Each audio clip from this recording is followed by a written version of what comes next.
This today is obviously Comic-Con, Comics and Improvisers Virtual Extravaganza, and we've been doing different extravaganzas every month, a different theme type of thing. And this is our 36 months straight, which is pretty remarkable and amazing. You just muted yourself. Did I just do that the second, or did I everything I Did said? I do that? You just did that. You just did it. Too much on things on my table. I'm not sure, but yeah, okay, didn't notice that. I guess that's how I shut off the video the last time when people were going, but yeah, so I'm gonna make sure that I don't do that. That would be a bummer again, right? So how are you ladies doing? Good, staying cool, which is hard. It's very hard. I have a karaoke beach event that I'm thinking of going to this weekend, but it might be too hot. So I don't know how singing and dancing in 100-degree heat is going to work. I'm guessing not well, but I kind of want to go for it anyway. It sounds like fun. It does. Sounds very hot. Yeah, I'm hoping it'll cool off by the evening when it starts, and I'm still trying to decide what I'm going to sing. Like, do I want to do something goofy? Do I want to just do something totally off the wall and change the vibe? Do I want to just go with the vibe? I'll figure it out when I get there. Perfect. Just messaging, okay. You have Go-to karaoke song. I'm sorry? I was asking Mel if she has a go-to karaoke song. The last time I did karaoke, I sang Dayman from It's Always Sunny. I think it went well. I got mixed responses, but I think the mixed responses were from those who don't know Dayman from It's Always Sunny. The ahs are absolutely part of it. Yeah. And you kind of got to get audience participation in at that point. Like, Yeah. I'll have to like feel out the crowd and see if they're the kind of people that would know It's Always Sunny in Philadelphia. If not, I'll probably have to go with something else. yeah. Dayman, yeah, I mean, Always Sunny in Philly, great show. It's actually back regular, I mean, new episodes are on right now, so I'm behind a few seasons, but I need to play to catch up with that. Yeah, it's a very fun show. I like how they're always arguing about something. Like they're always debating about some random topic, and it satisfies my brain. I will say in many seasons, especially when you're talking about sitcoms, you can't say there was a best season usually, but in Always Sunny in Philly, I can, in my mind, it was always season 7. Like season 7 was just an amazing season. Like I thought they were brilliant for season 7, but good. So just going around what's what. And yeah, so with Caroline, Lena Dunn, as you could tell, she has 2 different websites because she uses both names. She's kind of hiding away from the world, but it comes down to she basically does a lot of acting and stuff. So follow her stuff online there because, again, she's a great comedian, no question, and very talented. So I would definitely catch her before she's not going to be doing it no more. She's saying screw the world, and yeah, she's living large. So yeah, just take advantage of that. She's a spectacular person though, which is awesome. Yeah, so. But you should also follow Andy. My God, Andy, you have a lot of stuff people can follow you on. People just follow you everywhere, follow you around. Follow Yeah, you that's all over the place. yeah. When people follow me, I usually worry that I'm dropping stuff. So that might be the one thing, but yeah, otherwise, you know, dropping stuff, I'm saying like my wallet and all phones or whatever, because people do like to be grabby. Yeah. I think that's a worldwide thing. I don't think it's just a city thing, but yeah. Do you have a karaoke song? Oh yeah. Do you? Oh, me? But Yeah. Caroline should know my karaoke song. You basically, I only do 2 songs well, that's a lie to say only 2, but my 2 go-to songs, it is basically Time Warp from the Rocky Horror flick, because again, you get people that are just doing it because especially when you're dealing with they just love to get involved. So it's spectacular, and as bad as I sound, it still goes extremely well, which I love. And then, I mean, I do love to do the old style LL Cool J, I Need Love. I don't even need the words. I could say it word from word. Might be too sad to say it like that, but that's done that in different areas, different cities, and different towns when I've gone to visit and we've given chances to do karaoke. I love it. Like, to me, doing those simple old school rhymes and stuff. Love doing those things and just having the fun of it, kind of taking it out there. But I will say, like, I actually think Mel sings pretty well. I don't think she says she's terrible. No, she's definitely not by any stretch. She actually has a nice sound that comes out of her. Caroline is like really, really, really good. So just again, I've witnessed her online and in person. Like, she can sing. So she has many talents. Caroline, what is your go-to karaoke song?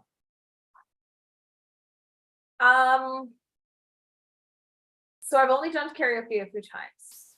I would say, I will say I'm in Love from Hercules, or All Star by Smash Mouth, because come on, it's All Star by Smash Mouth, or it's All the Small Things by Blink-182. So it's, Sure, that one. It's the first two I heard. The last one, I'm not sure. What? Maybe if I heard it. Well, maybe if I heard it, I would know what it is. That's many things that people tell me. There's movies that I say I never heard of, and they say you were in the theater watching it with us. I'm like, oh, really? And then I got to see what it is, and it's just mind-boggling. But yeah. But you do know Smash Mouth, right? Yes, Oh, I do. Yeah. Yeah, very important. Very important song. Yeah. And they actually did a very funny routine on that, but I won't give the spoilers. But it was, I'm trying to remember, it's on a podcast. They were ragging on him. Oh, actually was the hell's these guys, they're Practical Jokers. They actually had it. One of them had a wedding with Smash Pump.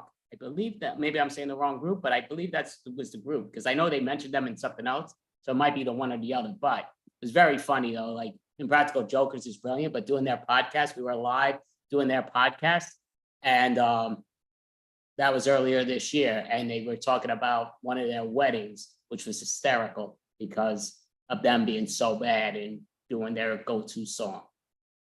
So I might be getting it confused. So the one-hit wonder, pretty much, correct? No? So then I'm thinking, no, they mentioned them I would also. say that is their most famous song, but they have like other famous songs, like I'm a Believer. Oh yeah, that was also in Shrek. Basically, Shrek made them. Out of trace. Down in my mind. That one, yeah. I do think that for some reason I think it was them, but I could be wrong. And I won't remember now. But I do think it was them, and they kind of ragged it because of how funny it was in one of their buddies' weddings, one of the Impractical Jokers' actual weddings, how they wouldn't get off stage and how hysterical it was. But I guess you got to check out their podcast to see if they put that in, which I'm sure they would have, because that was a hysterical moment. So I'm just curious too, with your headline, Caroline, you kind of look like you're that angel, you got that white lights and everything. You're like from heaven, and you're like, boom, and we're seeing you coming. So, well, like, because when we made the background that you guys have behind you, well, I was like, well, I should have mine behind me, but I didn't want it to have it be the same color. And then I was like, well, I'll go with pink, and it's very bright. It's very bright. Well, you look great, but I mean, it does kind of look like she's the angel and we're like on the dark side. Go toward the light. That's the goal here. All right. Everyone's gonna have to pick sides, and then we're fighting. That's awesome. So just sort of curious, I'm kind of like thinking here and there. I am a bit warm. I was hitting the whole thing, just running outside and all that stuff, so I'm warm from there. But trying to think what I was going to say. Yeah, so I was just going to ask some dumb questions overall, just to see. We still have time, so I mean, we can ask dumb questions or what's what. But I was sort of thinking, I might have even asked these two ladies this before, and if it was, it would have been on one of these shows, but I'm not positive. I just doesn't ring a bell. But I am repetitious sometimes. So I'm gonna ask both of them.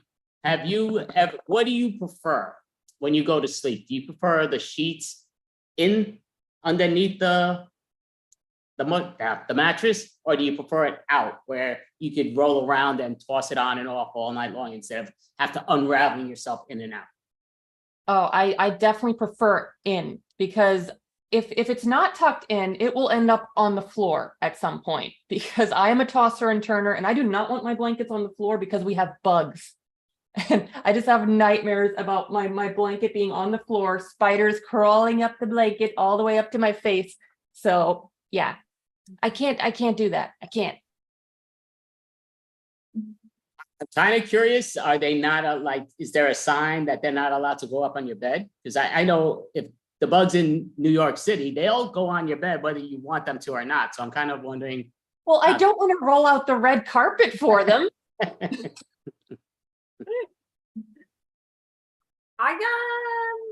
I'm also a tosser and turner, so it frankly doesn't matter to me because within moments it will be untucked. I sleep like a very small tornado.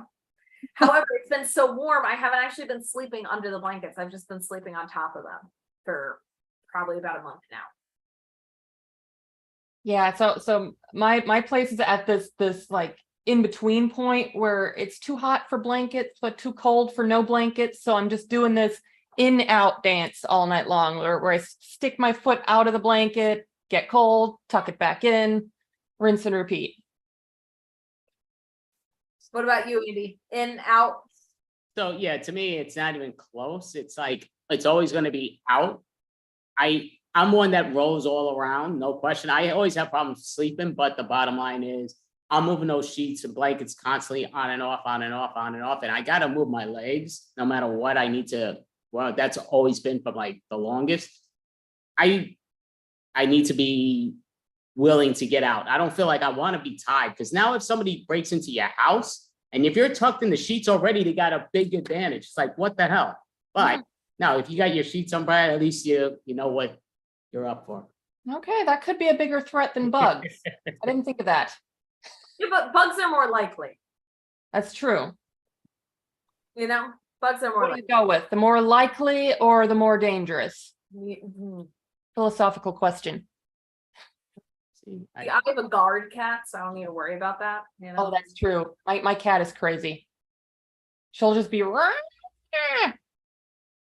See, my cat would do the rah part, but not the claw part. well, she's a guard cat, not an attack cat. Oh, very true, very true. Yeah, more of an alarm cat. It's a security system. Yeah, you know, somebody gets in your house, but they're not actually alarming you because they're worried. They're alarming the person that they want to eat. It's different. Like, oh, hey, are you here to feed me? Meow. Oh, time somebody did.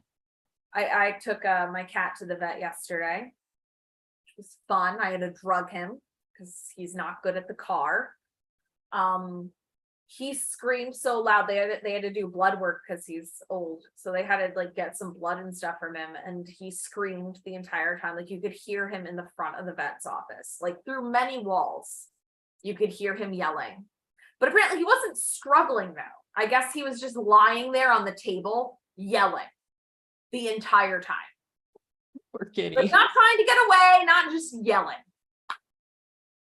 And like, and it was like, meow, meow, meow, like just, yeah. Were you in the same room?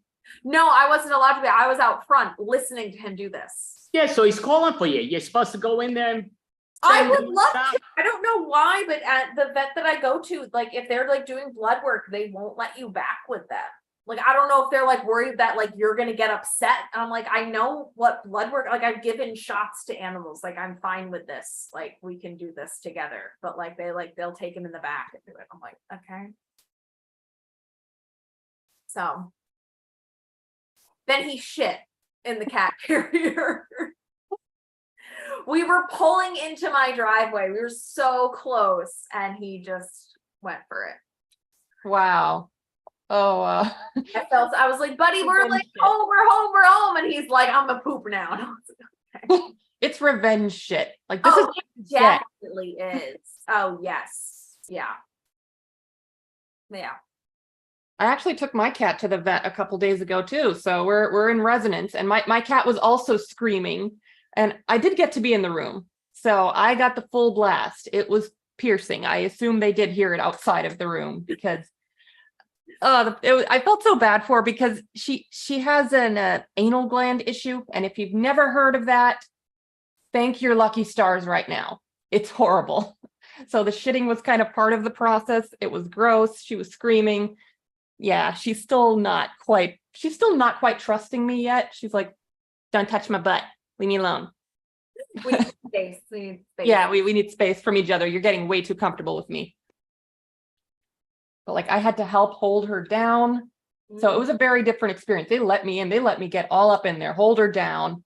They wanted you involved. Yeah. They don't want me involved. I don't know why, you know. But I did get to hear him screaming from the back room. It's amazing how loud a cat can be. I don't think you realize how loud a cat can be until you take him to the vet. Because you get their demanding little meow, meow, meow. But this is a whole new kind of meow. You know, now that's Cubby's like that always. He's always loud. Really? That Does loud. the vet meow at home? Oh yeah, he's that loud. Wow. Yeah, he's special boy. He was a special boy. Wow. Because I thought cats had their home voice and their vet voice, but he just uses his vet voice all the time then. He just uses a voice. He has one voice. And it's loud. So he's just like full demon screech all the time. Gotcha. Usually at 3 a.m. It's nice. It is the witching hour. Yay. You got a black cat. He has to meow at the witching hour. I think that's the rules or something. It is true, you know. Yeah, he does have to howl. The moon. He's doing very important things, probably like scaring away evil spirits or something like that. He does sometimes yell at the walls, which is always nice. And not at all disturbing. Definitely not at all. No, there's definitely no horror movies about ghosts coming out of the walls, right? They actually recently had a very good movie that was a ghost movie. Got the name of it. That might have been just Netflix. I'm not sure, but very good ghost movie. I'm blanking out what it was. I'm terrible with names, but yeah. Do you guys ever watch those ghost shows though, where they like go investigate haunted houses, or they like it's such a guilty pleasure. It's so cheesy. I actually went to my university, has a lot of like ghost stories around it. Ooh. So they used to sometimes like bring in like those like paranormal investigators and stuff like that. But I used to be a tour guide. So we had to learn some of the ghost stories for when you were tours. And then they're like, but you can't tell everybody that, like, not everybody wants to hear ghost stories. So like, you know, like gauge your audience. You know, it was like some of them were like, you know, like, oh, like a lady ran down a staircase and then like her like scarf caught on the railing, so she choked to death. And now like some people like were like, oh, like you can, if you're running down the hallway, you'll feel her like trying to pull you back. She doesn't want you to die and stuff like that. It's like really weird. Well, like, okay. They like outlawed Ouija boards in like that one in a few of the buildings. They were like, you can't have them. I was like, all right. See, now I'll be honest with you with the Ouija board. I'm not going to mess with people's what they believe so weird. But to me, you got to realize like Ouija boards, Parker Brothers made one of them that most people actually is what they use. And it's like, what the hell? I know not the people that spend their big bucks to make big bucks. Not gonna get into that, but like Parker Brothers, I think it's hysterical where they're like, oh yeah, but why may not make your own homemade one? One of your friends is gonna move it anyway and just see where it takes you, but not going to mess with that. But yeah, Parker Brothers, they don't work for the ghosts, I don't believe. So, But the ghosts work through them or something like that. or something. That's the Those key. definitely aren't squirrels who are trying to live in the walls of my apartment. I swear that there's like a squirrel family or something living in the walls of my apartment because like things will like clink and clack randomly, and I'm like, am I Callie? Okay, but that could be many things. That could be many things, as in many animals, and it could be some people that are living rent free. They might be living rent free. Sure, rent free. You know, it's Some guy clinking and clacking on my walls. No, weirder things have happened. When I lived in the Heights, there was a guy who pooped on the roof. So On the roof. yeah, there was a guy who was like jumping around from like rooftops, living on the rooftops for a little bit, you know, and he pooped. So he was parkouring and pooping up there. Pooping and parkour, you know. that happens in New York City. You know, like again, if you're doing what you're doing and there's no bathrooms, you're gonna do what you gotta do. That's especially the younger generation in most cases, but The younger, what, these youths, these Gen Xers, you think are just running? no, I'm not saying the younger generation. I'm saying the younger individuals. Like, I think everybody, when they lived in their age 13 to 30, did that.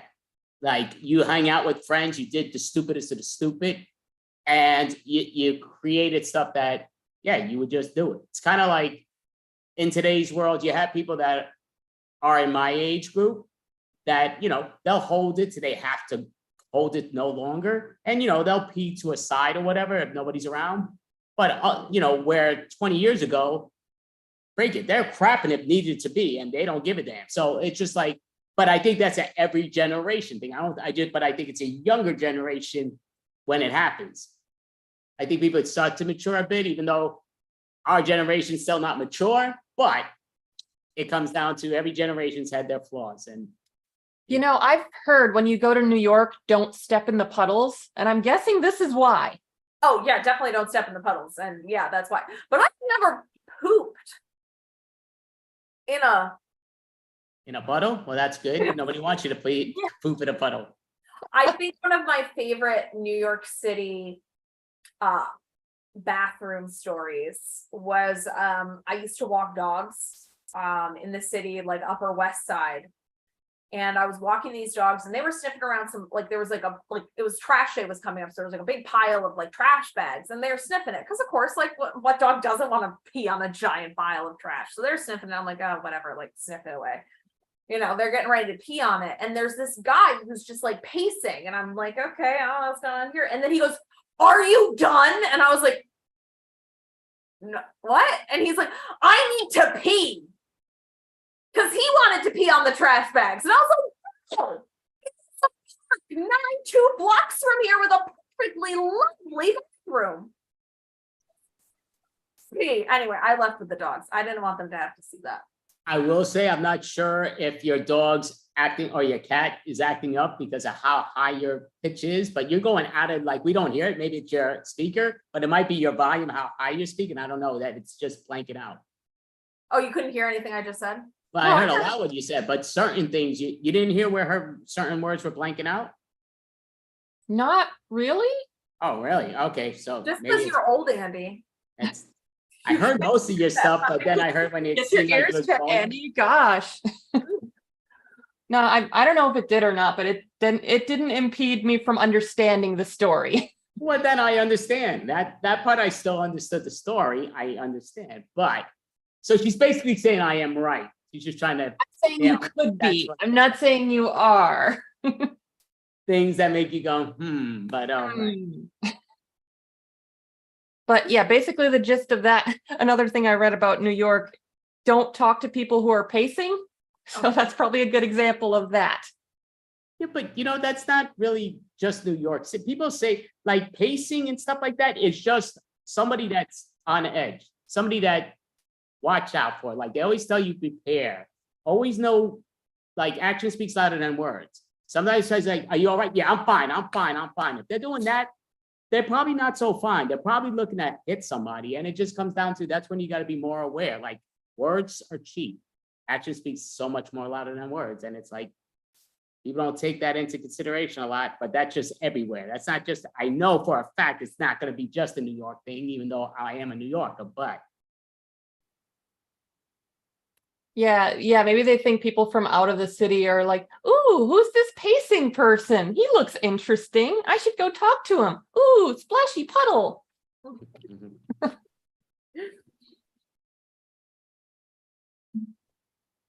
Now, so what do we need to look out for in Oklahoma? Tornadoes, definitely tornadoes. Like we had a tornado watch the other day, and apparently there's different levels. There's tornado watch, there's tornado alert, and tornado warning.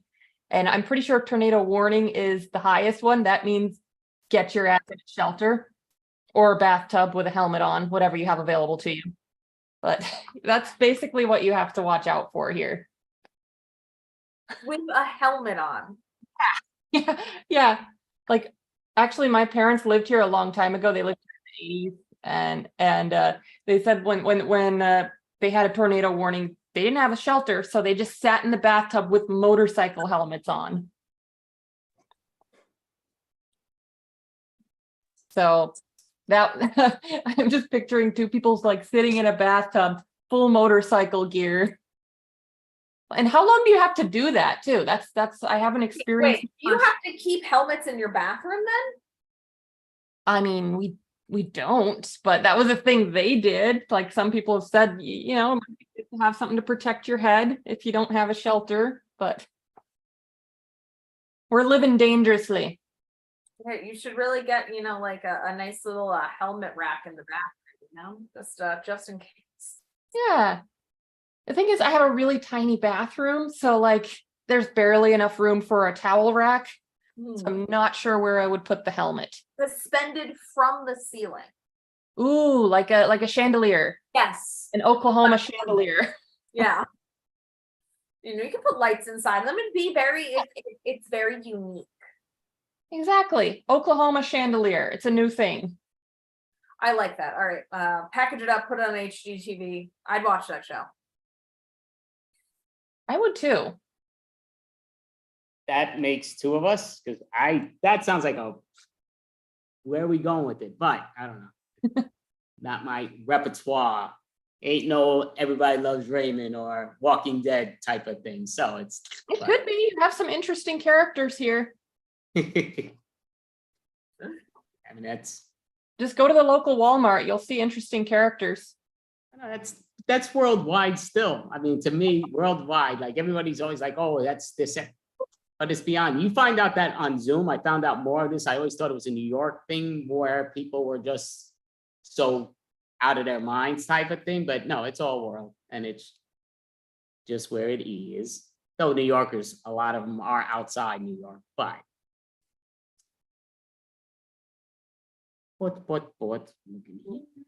show.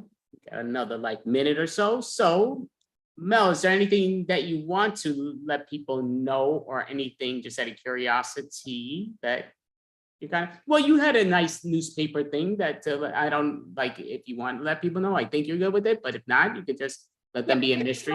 That last time, but you know what? I still haven't found it. He said he was going to, just for context. I was interviewed for a higher education magazine about the Unabomber, because I go to a school where the guy who caught the Unabomber teaches, and the Unabomber recently passed away. So that brought some publicity to my school. I got an interview. It's great, but I still haven't seen the article. He said he would write it like a week later. I still haven't seen it. So maybe he's a procrastinator like I am, but I mean, I want to know where my answers went. I want to see them.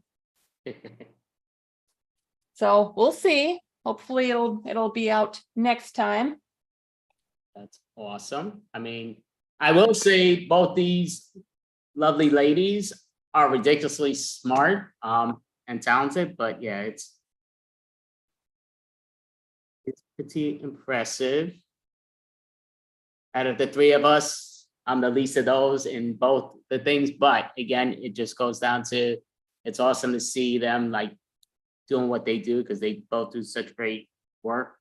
And I wouldn't want to get in either of their ways. If they're whatever they're seeking, they're gonna get, so let it be, let them ride, don't be in their way.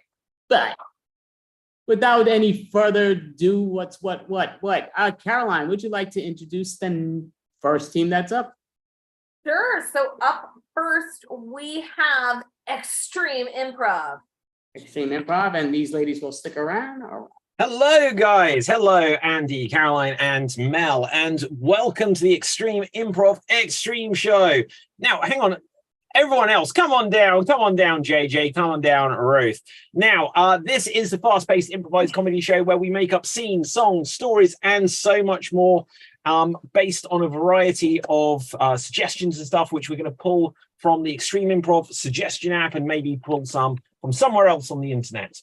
Now, we are going to get on straight away with our opening game. And our opening game is going to be a game of questions only. Questions only. There'll be two performers in this scene at any one time, and everything they say has to be a question. If they say anything that isn't a question, they'll be eliminated from the game. If they hesitate for too long, they'll be eliminated from the game. And if they do really well, they'll be eliminated from the game, because otherwise this game will never end. Now, let's see. I'm going to roll the dice to see who's going to go first. We are going to have Ruth, and we're going to have Caroline. Now, getting a random suggestion, this is going to be about a game show. It's going to, questions only, and it's about a game show. Fantastic.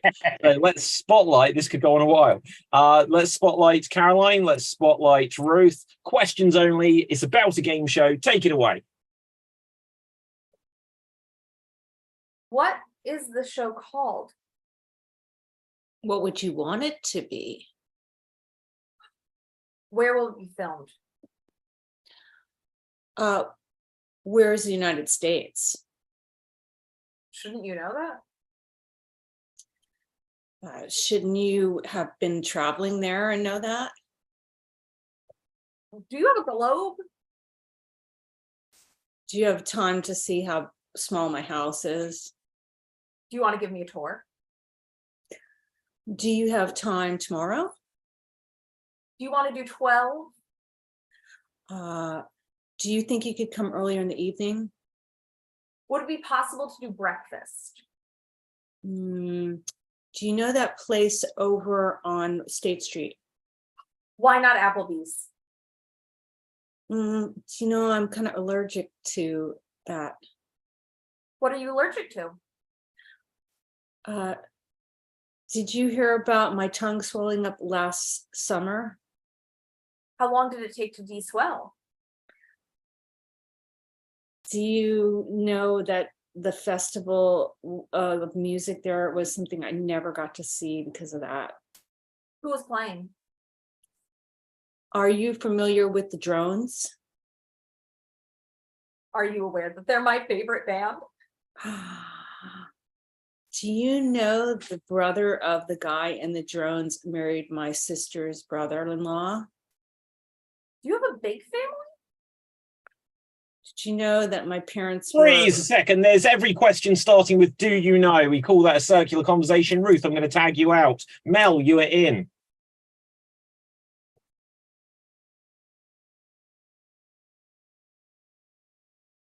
How many people are here? Do you think I can count that many people? Did you pass your A levels?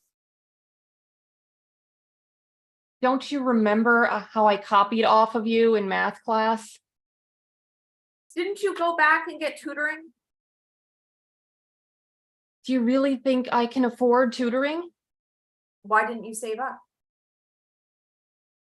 Why don't we just have somebody else do the math around here? How about we ask Francis?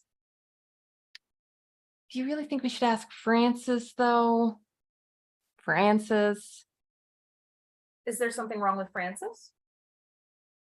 Don't you remember when he made a pass at me at that work party? Do you not like him? Don't you know that I have a boyfriend and he was also at that work party? How long have you been together? Remember when I invited you to our anniversary party? Did you send it to my new address? When did you move? Why didn't you come to my housewarming?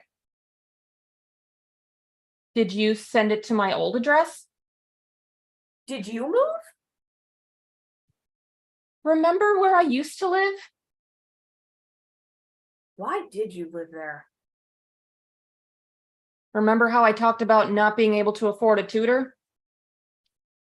Wow, you're both doing so well. I'm actually going to evict you from this scene. Absolutely, it happens. It happens. Andy and JJ, you are in. So here we see Andy. Here we see JJ. Remember, guys, this is about a game show. Take it away. Why were those girls so good? Did you win any money? Do I never not win money? Can you let me borrow a few bucks? Why are you skint? Will you not trust me? Have I ever trusted you? Do I not look trustworthy? Well, I might think you are, but I'm not asking a question. Oh, I we're think going to I'm take gonna out leave there, now. JJ. Okay, I guess I will come in. And are you ready to win some money today? How much money can I win? Would $1 million be enough for you? Do you think that'll be enough? Are you ready for the sudden death round? Am I already there? Is that the answer to the first question? What was the question? Who was the first king of France? Can you please repeat yourself? Would you like me to say it in an American accent? What does an American accent sound like? Have you heard yourself recently, sir? Where do you think I came from? Did you know that you only have 31 seconds left on this round? Can you please just answer my question? Shall I ask the next question? Is there anyone else that you're going to ask it to? Where can you find the Golden Gate Bridge? Can I just get the money, please? Do you think that was the correct answer? Why are all the questions so hard? Did you know that you are out of time? Did you not know that I wasn't keeping track of time? Did you know that on this game show, you do get one final chance to gamble and then you could double your money? Can you please tell me how I can do that? Would you like to gamble your left or right leg? I really just want some money. Can you lend it to me? And that's not a question. Right, so excellent stuff. Moving on and upwards, on and onwards. What is it? Up and onwards? I don't know. Right, Onwards, upwards, or there something. we go. Thank you. Right. Okay. Next up, we're going to have a game of verbatim. The way this works is we're going to have one of our performers perform a 30-second dramatic monologue. Then we're going to get another performer to attempt to recreate it as precisely as they can. And I can see that, Mel, you're going to start us off here. Your scenario is that the Leaning Tower is falling. The Leaning Tower is falling. 30 seconds. Take it away. Oh, no. I think it's more than leaning this time.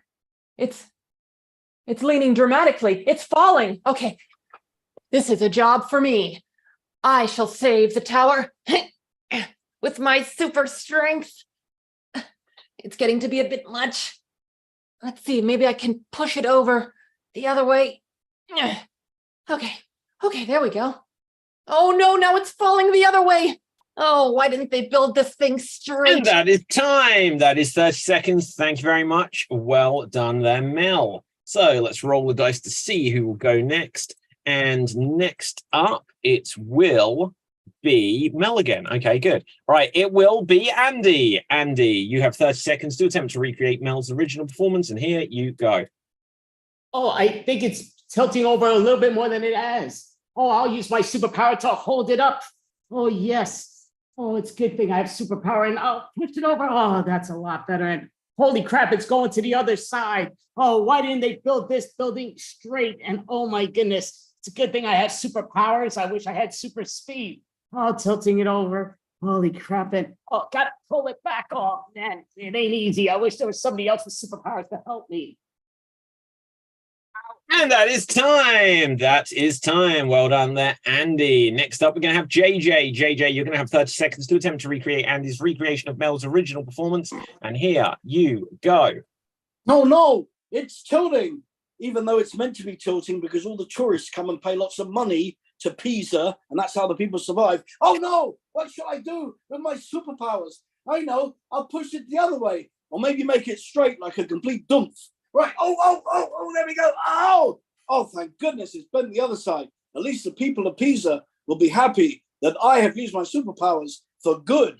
Thank you very much. Bye now. And that is time. That is time.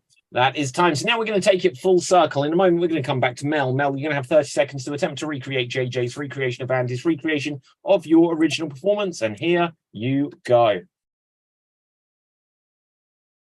Oh no, it's tilting, even though it's supposed to tilt because that's what the tourists pay for because they come here to see the Leaning Tower of Pisa, not the Straight Tower of Pisa. Come on, what are we doing here? But I'm going to straighten it out like a complete dumph. Oh no, it's falling the other way. Oh no, maybe it's meant to lean. Maybe I should just leave things the way they are, but no, I have to meddle in things because I'm a superhero and that's what I do. I meddle. I'm a meddling kid. I'm going to keep it from falling. It's gonna. And that is time. That is time. Well done there. Well done. In a moment, we're going to ask the collective opinion of Caroline and Ruth, who they thought did the best recreation of what came before in that game of verbatim. Fun fact, a couple of years ago, I went to Pisa, and literally the Leaning Tower is the only thing there worth seeing. It was a very long 4 days. Right. So, Caroline, who do you think did the best recreation there? I'm gonna have to go with Mel's recreation of JJ's recreation of Andy's recreation of Mel's creation. Okay. Ruth, what would you say? I'm gonna have to go with Andy's recreation. Well, to keep things fair, I think I should go for JJ's, but so there is a winner. I'm going to go with Mel's. Well done, well done. So now we're going to have one more game of this, and let's see who's going to start things off. It's going to be Caroline. Caroline, let's find a scenario for you. So you hate pop culture references. You hate pop culture references. And here you go. Well, more people talking about how Britney's come back. And, ooh, she did it again. I don't care that she did it again. I didn't want her to do it the first time. There was no point in Britney doing it the first time. Why has she done it again? And she says, oops. She knew what she was doing. Why would she say oops? Because she knew what she was. It's not an accident. And that is time. That is time. Well done. So now, Ruth, you're going to have 30 seconds to attempt to recreate Caroline's original performance. And here you go. Why is Britney Spears coming back? Does she need to come back? Did she ever really go away? It's like, oops, she did it again. It's like she keeps doing it again and again. And she keeps saying, oops. She needs to figure out a new song. Because seriously, if you're going to come back, you need to come up with something original and something new, because you just can't keep coming back. And that is time. Thank you very much there, Ruth. I will now have 30 seconds to attempt to recreate Ruth's recreation of Caroline's original performance. And here I go. Why is Britney Spears coming back? I mean, she came back once already, and then she went away, and oops, she's back again. I mean, come on, she's Britney, bitch. Now she's back, and then she's not leaving, and then she's coming back again, and I think she needs to come up with something else. Why is she saying oops? You know, is she back? She's going to hit you, baby, one more time. Pow, in the kisser, and then you're going to fall down, and she'll be back again, and that is time. Right, so now, Caroline, you're going to have 30 seconds to attempt to recreate my recreation of Ruth's recreation of your original performance, and here you go. Why is everybody saying Britney's back? Oh my gosh, she was already oopsing. She did it again. So why is she now back? She did it and now she's gone. And did she ever really leave? She's gone. She's back. She's doing it again. But then, she's also like, I'm going to hit you one more time, boom, right in the kisser. It's I'm back, Brittany. I'm a bitch. I'm a Brittany back bitch. Boom, right in the kisser. I mean, what is going on here? Why is she doing this to us? I mean, who really wants to know what Brittany is doing? And that is time. That is time. Well done there, Caroline. So now we're going to ask our experts who they felt did the best recreation of what came before. Either Caroline, myself, or Ruth. What would you say, JJ? Well, I really liked David, and then Caroline came on, and I thought Caroline's mimicry skills of David's Australian accent was absolutely fantastic, and I would vote for Caroline.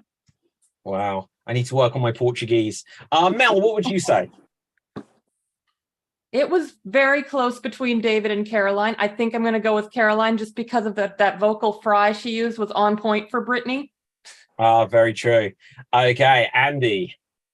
I'll be honest, I think all three did an amazing job. Ruth did a great job impersonating Caroline, but then Dave did an amazing job impersonating Ruth, and then Caroline also with Dave. So I have to edge it towards Caroline because she had to do it twice and she did a great job twice. So Okay, Caroline, you take the victory. Let's see what we're going to do next. Next up, we're going to have a game of the band letter game. The band letter game. There'll be two performers in the scene once again.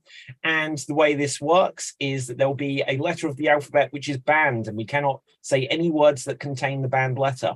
After 45 seconds, we will ban an additional letter every 45 seconds, in fact.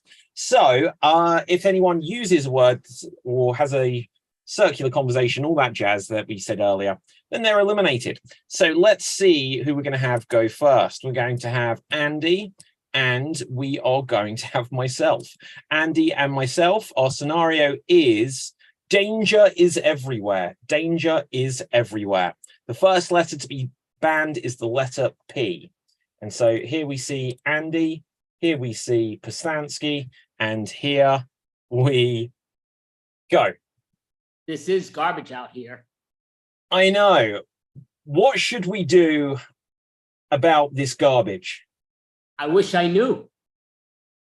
Could you assist me? I can always assist you. I really would like you to lend a hand. Could you do that? Right or left? What's this one called? Your little finger. Yeah, but I'm sure there's another name for it. It's a skinny thumb. Hey, can I give you a gift? I love gifts. Freeze. We've got to ban another letter. And the next letter is O. Right, O. so P and O are missing, a banned, and here we continue. I gave that gift. What? Thanks. Hey, be nice. It's great. Where's the manners? Thanks. Fine. Hey, did... Are you having difficulties? Yes, I am. I need to... Oh, shoot, too. Right, okay, so I'm eliminated. P and O are banned. Ruth, you are in. Hi. Hi. I don't think that. Oh, we- don't. Right, so tag Ruth out, and Caroline, you're in. Hi, madam. Nice. Thanks. I like the hat. Thanks. You can have it. Oh, you can, you. Oh, Okay. JJ, you are in. Hey there. Hey, You Oh, that was a you. Right. Okay. Don't worry. Okay, Mel, you are in. Continue. glasses. Beautiful. Yeah, brand new. Sweet. I can see so much better. Oh, so Ah, and with that, that is seen. Well done. Tough one. Oh, it's in everything. Right. Let's see what we're going to do next. Next up, we're going to do some 1-minute remakes. Each of us are going to get 1 minute to remake a famous film. Going first will be JJ. Let's get a famous movie for you. And could you give us the film The Sixth Day? The Sixth Day. And here you go. Hi, my name's Bruce Willis. I've got a kind of a t-shirt going on to show my muscles because I don't get to do that in many films. But oh wow, is that a kid in some kind of magic situation? Maybe he's got foresight, or is it hindsight, or is it I can't say that word, it's rude. This is a PG. Okay, I think what he's going to do is tell me what's going on in the future or the past or something like that. Oh, my new hair has just come on stream. I hope my ex likes it. I still get on really well with her. Anyway, I think things are going to happen that I am not aware of, and I will be transported to another world. Or will I? Maybe mine is the right world and the kid's is the wrong one. I mean, I don't have a sixth sense about this. Hey, that'll make a great title. And that is time. That is time. Well I done. have no idea whether that was anything. It was at first I thought, oh, he's doing the Sixth Sense, but then it kind of was something Sixth Day-ish. I'm not sure. It was good though. I liked it. I was intrigued. Also, I don't know if it was just like in my environment, but I could hear some noises in the middle, which kind of sounded like a spirit was being released from hell. and whistles. Yeah. Okay, let's see who's going to go next. Next up will be Caroline. Let's find a movie for Boo. And could you give us The First Purge? The First Purge. And here you go. Well, we gotta do something because what we were doing wasn't great. So we gotta come up with some new way for people to get their little willies out. All right. So suggestions, ideas. I say we kill people. Okay. That sounds like a great idea. All right. Any other ideas? We should be able to steal whatever we want. Okay. Yeah. So stealing everything, killing her. I mean, this sounds great. This sounds like a great idea. Should we name it something? Should it have like a really festive name? Any ideas? Any ideas? No, that's a little too fuzzy. All right. Any other ideas? All right, yeah, that sounded frightening as hell. Okay, we're gonna go with that. We're gonna call it the Purge. Everybody's gonna kill people and steal stuff. This seems like a great idea. And that is time. That is time. Well done there, Caroline. Let's roll the dice, see who's going to go next. Next up will be Andy. Andy, let's find a movie for you. And could you give us Labyrinth? Labyrinth, please. And here you go. Oh my goodness, I'm in this dream and this is what I've been picturing my whole life. Yeah, well, back home that they told me I can't do these things, but they said you're gonna save me. Yes, go save you, get on my back. Oh yeah, Labyrinth, I'll come on in here. Oh yes, fine, go ahead. Oh, there's David Bowie. Go get him. He's gonna try to attack us. I don't attack nobody, I just kill. Zach. Oh no, I got another. Oh, there's another buddy. Yeah, I'll be your buddy. I'll be your buddy. Come over here, guys. Never mind, I'll carry you out. Oh, this is great. No, you cannot do that. Yes, it's been a long while. Well, I think we are saved. Yes, we are saved. Go fly us back home. Oh, yes. Bye, David Bowie. Oh, curses, you bastards. I tell you, this sucks. I forget you so long. I will get revenge. Oh, we're back home. Oh, thank you. Oh, you'll be my teddy bear. You'll be my. And that is time. That is time. Well done. Well done. So, fun fact about the film Labyrinth: there's a character in it called Hoggle, who's like a little goblin person, and it's played by like a dwarf community woman. And you wouldn't think, because it's got a different, like a guy doing the voiceover. I found her on Facebook and added her. She didn't accept it. But that was like 10 years ago. And when I looked her up about 2 years ago, it was still saying friend request pending. So there we go. Let's see. I have another fun fact. Oh, go on.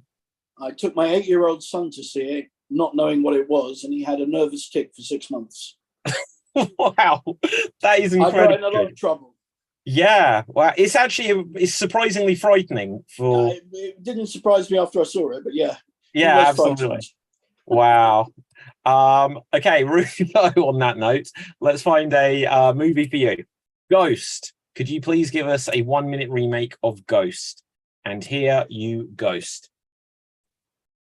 So I want you to kill this guy, okay? All right, I'll do it.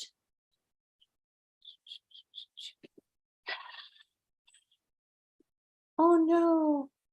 Oh no. He's dead. We were just making pottery together the other day, and I don't know what to do. Hello? I don't know who you are, but your husband is inside of me. That's a terrible thing to say. My husband's dead. No, I don't mean he's inside of me. I mean he's possessed in me. I don't understand. He's a ghost. I don't believe you. Well, look at the penny moving on the wall. Oh, the penny moving on the wall, but pennies move on the wall all the time at my house. Just shut up, girl. You're good guys inside of me, and we got to find a way to get the killer, because the killer is somebody you know. And that is time. That is time. Thank you very much there, Ruth. So let's see who's going to go next. Next up will be Mel. Mel, let's find a movie for you. Teenage Mutant Ninja Turtles. Teenage Mutant Ninja Turtles. And here you go. All right, we're gonna save the world from this sewer. Yeah, we will be living in a sewer. This is our hideout, and we're all named after artists for some reason. Leonardo, you're named after that Da Vinci guy. Michelangelo, you're named after the guy who painted the ceilings or something. And there's Raphael. Yeah, Raphael. I don't know who I'm named after. And then there's the other guy. And we're gonna come out of the sewers, and we're gonna fight crime. Yeah, because we're not only turtles, we're not only teenagers, we're mutant turtles. Yeah, and we got headbands like the Karate Kid.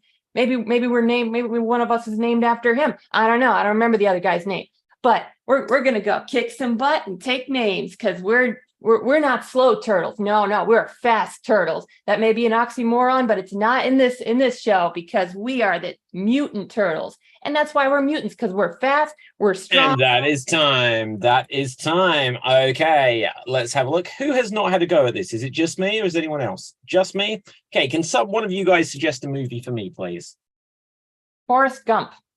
Forrest Gump, that works for me. And here I go. Excuse me, do you mind if I sit down waiting for the bus? Oh, yes, take a seat. Now I'm going to tell you my life story, but feel free to swap places with several other characters. It all began when I was a child. Hey, stupid! Run, Forrest, run! So I just started running, and I've got gimpy legs. Oh, he's not slow. He wants to go to school. Well, ma'am, he's slow, but I can think of a way for you to pay for his tuition. Eeyore. Hey, you're making it sound like a donkey. Hey, look, I was running.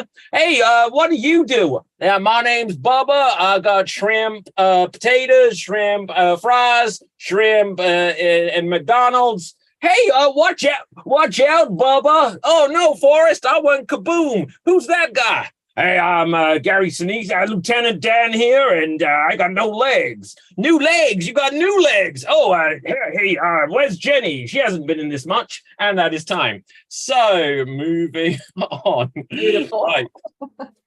So, let's see what we're going to do next. Next up, we're going to do a joke-telling game. We're going to play 99 blanks. 99 blanks went into the bar, and the bartender says your punchline. Let's find out what profession will go in. So we're going to have 99 geneticists. We don't have to stay on this one long. 99 geneticists walk into a bar. 99 geneticists walk into the bar. If you have a joke, Caroline.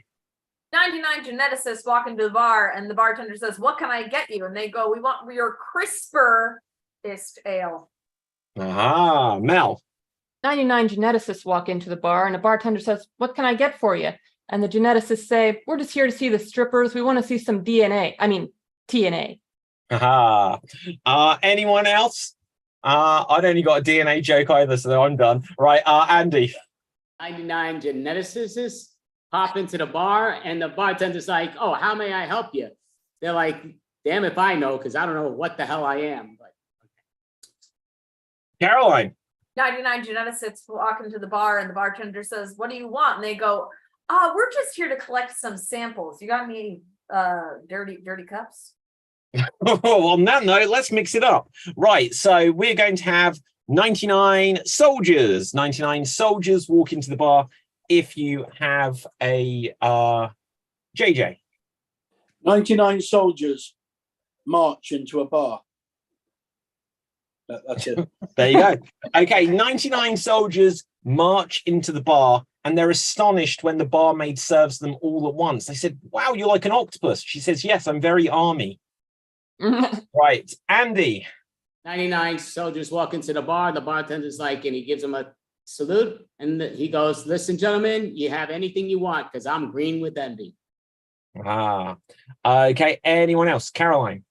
99 soldiers walk into the bar and the bartender says, "What can I get for you?" And the soldiers say, "We want shots." And the bartender says, "Shots or a shotgun?" JJ. 99 soldiers walk into a bar. The sergeant says, "Tension." And they all say, "Well, yeah, we've been really tense, mate. I mean, that's why we need a drink. It's been, we are so tense." Okay, 99 soldiers walk into the bar and they all start getting out their like 1980s computers to fix them. And they say, hey, soldiers, you can't bring the Commodore in here. Right, anyone else? Caroline. 99 soldiers walk into the bar and the bartender says, "What can I get for you?" And they go, "Oh, we'll have a lot of beer." And so they keep drinking and drinking and drinking. And the bartender looks over and he goes, "Wow, that guy's kind of tanked." And they go, "Oh, no, he drives it." Okay, Andy, was that one? Yeah, so 99 soldiers walk into the bar and they look a little dousy. You know, the bartender says, "Listen, gentlemen, I can't serve you." They're like, "What are you talking about? You've already been tanked." Mel. 99 soldiers walk into the bar and the bartender says, "What can I get for you?" And the soldiers say, "Beer." And the bartender says, "Well, what kind of beer? Don't be so general." JJ. 99 soldiers walk into the bar. And the barman says, "Well, I can serve you lot, but tell that group over there to put their privates away."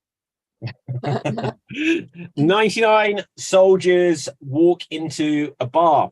And throughout the night, the barmaid notices that one of them always has to like do a drink whenever anyone makes a mistake. They say, "Hey, what's the deal with like your friend over there having to take all of the forfeits?" They said, "Oh yes, he gets corporal punishment." Okay, Mel. 99 soldiers walk into the bar and one of the soldiers asks for a drink for free. And the bartender says, "Well, why should I give you a drink for free?" He says, "Well, don't you know who I am? I'm David Tennant's brother, Lieutenant." I love it. Ruth. 99 soldiers walk into a bar. They say, "What about those discount drinks at happy hour?" And the bartender says, "Oh, what do you mean?" And they said, "Well, we're all looking for a good promotion." 99 soldiers walk into an Irish bar and they go up to the barmaid and they say, "Do you know, this is the nicest bar I've ever been in." She looks at them and goes, "Thanks." Andy. 99 soldiers walk into the bar and the bartender's like, "Listen, gentlemen, you could go over there because that's where all the shoulders are. And over there are all the arms and over there are all the legs." Okay, let's mix it up one more time. Let's see what we've got. And we are going to have 99 Tennis players walk into the bar. 99 tennis players walk into the bar. Caroline. 99 tennis players walk into the bar and the bartender says, "You can't come in here. Your kind always causes a racket." Mel. 99 tennis players walk into a bar and the bartender says, "What can I get for you?" The tennis players say, "We're just looking for love." Very good. 90 on that note, 99 tennis players walk into the bar and one of them pushes to the front of the queue. And his tennis player friend says, "Hey, don't be a juice bag." Right. JJ. 99 tennis players walk into the bar. Barman says, "What would you like?" And one of them starts, and it goes on and on. About 10 minutes later, he's still going on and on. The barman says, "Look, don't string me along." 99 tennis players walk into the bar. Watch me use the same pun twice. Right. 99 tennis players walk into the bar, and 98 of them get beers. And the 99th one doesn't. And they say, "Oh, look, I'm the designated driver, so I'll just have a glass of orange juice." Right, Andy. 99 tennis players walk into the bar. The bartender's like, "Oh, how may I help you all?" They're like, "Well, I'm the, president of the Billie Jean King fan club." It's like, well, if you're really following the women, if she was such a woman trooper, why didn't she change her name to Billie Jean Queen? JJ. 99 tennis players walk into the bar, and the barman says, "Oh, how old are you?" He goes, "I'm 40, love." Caroline. 99 tennis players walk into the bar and the bartender says, "What can I get for you?" And they go, "We just want to wet our whistle." Okay, 99 tennis players walk into the bar. This one isn't really going to work. 99 tennis players walk into the bar, and the barmaid says, "Look, what you guys are doing is really inappropriate. The ways you're constantly scratching your lower regions." They're like, "Oh, but we've got terrible Djokovic." Right. Andy. 99 tennis players walk into the bar, and the bartender's like, "Listen, we can't serve you today. Last week, you were very sketchy, which means you were sketchers." Mel. 99 tennis players walk into a bar and get a drink and say, "Hey, this is the best bar on this side of town." And the bartender says, "That feels like a backhanded compliment." 99 tennis players walk into the bar, and the barmaid says, "Oh, let me guess. You're the designated driver, so once again, you want some orange juice." Says, no, today I'll have squash. Anyone else for this one, JJ? 99 tennis players walk into the bar, and the barman says, "What would you like? We specialize in cocktails." And they said, "Okay, we'll have 4 Grand Slams." Caroline? You are muted. You're out of here. 99 tennis players walk into the bar and the barmaid says, "Oh my gosh, you're back again. Orange juice or squash?" And he goes, "Nah, I'm not the designated driver this time. Spike it." And scene. Well done, everyone. Excellent stuff. Let's go on to our next challenge. So for our next challenge, we're going to have a game of Alliteration Anarchy. Alliteration Anarchy. This will be for 3 performers. Let's roll the dice to see who it is. And we're going to have myself. We're going to have JJ. And we're going to have Caroline, JJ, and myself. And the way this works is each of us are going to be assigned a letter of the alphabet. And as much as possible, we have to begin as many words as we can with the letter we have been assigned. We can say any words we like in the interest of making the scene make sense, but our goal is to use the letter we've been assigned. So first of all, let's see. Our scenario is one of you, or one of us, is an imaginary friend. One of us is an imaginary friend. Caroline, could you begin as many words as you can with the letter W? JJ, could you begin as many words as you can with the letter L? And I will begin as many words as I can with a letter that Ruth will pick for me. Liv, J. Luke. Sorry, what was that, Wow. Ruth? J. J. Thanks, Ruth. Right, okay. So what was our scenario? I had started. No, we hadn't even got all the letters yet. Right, what was our scenario? I've literally One forgotten. of us is an imaginary. Oh yeah, that's it. One of us is an imaginary friend. Okay, and here we go. Walrus Look, is Liv and with Luke. one of you is livid. Why would I be livid? Lucky, Just- I just know to- why. Just a minute. You're joking, aren't you? Imaginary lovelies, eh? Why are you accusing us of being witches? Yes, that's not very jovial. Your listening skills are not good, girl. Hey, I just had a... Lighten up. Okay, who wants jelly? A giant bowl of jelly. I do like licking jelly. Or Jello. I would wallow in jelly. Just a moment. Momo flavored. Yeah, I had a dream, and in my dream, I just had this jump scare that one of you was just a figment of my imagination, like Jesus. Literary genius. So, which one of you is joshing me by just jumping out of non-existence? Likely it's little Liv. Well, I would never whisk away your world perception. I always imagine people once I've had Jaffa cakes. Little ones. Yes, I have to jog to get the big ones. Likely story. Whatever happened to Judge Reinhold? Would you believe that he went all the way to Wales? He was a little bit of a Lothario. You're jesting. I thought he was an imaginary friend as well, just like Josh Hartnett. From Littlehampton, just near Littleborough. Near Down the road Jamaica. No. West of that. So how are we going to look, how are we going to work out which one of you is imaginary? I'll be the jury and the judge. Well, I would imagine we would want to. Lovely idea, but not The way in complete. which they go. Oh, little choice here, I think. Lovely. Lovely. I think the problem is I've been imagining people since I had my Literary? vaccinations to go to Japan. So when I had the jab, now I've been just imagining people. Lovely place, Japan. Do you speak Japanese? Little do I know about speaking Japanese.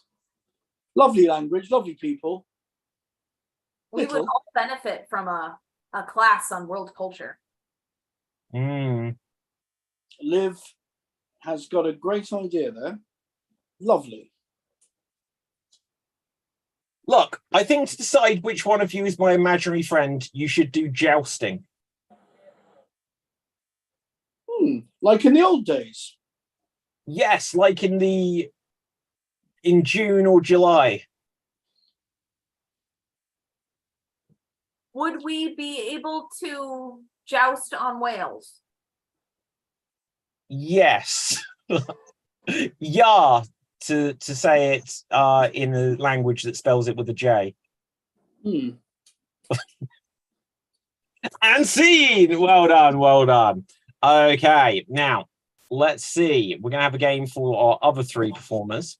And let's see what we've got here. So we've got Andy, we've got Ruth, and we have Mel. You guys are going to have a game of Hollywood director. Hollywood director. I will take on the role of a Hollywood director, and you're going to perform the pivotal scene in the big blockbuster movie that's coming out this summer. And every so often I will call out cuts, give you a new instruction of how I want you to do another take of this scene, and then you'll go for it again. So from Caroline or JJ, what is the name of a non-currently existing blockbuster movie? What could this blockbuster movie be called? Something that doesn't exist at all. Even though it's God of Wrath. God of Wrath. W-R-A-T-H. Yeah, Wrath. I'm never sure myself. Right, so God of Wrath. And this is the pivotal scene. Take it away. Action. No, it's the god of wrath, not the god of broth. Why did you bring me all this soup? I mean, listen, your majesty, your godliness and all, just I'm nervous when I'm around you. Spoons, I have the royal spoons for you. So just let's make the best of this. Yes. Are they arranged in the right way? They must be arranged properly. The golden spoon is for you. Of course it is. Here's I'm- some rocks and pebbles for you. Your great godliness. Rocks and pebbles? Are these tumbled? I spot jagged edges. These are supposed to be tumbled. Well, I figured that it would be great on your outfits and you'd be more godliest if you put them on that because you look more intimidating, though you're intimidating as they come. It would be lovely, especially while drinking the broth. Cut. Guys, look. This was a good scene, but we need a great scene with, I'm thinking like picturing Oscar season already. Look, so I feel like we need to do something that will appeal to like the Oscar types, the ones like Hollywood parties and stuff like that. So let's do this scene again, but like some point during the scene, let's just say like the bump kicks in. You know what I mean? And action. It's supposed to be the god of wrath, not broth. You brought me all this soup. Well, because we were nervous for crying out loud. I mean, you're the freaking god for crying out loud. We're not all going to know who the hell you are. I mean, God, listen, I'm sorry. Yes, you can't expect us to be able to read. We're just peasants in your lowly existence next to you, queen. And these spoons, they're not even arranged the right way. And these rocks are jagged. That's it. That is it. I will send you to the dungeon to suffer for eternity. I do have a slingshot here, and I have the rocks and jagged edges. You have Davy and Goliath. You have plotted to kill me all along. I should have known. There was a rat in my midst. We have Cut. Guys, this scene was perfect. Unfortunately, I've run out of memory on the camera. Now, we're going to go for it again, but this time, like, I kind of feel like something else that's going to get us the Oscars, like get in with like the Hollywood types, is like we kind of need to like have more of a purpose, like a cause. You know, nothing too controversial because I don't want it to get like downvoted on trailers and that. But could we like, just try and get some message in there of like equal rights for pigeons? Pigeons are people too. I've always said that. So let's get this message across. Action. I am the god of wrath, not the god of broth. What have you done? And this soup, what is it made of? Well, Is this bird poultry? soup. It's bird soup, chicken noodle soup, and all that stuff. And we have the other birds that are on strike right now, and we're going to have to stick by them. Your God needs. We have to go against you. Chicken noodle. All right. Well, that's acceptable then. But the spoons. You brought me the spoons. spoons are meant to hold a special spell. And when they're put together, they make a special energy thing that you, the god, can only access. All right, that is acceptable to me. Now put the spoons and the rocks in the tray here, and my lovely assistant, Mr. Pigeon McPigeonface, will bring them to me. He's my right-hand man, you see. Well, we are going to strike because you should be his right-hand man, not the other way around. Your god is. Pigeon McFace is going to only make droppings on your beautiful energy sphere. You must get the real man in there. This pigeon lives better than you do. How dare you? Cut. That I've removed everyone. And scene. I didn't even mean that. Right, and scene. Well done. Well done. Okay, so somehow I replaced myself with everyone. Right. So anyway, let's go on to what might be our penultimate game. We're going to have an extreme monologue to decide who tonight's Extreme Improv Extremes champion will be, but then we might end on a joke-telling game just to wrap up the time. But the way this works is we will each get the opportunity to perform a monologue, and we have to try to do it without repeating any words whatsoever and without hesitating. And by that, I mean extended pauses or non-words like saying or If you break either of these rules, anyone else can call out freeze. And if a rule has been broken, that will be the end of the monologue. Now, if anyone is able to keep it going for 1 minute, they will go into a finale round if anyone else also manages to do that. Otherwise, the person with the longest time wins. Let's roll the dice to see who will go first. And it will be Ruth. Ruth, would you like a fictional character or a real person? Real person. Okay. You are going to be... you are Novak Djokovic, who got mentioned earlier. Novak Djokovic, the tennis player. Your scenario is you want to kiss it. You want to kiss it. Right, so you're going to try to do this monologue without repeating any words and without hesitating. And here you go. My grandmother gave me this tennis racket and said, it will bring you winning, but you must kiss it. Breathe it. Yeah, repetition of it. It will bring you, must kiss it. Right, 18.56 seconds. So excellent start. Let's see who will go next. Next up will be Mel. Mel, would you like a fictional character or a real person? Fictional. Your character is Legolas from The Lord of the Rings. Your scenario is your fingertips turn things to gold. Your fingertips turn things to gold, and here you go. This is the worst superpower ever. Right up there with Medusa. Why turn things to gold if they can no longer interact and live as once did? Now I am all alone with golden objects surrounding me, and everything my thumb or pinky or... Freeze. Repetition of or. I wasn't sure if there was a repetition of and, but I wasn't certain. But an excellent time of 43 seconds 86 puts you in the lead. Let's see who will go next. Next up will be Andy. Would you like a fictional character or a real person? No real people, so I'll take fiction. Okay. You are Daffy Duck. You are Daffy Duck. Your scenario is you are building a fire. Daffy Duck, you are building a fire. Take it away. Amazing! Bugs Bunny's not around. That's great. A fire trap. Need a hose. Water. Freeze, what's the challenge? Repetition of a fire need yes, well done. 14.64 seconds. Good spot there, Mel. Let's see who will go next. Next up will be me. Can someone suggest a character for me, please? Fictional or real? Surprise me.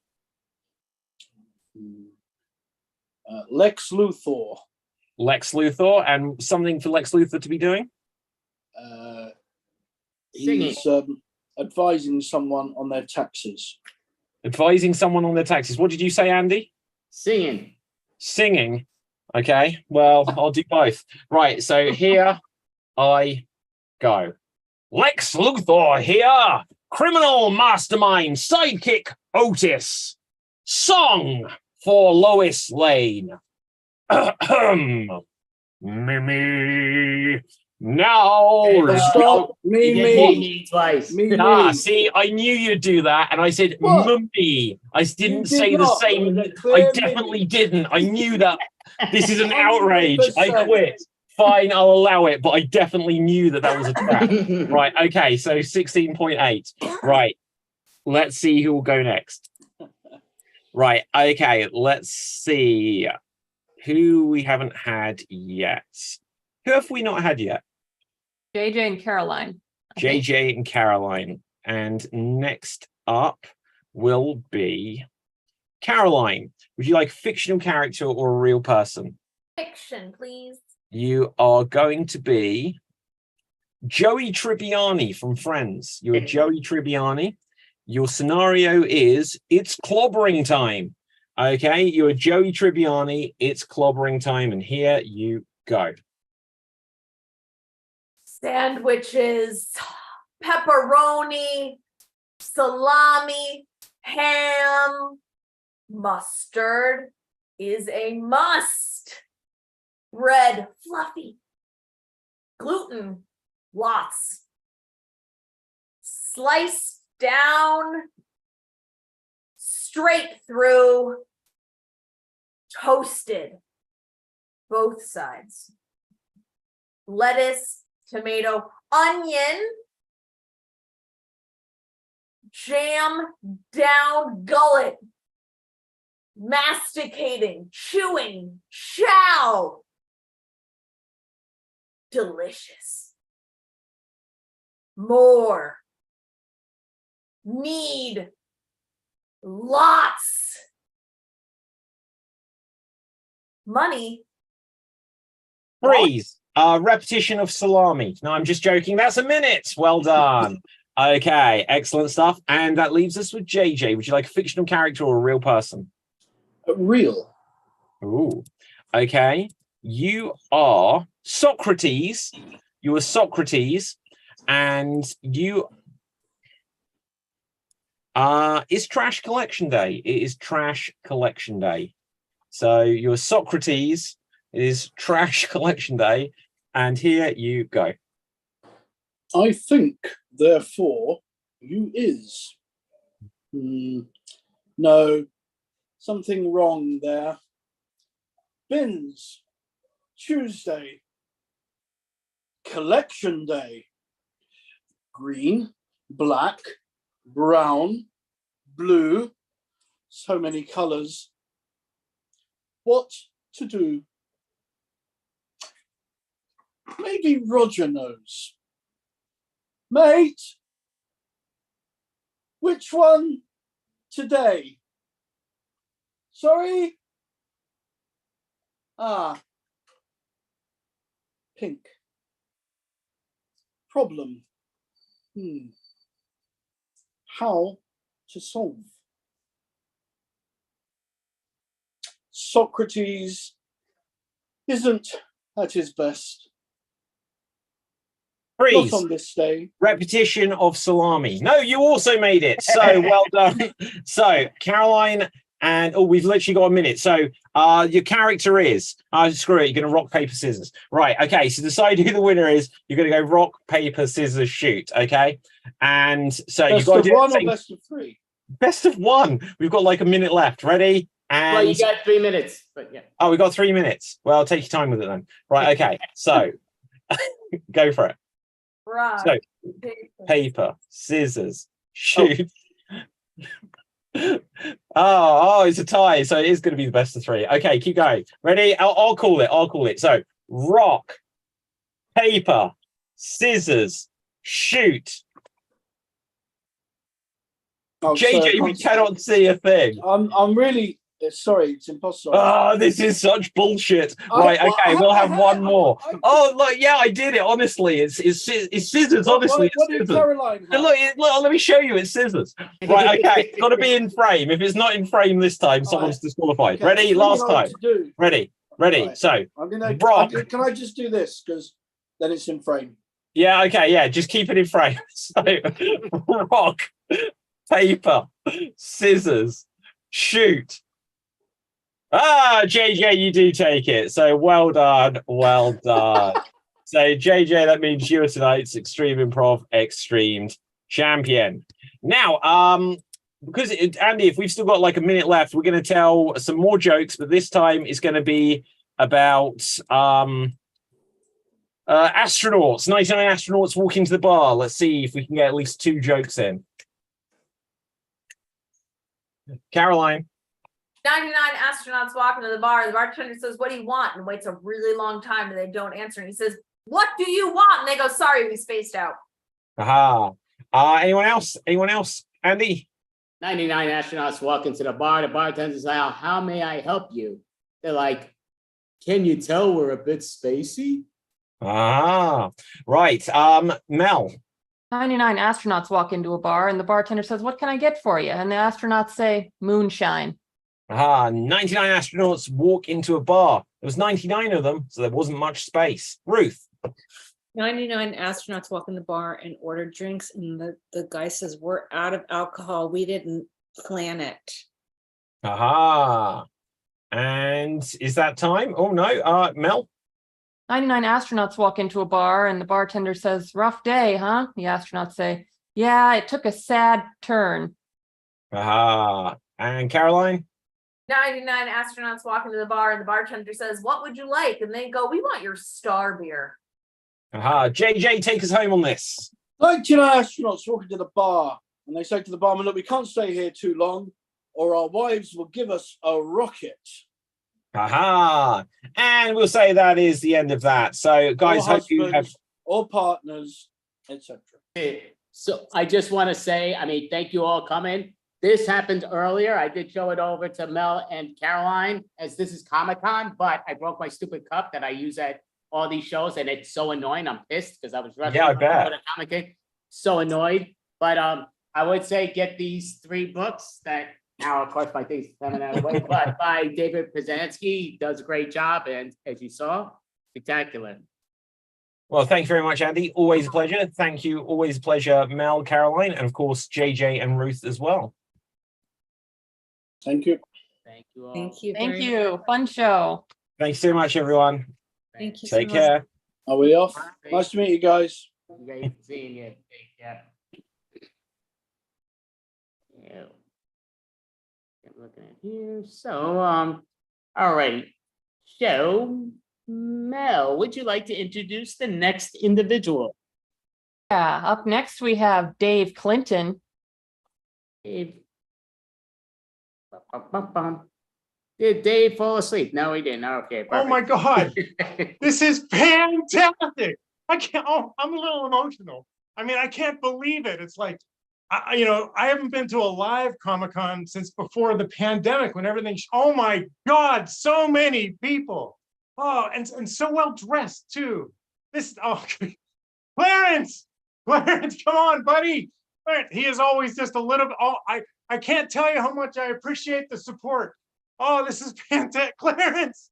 Oh, God. Oh, can you believe it?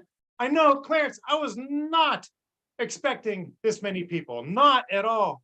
Oh God, and they are well dressed. Yeah, it's like, I don't know how, God, it's like we've been promoting our movie on YouTube for all this time. And, we've been getting a whole lot of likes, and that Jeremy Johns did a review. Yeah, he liked it pretty much. And it was like, it went out last night. So anybody that did the Thursday thing, we really appreciate it. But oh my God, this is just so fantastic. I'm still shocked that there's this many people. Well, yeah, my fan club kind of, helped out there. Oh my God, that's right, your fan club. I can't believe that, finally that's really paying off. And then they're like, so what are they called? The Swifties. Clarence? Yeah. I think that might explain how they're dressed. They might be expecting someone else with that same fan club. Yeah, the Swifties. Because I'm a snail and my last name's Swift. Yeah, Clarence. Oh God. Well, we want to thank you for your support anyways, and thanks for dressing up in a specific era, sort of dressed like that, and we really appreciate it. But hey, we don't have a ton of time, but me and Clarence here, well, we're representing the adventures of Super Snail. Yeah, Super Snail. Yeah, what we're gonna do is we've had this. It's an indie movie. We went through the Why Not Studios.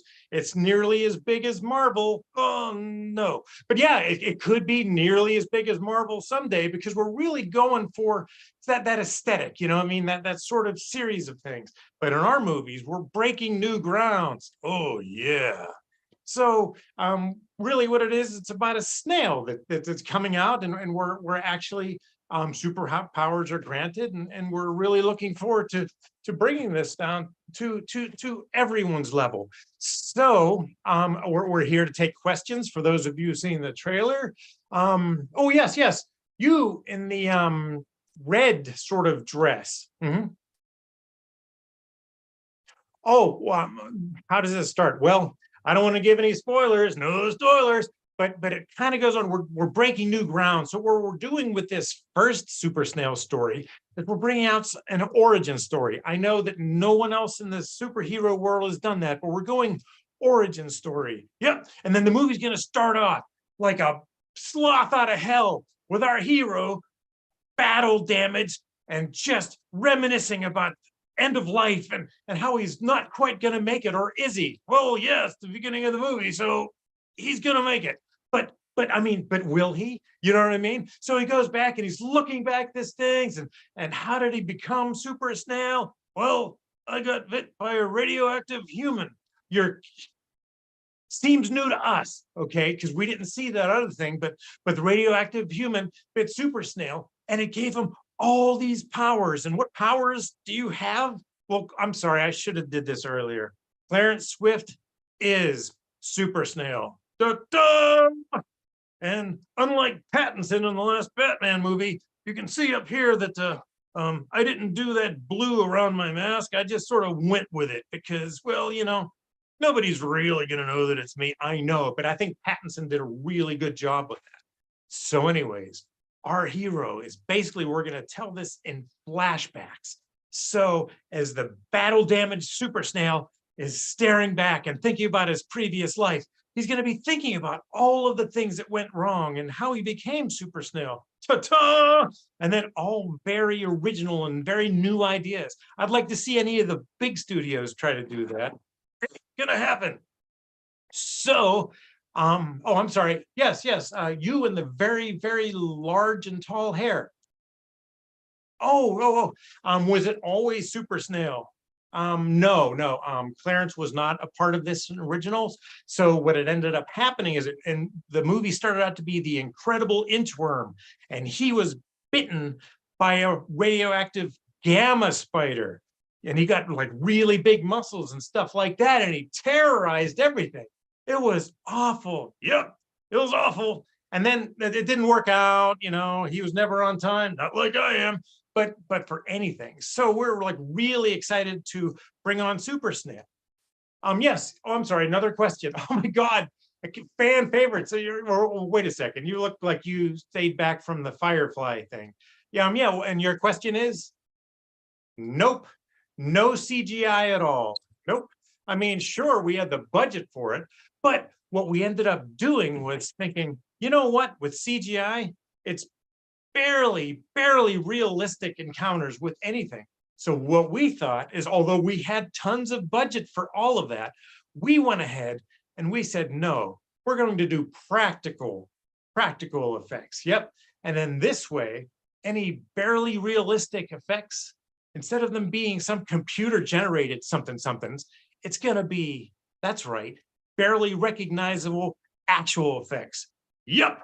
And no stuntmen. Nope. And pretty much nobody got hurt.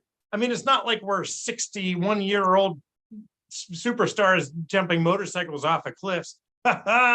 We sure aren't.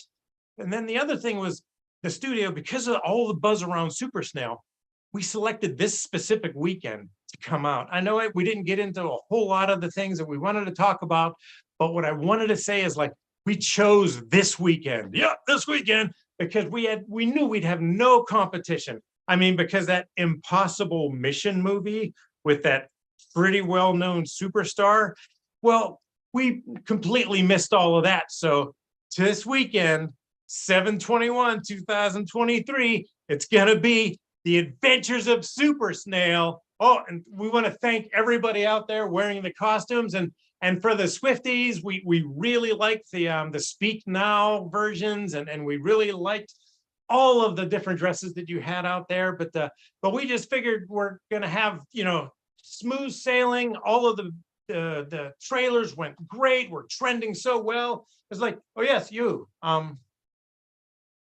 and what? Oh, well, when's that coming out?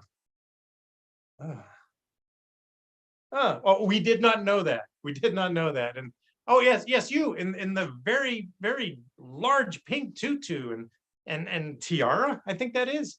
Yes. So there's a doll movie coming out this weekend. Huh. Oh. Why not studios? Yeah, let's make it this week. I mean, why not? Oh, we just have a few minutes left. I was wondering if the hosts back at the Improv at its best are out there, and if they had any questions for us or anything like that. I just, oh gosh, I mean, I'm really sorry, but everybody, I mean, if you're not seeing the other two movies, if you could see maybe Super Snail, The Adventures in Super Snail. I do all my own stunts. I barely got hurt, and I'm probably Clarence, who's the right snail for the job. Ugh. Oh gosh. Great job, but Oh. assuming these lovely ladies do have a question for you. Yeah. So I think I'm going to be a big fan of Super Snail. I think I'm going to be a Swiftie. So yeah. Would you say that you're the hero or the anti-hero though? I'm a little anti-hero. I mean, because you've got the ones with enhanced sort of things like Daredevil. Like I don't have any sort of physical enhancements that are bad, but I tell you what, I am slow. God. But yeah, it's going to be kind of anti-hero, because even though everybody wants me at the party, I'm always late. So they got to overcome that. Well, I'm sure there won't be any bad blood about that. Yeah. And if it is, you just shake it off. And it's because what it keeps me going really are sick beats. My boyfriend had a new friend. Sorry. Haters gonna hate, right? It's like an earworm. I wish I had them. Mel, I think that's it. I don't have ears. Thank you. Hey, if you were a little bit smaller, you could be an earworm. So. Whoa. Coming from you, I appreciate that. So thank you, Mel. You're welcome, Super Snail. Oh, I have to admit, I'm a little overwhelmed because I knew that you were going to be on the panel, and it's like, it's always been my dream to meet Mel Brooks, let alone have them be asking me, Super Snail. Oh my God. Did you involve Blazing Saddles? I did. It did. It's like, hold on. Everybody's favorite scene. Ready? Nope, doing it. Caroline, do you have a question? I know usually you have some good answers with him or good puns, but go for it. Yeah, I mean, I think my big question is like, did you make your own mask? Did somebody else make it for you? Well, it's sort of that thing. It's one of those deals where, when it first happened, I was all confused, and I don't really sew, and I don't own a hot glue gun. So a Samaritan came by and then decided the mask should be enough. And they had really good style. It's like the kind of style that is like turtlenecks in the summer kind of style. The kind of style that's like, you know what? Bell bottoms did not go out of style. The kind of style where it's like, you know what? Glitter everywhere, especially over your eyes. And that's the kind of person you need. I mean, it's like, it went through so many iterations. I mean, if you saw Daredevil, the series on Netflix and now on Disney, yeah, like he went through so many things. It was just like, he just wore that big bandana on his head. And I'm like, well, you're going to get hurt. So, me, I got a mask made out of tape. So I'm just kind of curious because I don't want to mess up the schedule kind of thing, just with what's going on. But Super Squirrel and Dave, do you have something that you want to advertise, website, or what's what? Oh, yeah. Well, as Super Squirrel, clearly, Andy, it's all about where I hide my nuts and the way I can run across telephone wires. And you're really screwed if you're in one of those homeowners places where all the wires are underground, because then I'd nearly need to be the incredible inchworm, because then I would be subterranean, Andy. Way to pay attention. Oh, God, you know what? For a snail, I talk kind of fast. He's a mutant snail. Mutant snail, you know what? It's kind of funny. But anyways, thank you guys so much. It was fun to have Dave here for a change. I know, right? It's like you rarely come out, but here I am. Yeah, you are. And that's enough. And scene. And scene. And scene. And scene. And scene. Thank you so much, David McCabe and Super something. I apologize. Oh yeah, whatever, Andy. Whatever. Yeah. Super, I don't know, humpback whale. Does that work for you, Andy? Does it work? Huh? Yeah.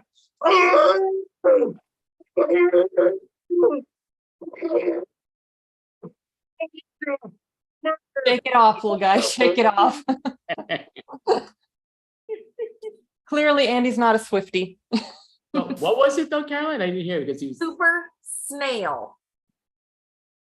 He doesn't look like a snail. Okay, I don't know. Okay, but the shell and the antenna and the slow moving anything had anything to do with maybe what he was trying to represent. I'm good, but I'm good, Andy. Whatever, super host. Blah, blah, blah, blah. a great job for the Super Snail and Dave Butt. Caroline, would you like to introduce the next individual whose battery on his phone is dying? So, Yes, up next we have DB Frick.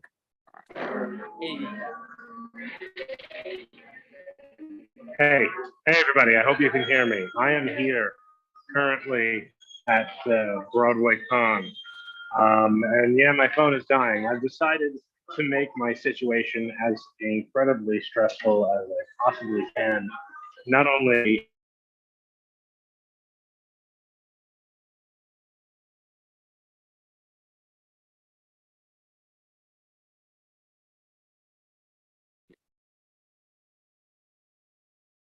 okay, so it did say that his phone was dying.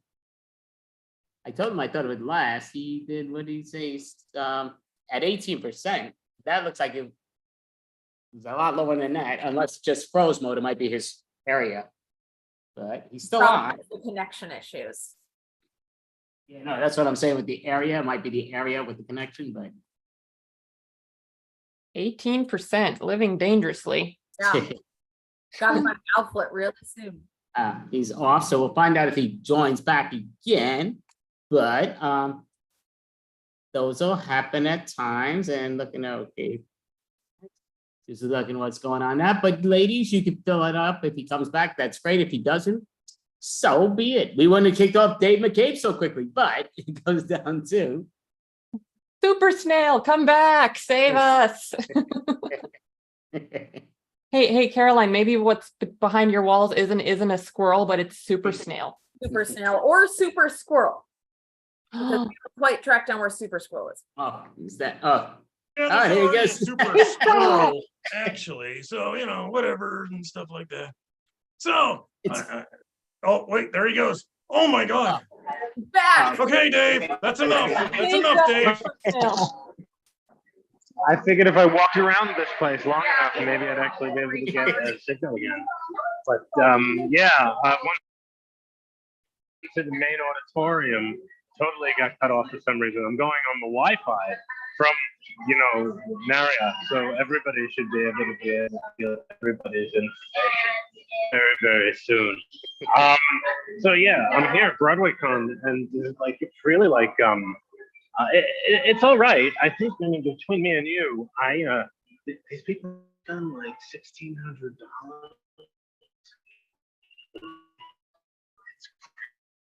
I don't know how they do. Evie, I just I want think you to know someone you're did just breaking up like crazy. So once you get a good spot, don't keep walking Okay. because your reception, we're not seeing you or hearing you. Okay. Okay. I can keep on trying. Are you guys hearing me? Yeah, we're hearing you. All right, so go ahead, continue talking. For now, we hear you.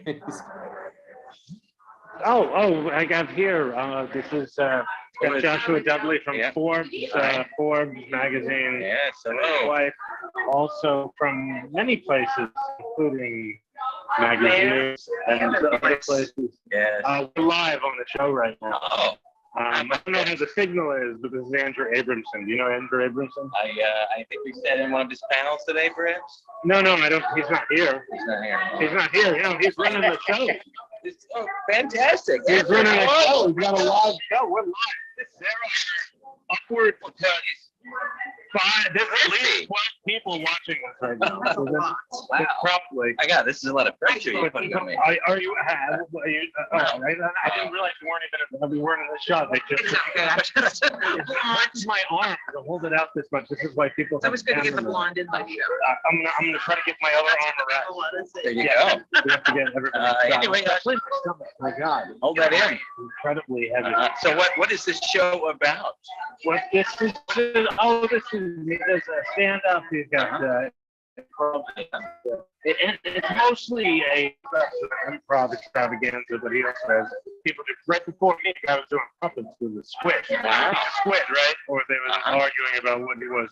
I don't know. You guys didn't see. Mostly the build-up would be a good name for a show. If I stand on this side, it won't hurt as much. Now my arm here. Now it's lower. How does that look? Oh, we look like we're doing an album cover. So I don't know if anyone here has ever been at the Marriott Marquis, but they're having lots of seminars and classes and various different things. I think they're about to make out right here. And we're going to take bets on whether they're going to go all the way or not in front of everybody. They are like the neutral bathrooms. But this neutral bathroom is urinals. So I'm at a urinal and a 15-year-old. Wow. Try not to think. Weird. Oh, hey. Are you guys? Who are you guys? Who am I? I should know who you are, but I don't. I'm so sorry. Oh, it's okay. You don't have to know. This is Josh Dudley. This is Phoebe Dudley. Phoebe Dudley. I'm Phoebe Frick. We're live on a show right now. Oh, it's a show. Yeah, we're live on the show. What's the show? This is an improv extravaganza. Oh, that's so by a cool. bunch of, New York comedians. Well, people from all over the world. What's your name? I'm Dave. Dave Malinsky. Dave Malinsky. This is Dave Malinsky. Hello. Are you enjoying yourself at BroadwayCon?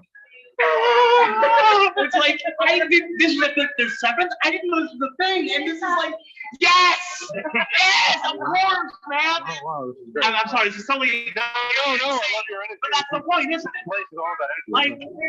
man, it's going right Dionysia, right into your Bacchus. Oh, we're talking Greek gods. We must worship Dionysus. Yeah.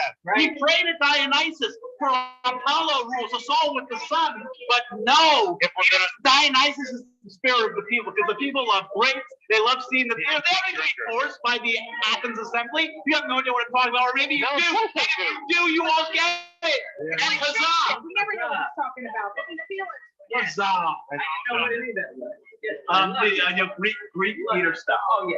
So Like, this, think about it. what's Like, going on here? this is the newest thing, and yet you unify the opposites. The newest thing is you have a camera in your pocket. Everyone can see everyone in the world. Everyone can communicate with everyone all the time. But think about what theater is. Theater is when you go to a place and you do the thing. And if the two are united, all of existence becomes one. Apollo and Dionysus, look, they're both Zeus's kids. They're all up there on Olympus, looking at all the things they made, all the humans that humans made. Security. And like, yes, I'm ripping, but like, tell me I'm wrong, Great. man. No, I appreciate that. Did you see the guy? Anyway, enjoy your show. No, I appreciate it. Glad you came by. Tell you, I'm just here to see Avenue Q, the Avenue Q cast. They're about to do a reunion of Avenue Q, the original cast, which, by the way, I saw them the night after they won the Tony. Well, you did? Many years ago. The night after, just coincidence. Oh my God, that's amazing. Yeah, I'm planning on going to see that after I go to the Astor Bar for the The piano bar. The piano bar. Little thing going on. Will do. Thank you guys. Yeah. That was the most energy I've seen in a long time. Actually, the 12-year-old boy. Yeah. Wow. That's Dave, the 12-year-old, 35-year-old. That was incredible. I wasn't expecting that much, but I definitely got it. So Broadway Con, it's all about classes and you have to meet people. Here's someone that I just met Ian Shaw. Ian Shaw is the son of Robert Shaw. Ian Shaw is playing Robert Shaw in a play about the making of Jaws that's coming to Broadway. So Ian Shaw is playing his father, Robert Shaw. So I didn't have a chance to record this, but when I met him, I asked him how did he prep for being the incredible alcoholic that his father was in real life and in the movie. And he said, "Oh, I just drink when I get up in the morning and drink all day." And that was his answer. It was great. And I wish I could have made, if I could have gotten that soundbite, but he was sort of on his way. But it was a beautiful moment. Ian Shaw. Ian Shaw. Who else do I got around here? I feel like if I move anywhere, we're gonna disconnect. And I'm surprised that we're making it this far. You guys should all come down. Just sneak in. Just come to the Marriott Marquis. I mean, everybody fits in. Look, they're making out. They're making out. If you look closer, they're making out. Making out at Broadway Con. I don't really have a lot of jokes today. I don't have any puppets. I don't want to have to follow up the puppets. He's so funny with those puppets. With the squid, or what is it, an ant? He has an ant. Or is it a Malamute? Maybe it's a... Great puppet. I love it. What I wanted to do was I wanted to end up walking into a couple of these rooms, but I'm so afraid that we're just going to get disconnected. Like, let's see. Avenue Q reunion at 5 o'clock. Let's go to 6.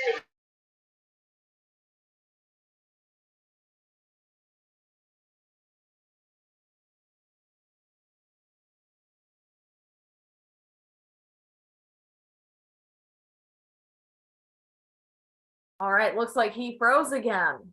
Froze. Yeah, his connection's definitely very inactive. He's in there with that. Definitely was able to pick up the vibe of where he's hanging out at, though. I kind of want to have what they're having. Now, Broadway Con, I mean, that is a cool thing that they're doing. Yeah. Yeah, it's. And he's gone. Done. All right, we'll give him another like minute and a half just to see if he pops on up, just to look at for the time, because I don't want to mess people's times up. But oh well, I've been looking at here. I was messing with the wrong thing, but he's got to hit that. So how we're on time. 03. Okay, yeah, so perfect. We can wait a couple minutes just to get people on time. I don't want to mess people's thing up. So how did we think DB's thing was going? Because again, the connection was really bad. I mean, it seemed like it would have been cool if we could have heard him and hearing what the other people were saying. Yeah, that one guy had a lot of energy. Definitely seems like a fun place to hang out. Yeah, I've never been to the Marriott Marquis. Okay. Yeah, he just wrote down that his thing, totally cut off. So that's all good. Yeah, no, it happens definitely with those things here and there. I'm looking at my timer.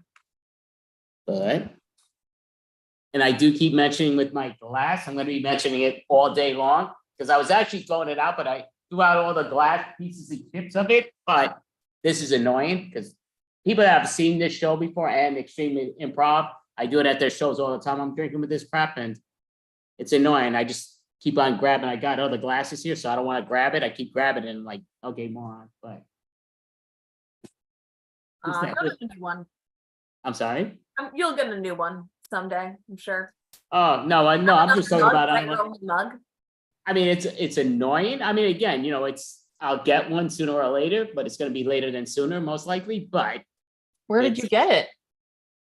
it's a great question. I actually got it as a gift, but Aw, so yeah, and that's also another bummer. But those happened, especially that I always was keeping it pretty well, but me rushing to do this Comic-Con thing and had to have the cup in it was like quick mess up. Ah, But so here with that. We did actually have a few going on with both with Clan Without a Shell and the Improfessionals a little bit later. Caroline Dunn is actually doing a solo stand-up, which she does an amazing job. And I'm actually what looking I at talk this. about tonight, still don't know, so we'll see what happens. I'm sorry. We'll see what happens tonight. I don't know what I'm gonna talk about tonight. We're gonna have to find out. I have to Oh, find out. yeah, she'll be doing a lot of other performing beforehand because it's at 9:42 p.m. Eastern time. So, it's always good to see where people take those things. And again, she's excellent. Call it the way I see it. Looking here, who's on the next in the wings? Yes, he is here. Perfect. Getting my connection keeps going in and out, not my connection, other people's connections. So I want to make sure who dropped out, who didn't. But so, Mel, would you like to introduce the next individual that's coming on up? sure. Up next, we have Fran Tiernan. Hello, everybody. Happy Friday. Woo! I love the fucking weekend. I really do. As was mentioned before, my name is Fran. And in case you didn't know, I come from Ireland. And I'll stop you right there. I am not an alcoholic. I know what you're thinking. We Irish, we all get stereotyped as alcoholics. But we're not alcoholics. I'm not an alcoholic. We're alcohol enthusiasts. And I'm telling you now, there is a major, major difference between the two. Denial. Generations and generations of denial. Woo! We've earned the right to call ourselves alcohol enthusiasts. We have. Oh, I do love a good drink, I do. I've definitely got myself into a few scrapes over the years now on the drink. I can tell you that for sure. I fell down an escalator. As you do. That was a day now, I tell you, I was very, very, very drunk. I was at a friend's wedding, right? Out in a place in Langley here in British Columbia in Canada. And I was absolutely rubber drunk. That day, I was on the 3 W's I was drinking the wine, I was drinking the whiskey, and I was smoking the weed. I was, as you kids these days would say, I was www. Booked. I was in a rag order, I was. I tell you though, after that day though, after I fell down that escalator, my whole world changed, it did. My whole life changed, it did. And not just because of the brain damage, no.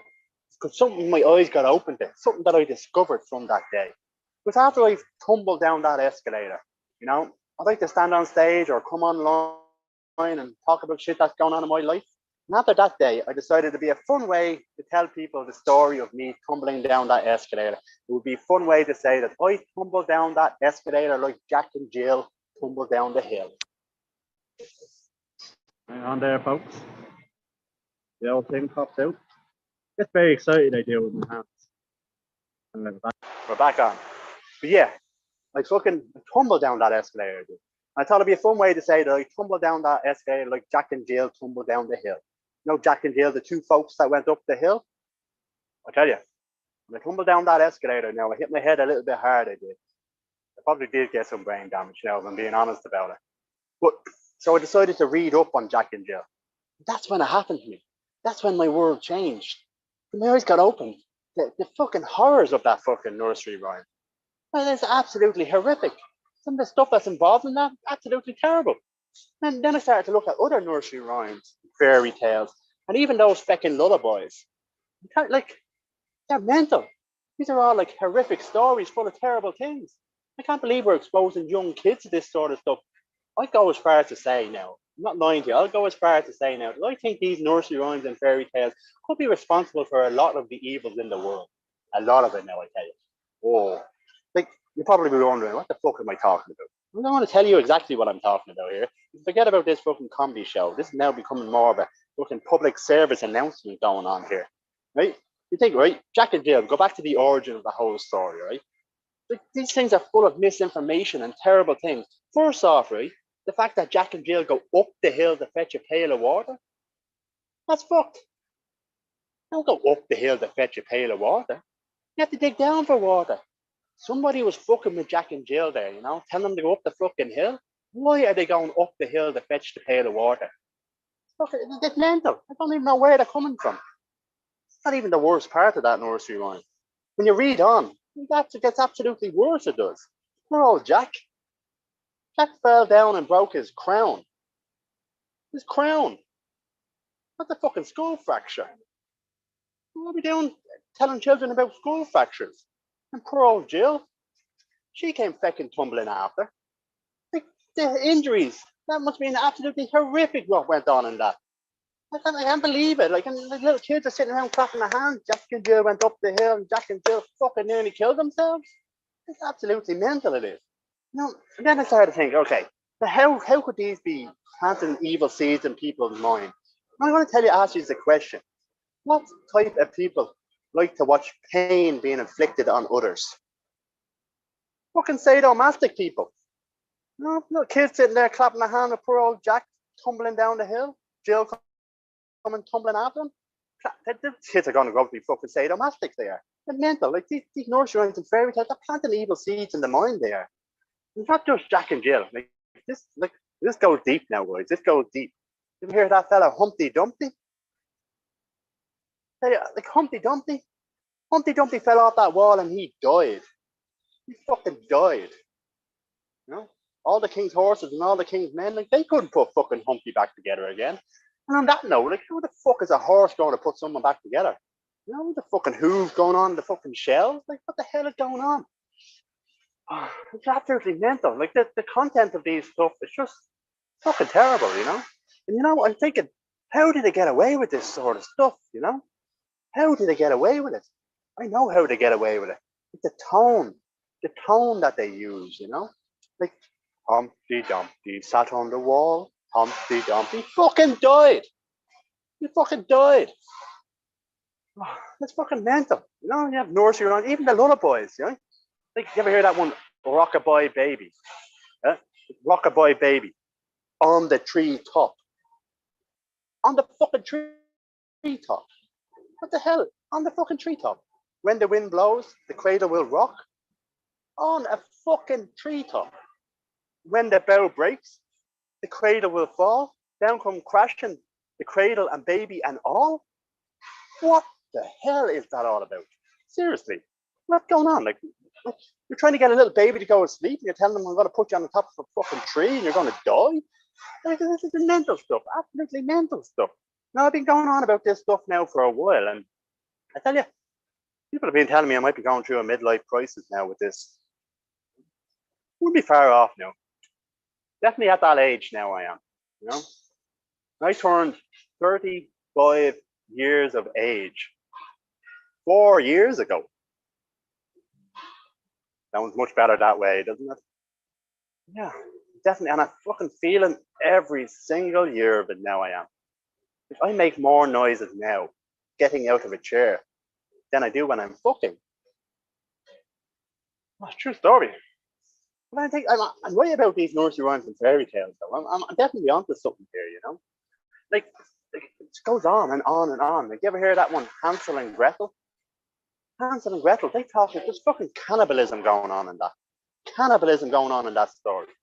Now, why are you exposing kids to cannibalism? Just even the idea that you can eat human beings, planting a seed in someone's mind. If you want to start drawing connections, start connecting the dots of your life. You know who looks like they could be in Hansel and Gretel? And who's fucking fucked up from Hansel and Gretel, probably? Jeffrey fucking Dahmer. telling you guys, fucking think about it. Connect all them dots. I'm telling you now. It's absolutely mental. Like these nursery rhymes and fairy tales, right? And the lullabies, they've been around for hundreds of years. You know, no matter what part of the world you're in or what language you speak, there is some sort of variation of these stories that's being exposed to young minds. Like fucking warping our minds. What's going on? You know, the classic, like it's not just like putting people on twisted paths, like the sadomasochists or the cannibalism. Even just plants fear, seeds of fear in your mind. You know, you ever hear of a thing called agoraphobia?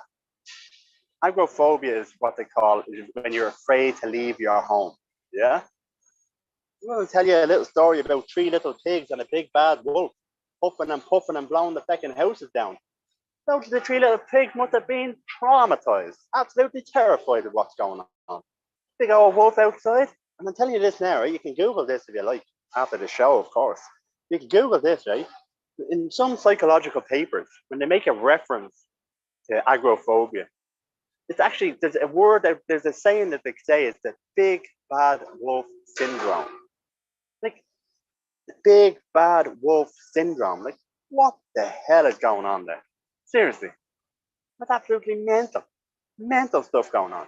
You know, and there's so many of them warped stuff out there. Like, you have Beauty and the Beast. You know, how popular is Beauty and the Beast? That's fucking bestiality. Bestiality going on in that. What the? Like, seriously, that's bestiality going on there. No, and then you look at Sleeping Beauty. What could Sleeping Beauty? How could Sleeping Beauty be warping young minds? Necrophilia. That's what that one plans. You think about it, right? In that nursery rhyme, Sleeping Beauty is in a glass coffin. A glass fucking coffin. And then there's a queue of guys queuing up to give her a kiss. Like, that's fucking warped shit, like, you know? It's absolutely warped shit. We can't be exposing young minds to this sort of stuff. It's fucking mental, like, you know? Absolutely mental. You have Cinderella. You all know the story of Cinderella.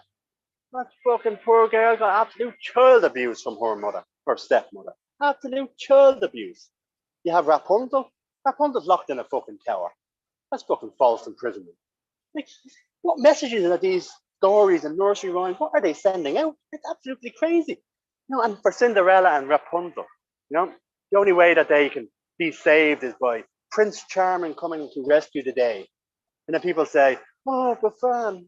No, that's a love story. They're love stories. They're fucking love stories. They're fucking rescue mission. Fucking mental they are.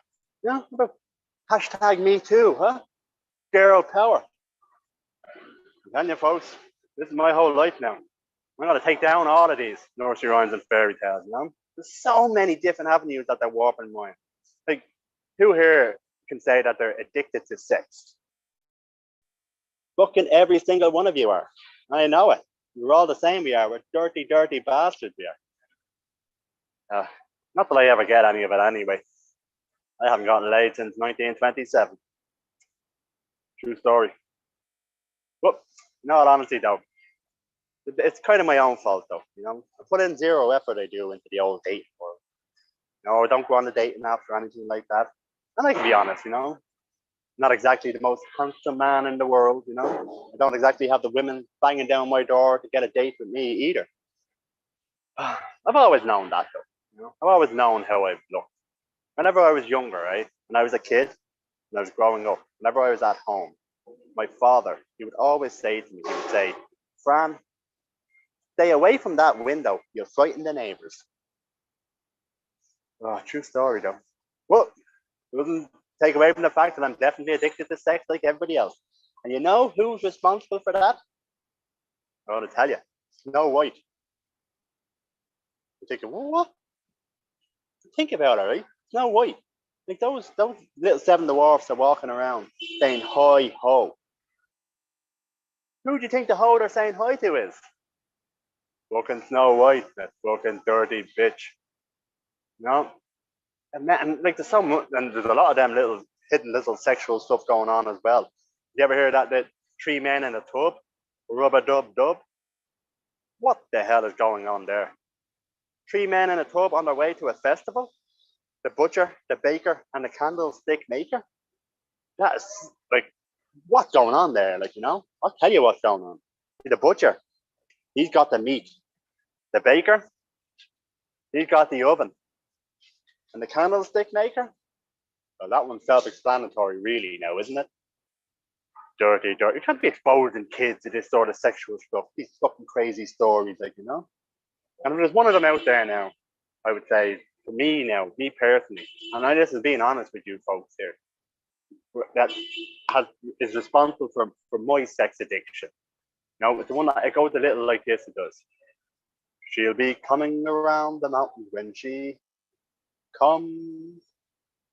She'll be riding 6 white horses when she comes.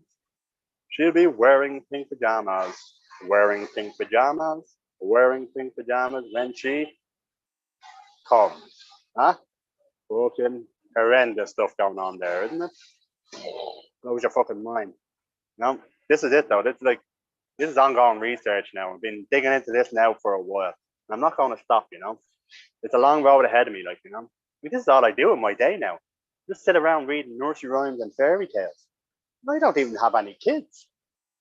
Fucking mental, like, But I'm not going to give up though. I'm going to carry on. You know who I'm going to go after next?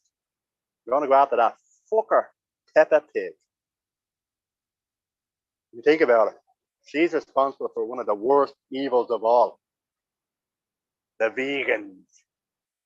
Fucking terrible. Anyway, I think 30 seconds left. I will thank you so much for your time. I wanted to rehearse that, get it practice up, trying to polish that old nursery rhyme set.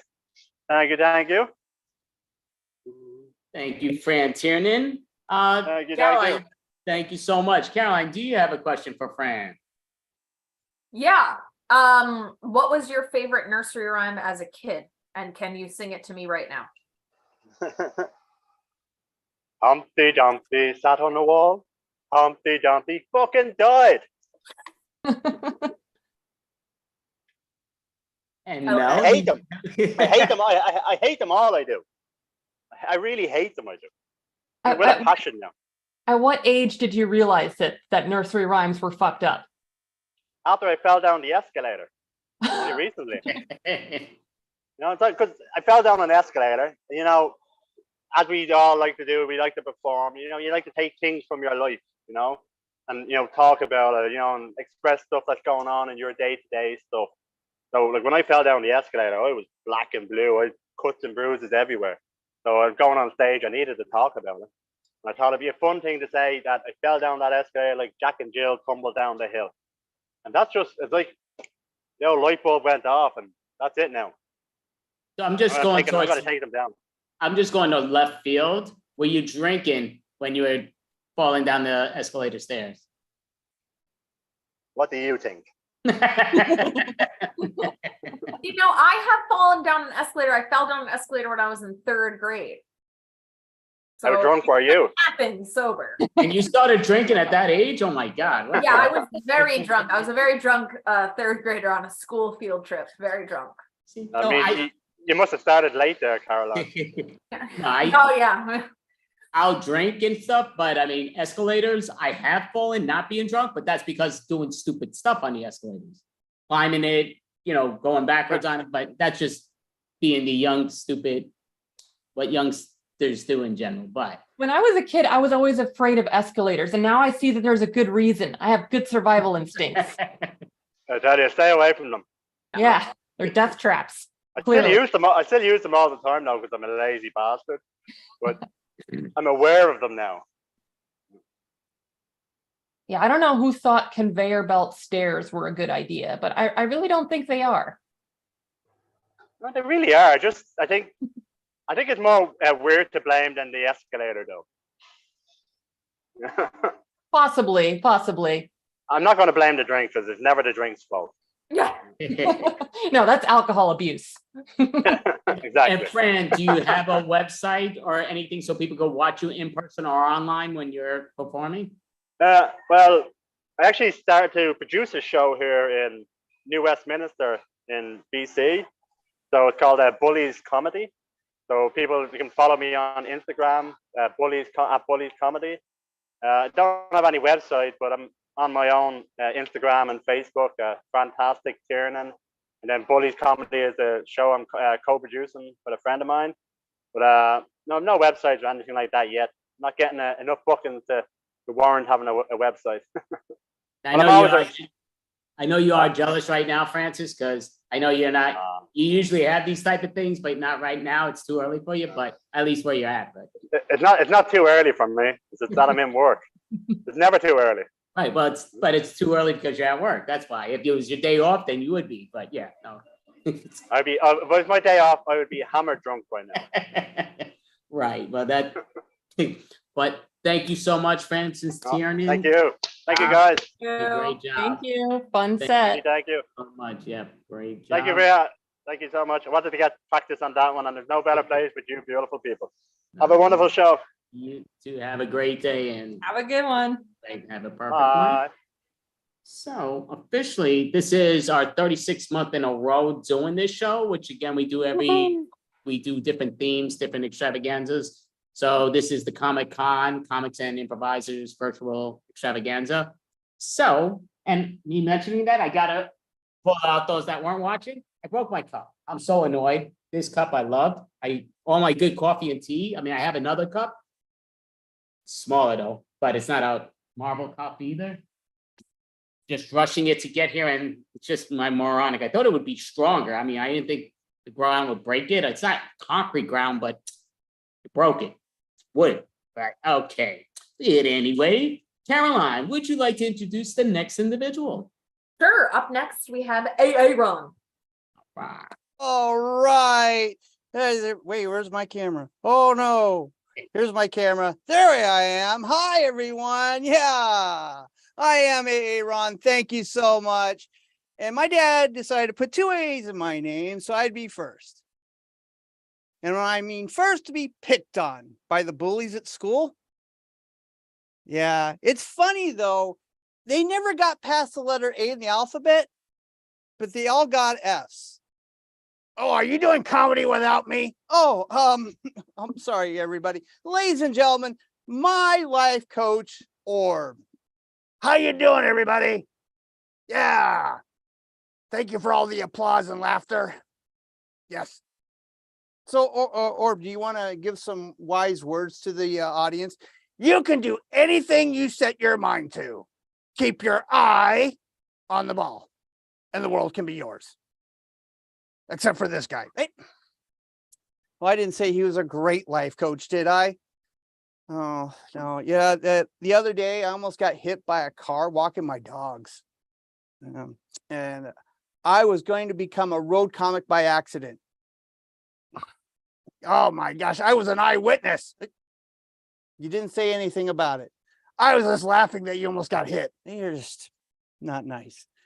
Anyway, all the venues where I was going to play were flashing in front of my eyes, the Detroit House of Comedy, Laugh Factory, and I was going to headline the Crypt. Oh, great. Your jokes would have gotten the same response that they get here. Silence. Then my life coach. But I found out the driver was a senior person, and they were trying out for the sequels to the Fast and the Furious for seniors. And I found out the title for the next Fast and the Furious movie called The Lost and the Perilous. I have nothing for that. Okay, thanks. So, Orb, are you a father? No, I'm a dad. What's the difference? Dad means dude always drinking.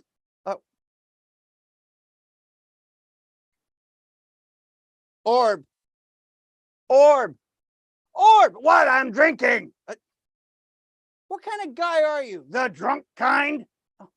We're doing a show here. Oh, I'm sorry, everybody. Do you want to watch me drink? No, they don't want to watch you drink. They want to hear some comedy. Oh, okay. So are you a daddy too? Yes. Dude always doing doobies. Yeah. Oh. I'm ambidextrous. I can do 2 things at once with my hand. I don't think that's what that means. I know. So, you know, I don't have to worry about my liver since I became a puppet. The poor bastard has mine is already pre-pickled. Hey, Orb, I do notice on your bottle there, it's still got the lid on it. I put a small hole in it to meter out my liquor. Wouldn't you rather have like a nipple on it or something? Quit talking about my fantasies on stage. Oh, okay. You know, previous comic talked about Jaws the Musical is going to hit Broadway. I hear the critics are really chewing at the bit to review that one. Yeah, I'm sure they are. Do you have something else to say? So I watched you write down some notes for the last one. Yes, the guy before us, he was talking about nursery rhymes. They were the very first safety tales. Yes. Kids were hurting themselves, you know, jumping off their walls, cracking their skulls. Yeah, I agree on that. And escalators, they don't do much except uplift the lazy. Oh, that's not nice. So can you tell everybody where you're from? Or, oh yes, I'm from the planet Oculus. We're suing Zuckerberg because he's too meta. Oh, well, we are on Facebook Live. Hi, Zuck. Hi, Zuck. All right. So what was one of your jobs on Oculus anyway? I was a private eye. Okay. I was arrested 26 times for being a peeping Tom. Oh, well, that's too bad. And not once was I ever a private eye. Oh, okay. Did you have any other jobs there? I was an optometrist. I gave out eye exams. Oh. Everybody had 10 vision. Oh, okay. So did you go to a university for all this work? Yes, I went to Cornea University. How well did you do there? I was a star pupil.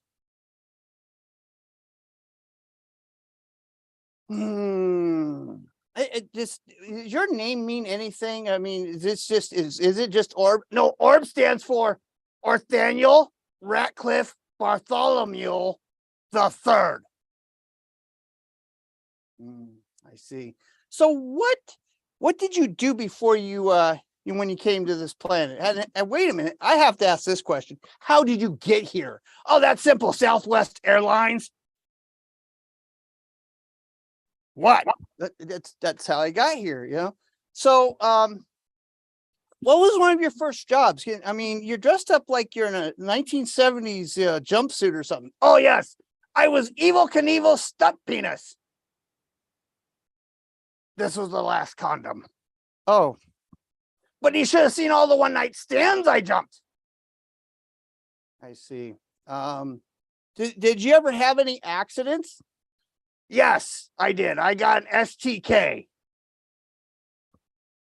Sexually transmitted kids. Well, how do you know they're yours? They have my eye. So you have an X orb? Yes, I have. Where do you think the kids came from? Well, people's skulls. I'm the comedian. You're the straight man. Oh, gee, I thought we were all together. No, we're not. So, do you want to introduce your kids at all? I'd rather not. Oh. But is your ex another eye? No, she was a mouth. Well, why did you get divorced? She was a chatterbox. So how many kids do you have? 18 little Orbeez. Wow, that's a lot of kids. And I'm adopting all of them out. Yes, for as little as $15 a day, you too can save me tons in child support. Oh, and your ex is okay with this? Yes, she's fine with this. She has too many mouths to feed. It's asking for it. So, do you want to introduce your kid? Yes, I'll bring up one. Hi, I'm Orby. How you doing? You can see that we match. Look, he has my eye. So are we keeping this one? Yes, I want to keep one so I remember what they look like. Okay, so you go away. All right. He just left. You just hurt his feelings. I don't care. Orb, why are you smoking? I mean, that's weed. Why are you smoking so much? It's for my glaucoma. Oh, I'm so sorry. I really didn't realize you had glaucoma. I don't. I'm pre-medicating.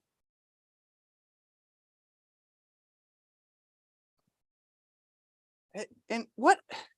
Now you're going to drinking again. Orb, what are you drinking?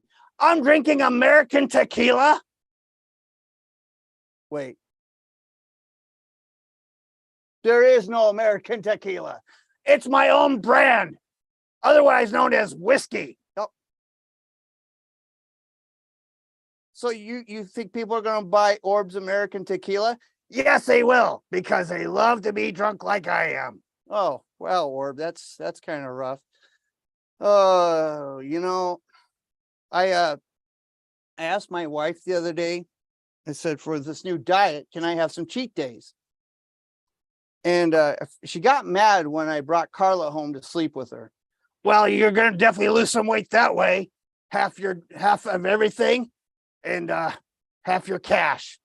Yeah. So my wife said we needed to go to a family marriage counselor because that was a bad thing. And the first thing my wife says is I suck in bed. And so she gave me a book, the counselor did. And it was Sex for Dummies. I guess the first page was do it yourself. Oh, you're really, really, really nice, Orb. I don't know what to say about that. You just keep cutting into me like it's nobody else's business. Oh, but yeah, we went through that. But let's talk about some of the stuff around the house. You and I were observing something the other day. We have a chaise lounge, and it's the only piece of furniture with no arms. It's a great piece of furniture for when you want to learn how to stop, drop, and roll. Yeah, for like fires. Yes, that's right for fires. It's a double amputee couch. It's weird looking. And so for not to feel bad, I decided to cut the legs off the ottoman the other day. And now that identifies as a footstool. I have nothing for that. Okay. Yeah. So this isn't my day job. Oh, wish it was, but actually my day job is in construction, and my family thinks I love IKEA.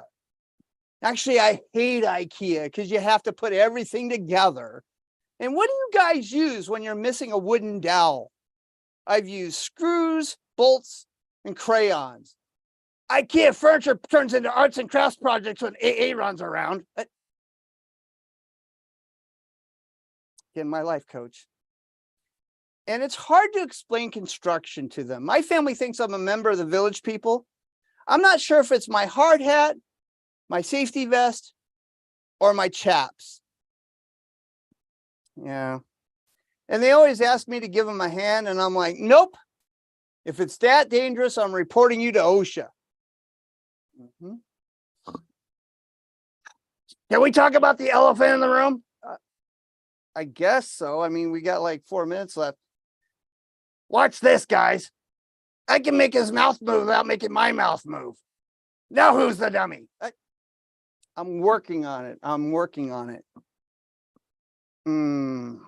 I have sleep apnea, and that's when you stop breathing when you're sleeping. And mine is caused by my pillow. When my wife holds it over my head, she says when I snore, it sounds like I'm sawing logs. You are the human version of a Macaulay chainsaw. Yep. How would you know? I stay here. I live here. And the only way she used to wake me up is when she yelled, "Timber!" If only she came down on you. And I know a lot of people fall asleep at work, and I wouldn't fall asleep at work. I did during the commute while driving. My carpool was pissed. Yeah. And I don't have narcolepsy.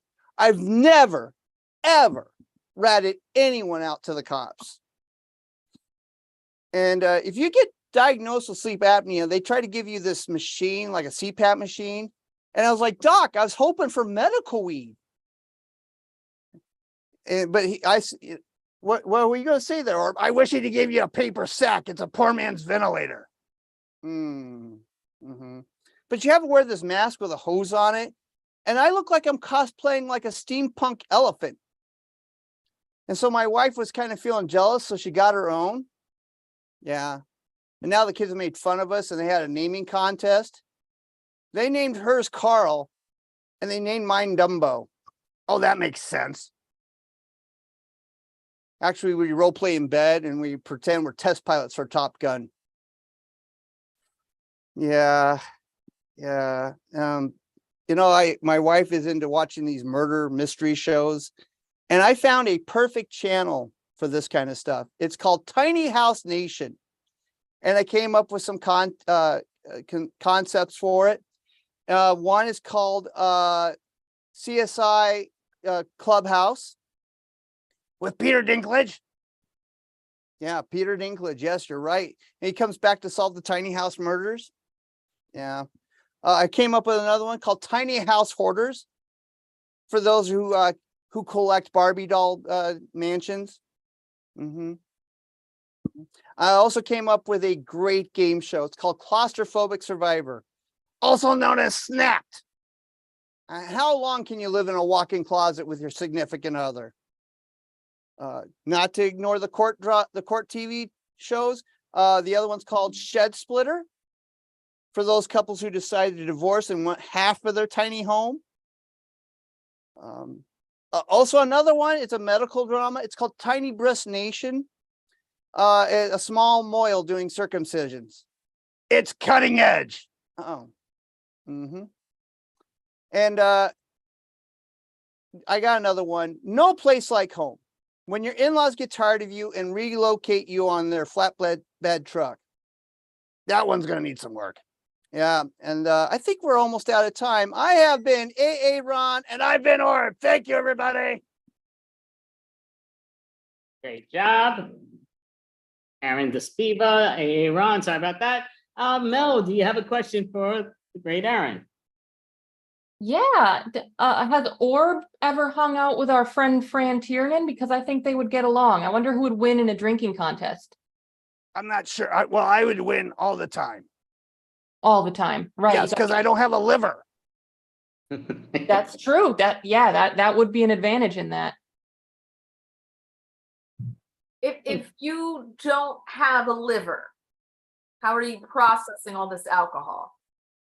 It just runs down A.A. Ron's arm. Oh, so he's actually the one who gets drunk. You're never drunk. He's always drunk. I'm never drunk, but my arm is fully pickled. Understood.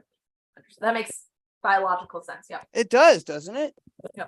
Just learned a lot about anatomy. All of it true. Yeah. Everything is true. What I've said today. Yes, everything is true. I do love pickles. I actually, you know what? It's right here.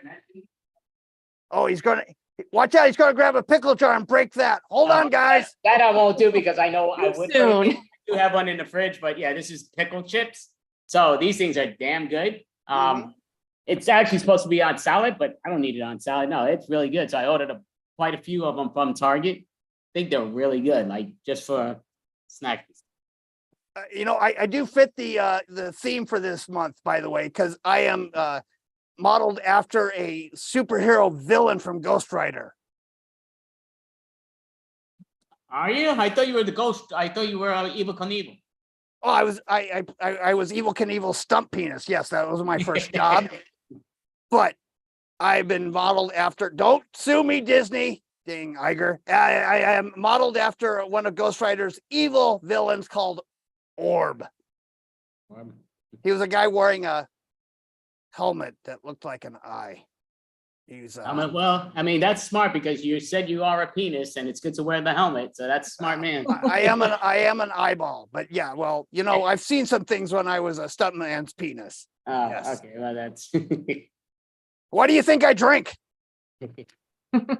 Well, does Orb or Aaron, sorry, have a website that you want to advertise so people know to follow you in person or online? oddly, let me get my website thing. Well, I don't have the ops, but oddlyfunnyproductions.com. You can find me there. Also, what's the other one? Bombing Run. That's the bigger one that's going on right now. Bombing Run. It's bombing.run. Bombing.run. And Bombing Run is on a Roku channel. Yes, I look away as I try to find all my stuff on my OBS. Nope, that's not it. That's not it. Okay, everything disappeared as soon as I went to look for it. That's great. That's awesome. But it's on DBTV. You can find DBTV on dbtv.tv or on Amazon Fire Stick right now. They are updating and refreshing the Roku app right now. So it's off for a week right now as they get it better, more streamlined and enhanced. But you can find Bombing Run Friday nights at midnight Eastern time, 9 o'clock Pacific time.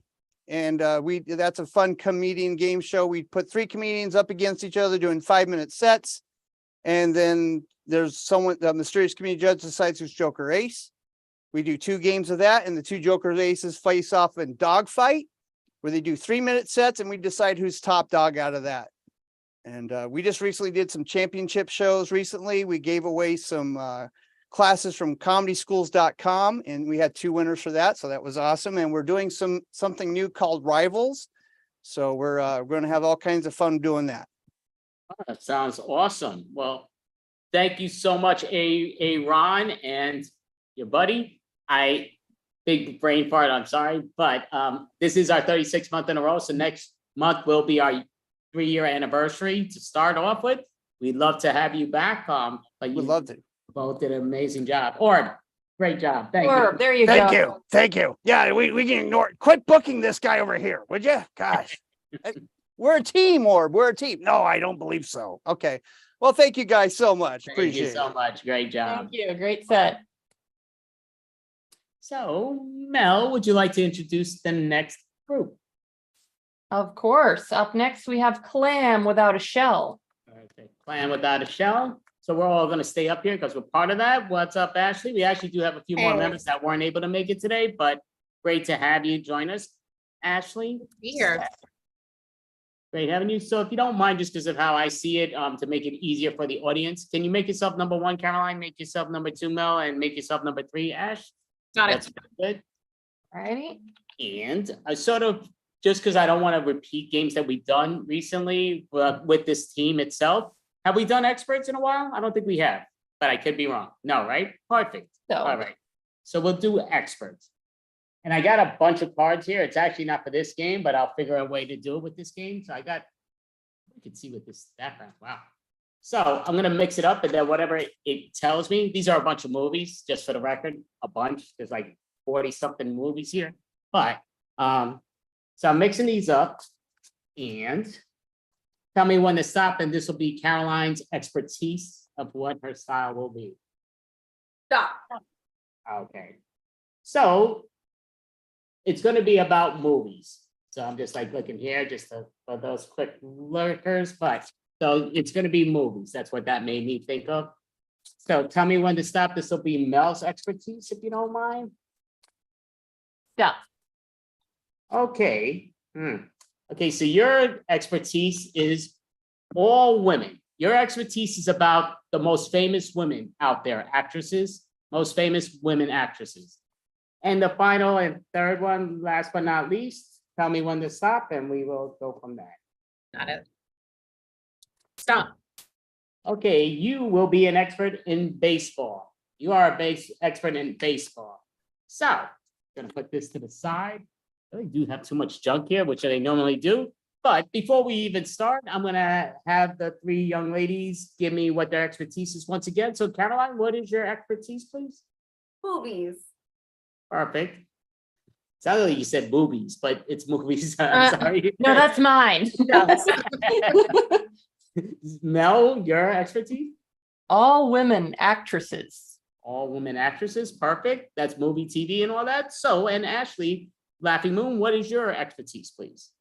Baseball. Baseball. All right, great sound effects. Bah, bah, bah. So welcome everybody to this show. I'm talk show. I got a bunch of listings from people that are sitting here in the audience. I'm so happy that you're all here. But we will go down to the numbers. Expert number one, please introduce yourself to the audience and let us know exactly who you are and what's your expertise. Hi, I'm Cindy, and I am an expert in movies. I love movies. Okay, great. Interesting. I think most people do, but thank you so much. Expert number two, please introduce yourself to the audience. Hi there, I'm Wendy, and I am an expert in all women in movies and TV. Oh, okay. Very interesting. Thank you so much. And number three, please introduce yourself to the audience. Hey, and I'm Jay. I am an expert on all things baseball. All right. Thank you. All right. So just to get it off, I'll even ask the original question for myself, then I'll pull out what the questions from the audience were. So number one, Cindy, just kind of curious. Say you're right now celebrating a 3rd year anniversary for your friends. What are you bringing them and why? Expert number one, Cindy. I'm definitely bringing them the best film about friendship that's ever been made, which, I mean, we all know, of course, it's The Brave Little Toaster.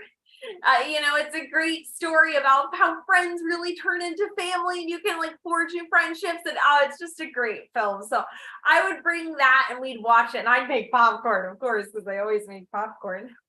Oh, well, thank you, expert one, Cindy. I thought that movie was burnt, but going to go to you, expert two, asking you the same question. Basically, I forgot my question. Oh yeah, what was my question? I blanked out. What would you bring to a friend anniversary of 3 There years? you go. Sorry, that was just my brain farts. But yeah, so number two, Wendy, what are you doing for your friend's 3rd year anniversary gift and why? Well, I just love the idea of having an anniversary for your friends, because you know what? We don't need a man to celebrate an anniversary. Us girls can have an anniversary night all to ourselves. And we are going to watch a great movie with Reese Witherspoon, Legally Blonde, because it's a celebration of female friendship. Hey, never saw it. I'll take your word for it. But it sounds like it's a movie I would say I would like to try to see, but it's so popular. But we're gonna go now to you, number three, Jay. You're going to your friend's 3rd year anniversary. What are you getting them and why? So I think I am going to get them, all right, so I'm going to get them like a mini replica of their wedding cake, but they're going to open it and take me out to the ball game is going to play, and there's going to be a signed Derek Jeter ball in it. Because my friend's husband looks just like Derek Jeter. It might even be Derek Jeter, like Gone Underground, you know? Yeah, no, okay. I'm a Met fan. I don't care about Derek Jeter, but again, I give respect where respect's due. He was an excellent ball player, Jay. I appreciate that. So we're going to ask the next question, which came from the audience, and it is going to go to Wendy right now, number two. And the question here is, I need to get a bouquet of flowers. What flowers should I get and why? So they're not giving us a reason why they're getting these flowers, but they're saying they need to get a bunch of flowers. Which kind of flowers would you get them and why? Number two, Wendy. Well, I think you can't go wrong with the classic rose. And in fact, that reminds me of a brilliant movie with the great Bette Midler, The Rose. And there's a song involved, and it's very, very meaningful. So to anybody who knows that song, who knows that movie, a rose will just mean a lot. So always go with a rose. That's what I say. Well, thank you so much. Rose. Number two, Wendy, definitely appreciate that. Now, number three, Jay, we're going to ask you the same question. They're giving their friend flowers. They want to get a bunch of them. They didn't say what's the reason.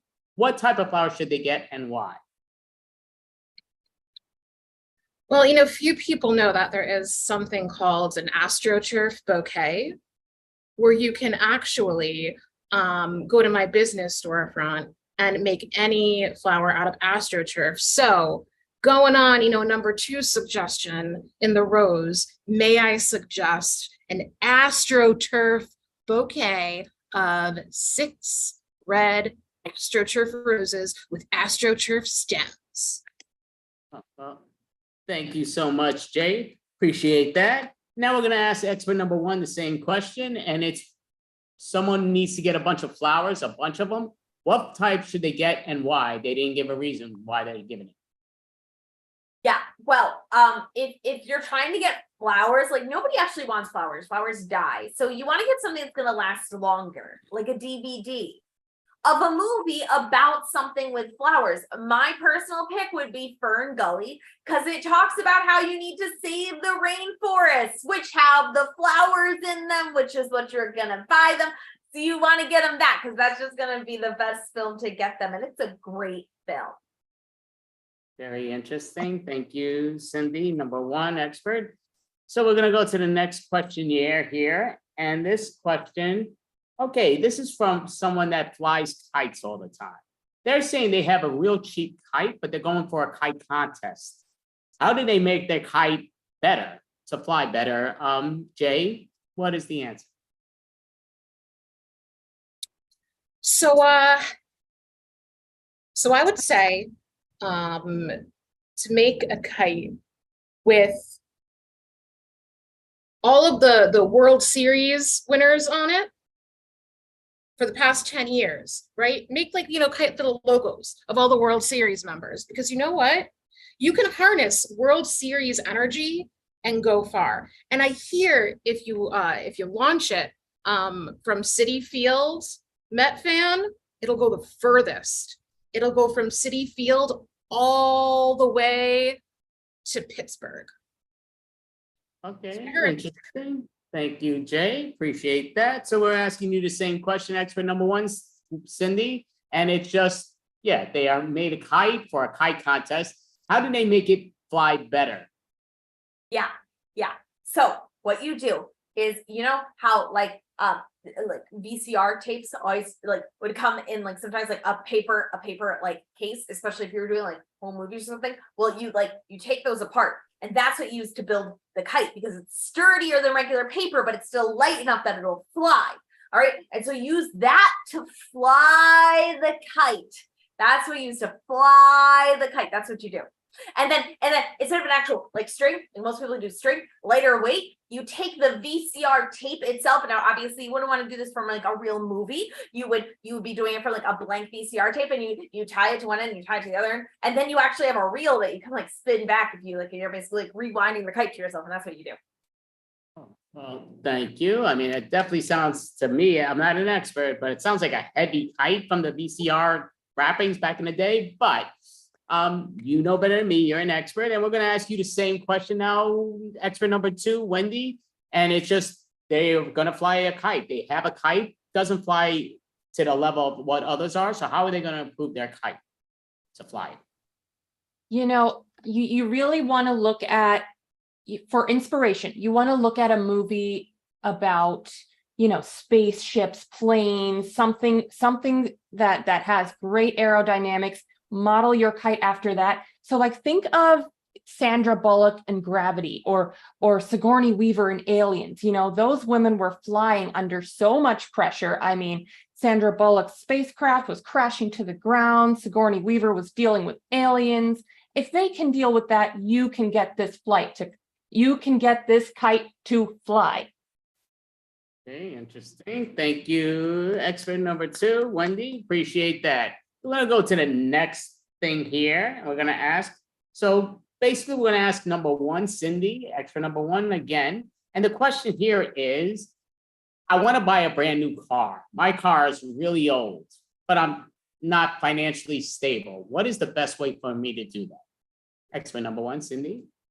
Yeah. So you want to buy a really nice car, but you can't buy a car because you don't have enough money. Well, there's a few different ways that you can do it. The first thing I would suggest doing is watching the Fast and the Furious and just reenacting all those series, because they have a lot of cars, and if you do something that they do, you might be able to get a car. Very interesting. Not sure if I agree with it, but again, I'm not the expert. You are. Thank you, Cindy. Expert number 2, Wendy. The person saying they have a car, but it's a crap car, an older car. They want to get a new car. They just financially can't get one. How should they get one? Well, the best way to save money on cars is to learn how to fix them yourself. Look at Mary Stuart Masterson in Some Kind of Wonderful. I mean, she was a mechanic. She got in there and did everything herself. Use her as your inspiration. Put her up, put a poster of her right up to next to your poster of Rosie the Riveter. Get in there and fix it yourself. We can do it. Do it. Okay, I believe you, Wendy. Thank you so much. And I definitely would listen to you, no question. So we're going to ask you the same question, Jay. Expert number 3. Person has a car, but it's an old car. They want a new car, but they don't have the money. How should they get a new car? Well, I've always been a big fan of baseball movies. And I don't know, I might be pitching a treatment to some bigwig movie execs. So I would say, if you're looking for money to get a car, be in my movie. Be in my movie. I mean, we need actors, we need people to do like the stage lighting, we need producers. You can learn all that stuff on the go. It's fine. It's simple. So when, not if, when the bigwig movie execs pick up my idea, come star in my baseball movie. Okay, very interesting. I think a lot of people would be wanting to do that, kind of myself if it pays enough, but thank you so much, expert number 3, Jay. We're gonna go now to expert number 2 and ask you a new question that was picked here. And we have someone who is a baker. Their thing is, oh, they're not a baker. It's somebody else, but regarding a baker. Their wife is a baker. The problem is they always love to eat the dairy. I mean, not the dairy, the dessert stuff instead of the savory stuff. How do they get their wife to get more vested into the savory and not the desserts, even though they don't mind her cooking it for other people, but not for herself or him? Well, I would say show her the movie Julie and Julia. Show her some clips of Julia Childs. I mean, that woman is the inspiration for cooking, baking. If you just hear her voice, you will be inspired to create the most divine loaf of bread, cake, whatever it is, sweet or savory. Just listen to Julia Childs. Follow her example. It's Julia Childs. This is how she talks, and she will talk you into doing it right. Okay, I'll take your word for it. You're the expert number 2, Wendy. Thank you so much. But we're going to ask Jay now, who's another expert in another field. But we do have someone who's married to a baker, and their baker loves to eat her own dairy stuff all the time. But he wants her to get more into the savory for himself and her. How can he get that to work? Go to any baseball game and order a salted pretzel. I mean, these are like the best. I mean, it beats even Wetzel's Pretzels and, the New York City street bodegas. I mean, you go to a baseball game, you get the best salted pretzel ever. You can get it with different flavorings on it. And let me tell you, that pretzel is going to get her so into the salty and savory, she is never going to want to eat anything sweet again. Just don't get just don't get the powdered sugar version of it, right? Salted pretzels. Very interesting. And I'm just curious. I didn't ask you yet, right, Cindy? I haven't asked you yet. Okay, perfect. So the gentleman, his wife is a baker, and she loves to eat the pastries and have him eat the pastries, but he wants them to get more into the savory. How can he get that going? Easy. What you do is you tell her to eat all the things that she wants, all those sugary things that she wants to eat. You have her eat them all, and then you take her to see the extended version of The Lord of the Rings.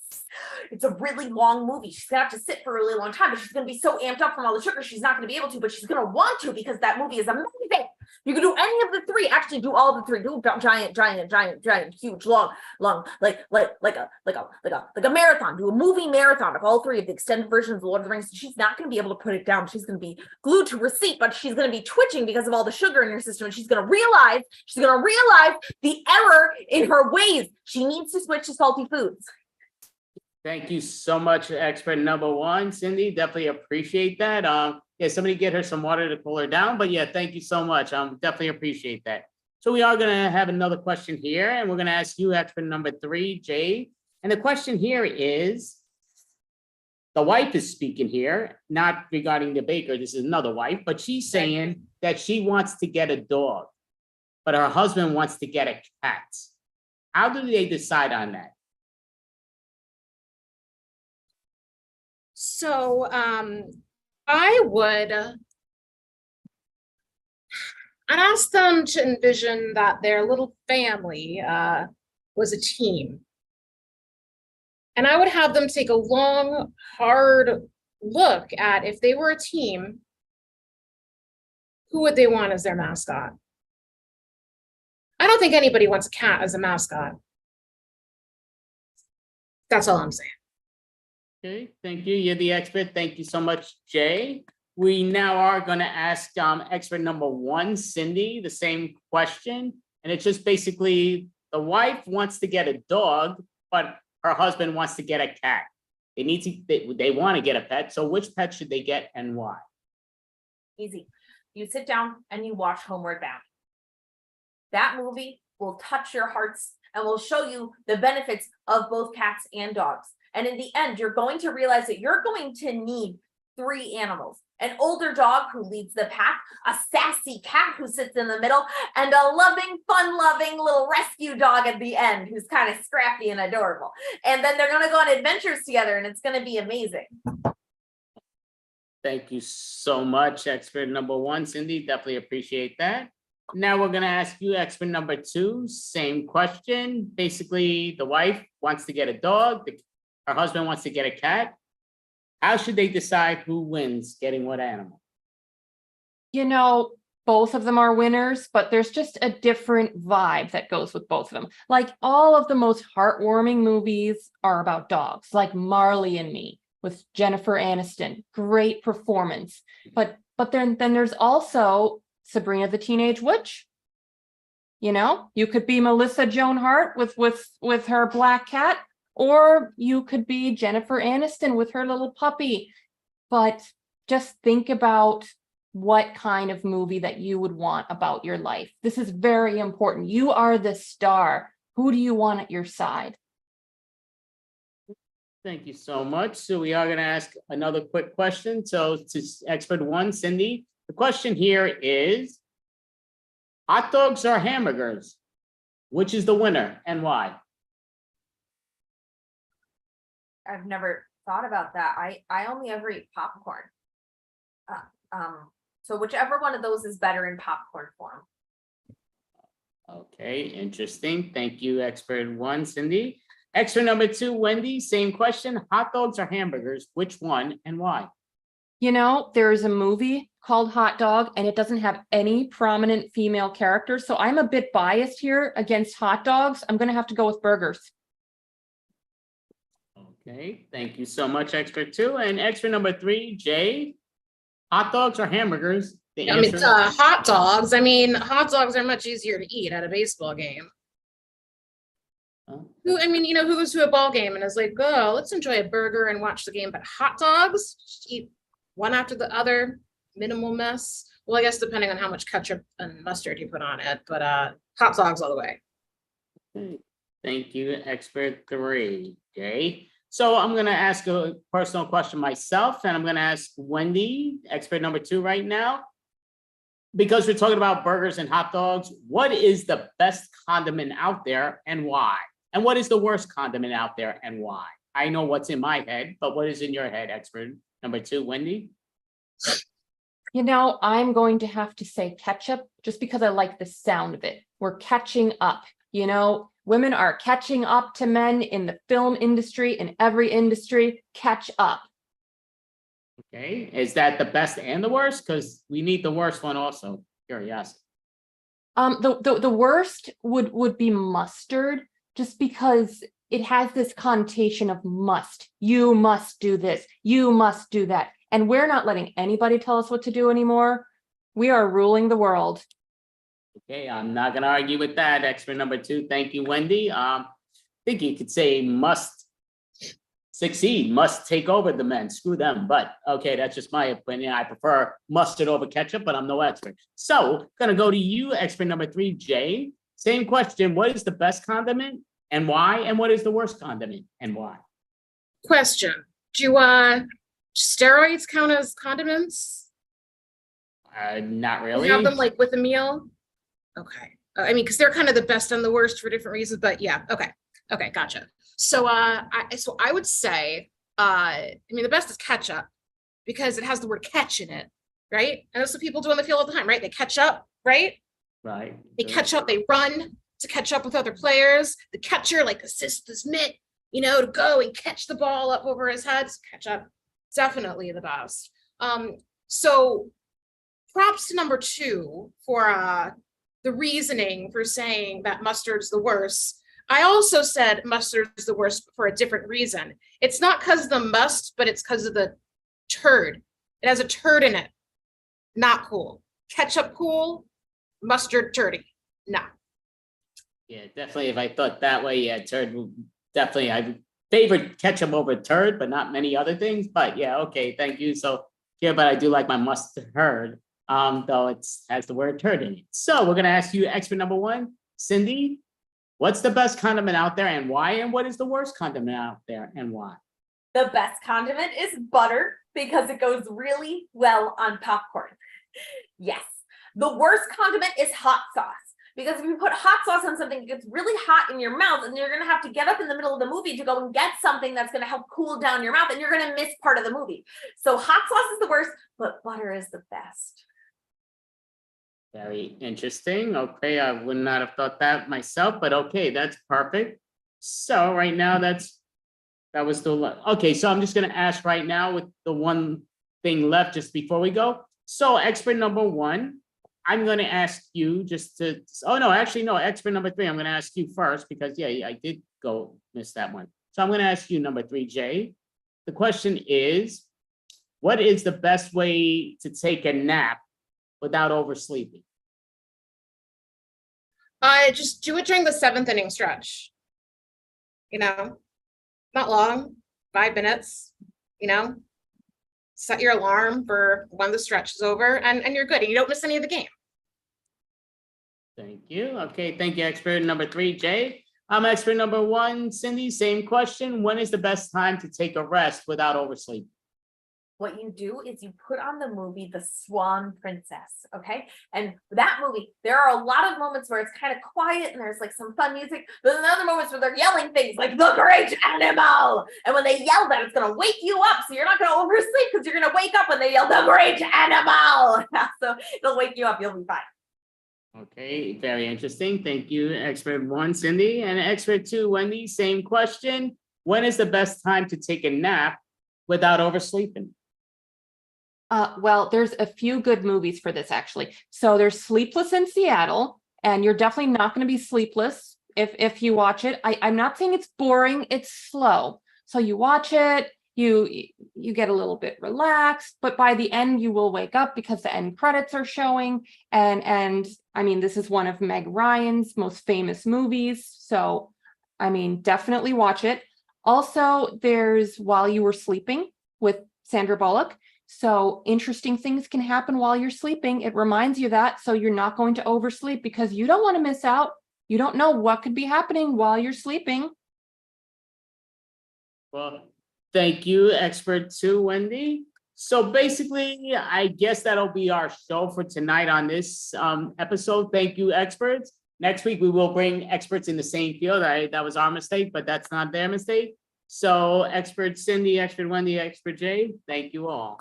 Great job. Now we're gonna swipe that scene out. So before we disappear, just because these two, Caroline and Mel, are helping me hosting the show, I do want to ask you, Ashley, just because we're a little behind time, but I want you to get what I know. Ashley is actually a great individual. She does things in person and online with acting and different other things. So if you want to let people know how they can follow you and find you. Yeah, absolutely. So I'm Ash Laughing Moon on Facebook, just like this. I'm also on Instagram. I think it's Ash.Laughing Moon, all spelled out. So those are really like the primary two that I'm on. I do TikTok sometimes, and that's at Laughing Moon Me on TikTok. So those are all the places you can find me. I don't have anything coming up at the moment. My day job has been nuts, but as soon as I have more energy opening up, I'll have more updates. Oh, well, thank you so much, Thank Ashley you. and Moon. Great job. And thank you both, all three of you. Great job, ladies, most definitely. Yeah, thanks so much for having me. I'll have a blast. I'll see you guys soon. Take care. Yeah, that was fun. I'm looking here. I think it's you, Caroline. Am I I correct? think so. Up next, we have Anthony Renda. Anthony.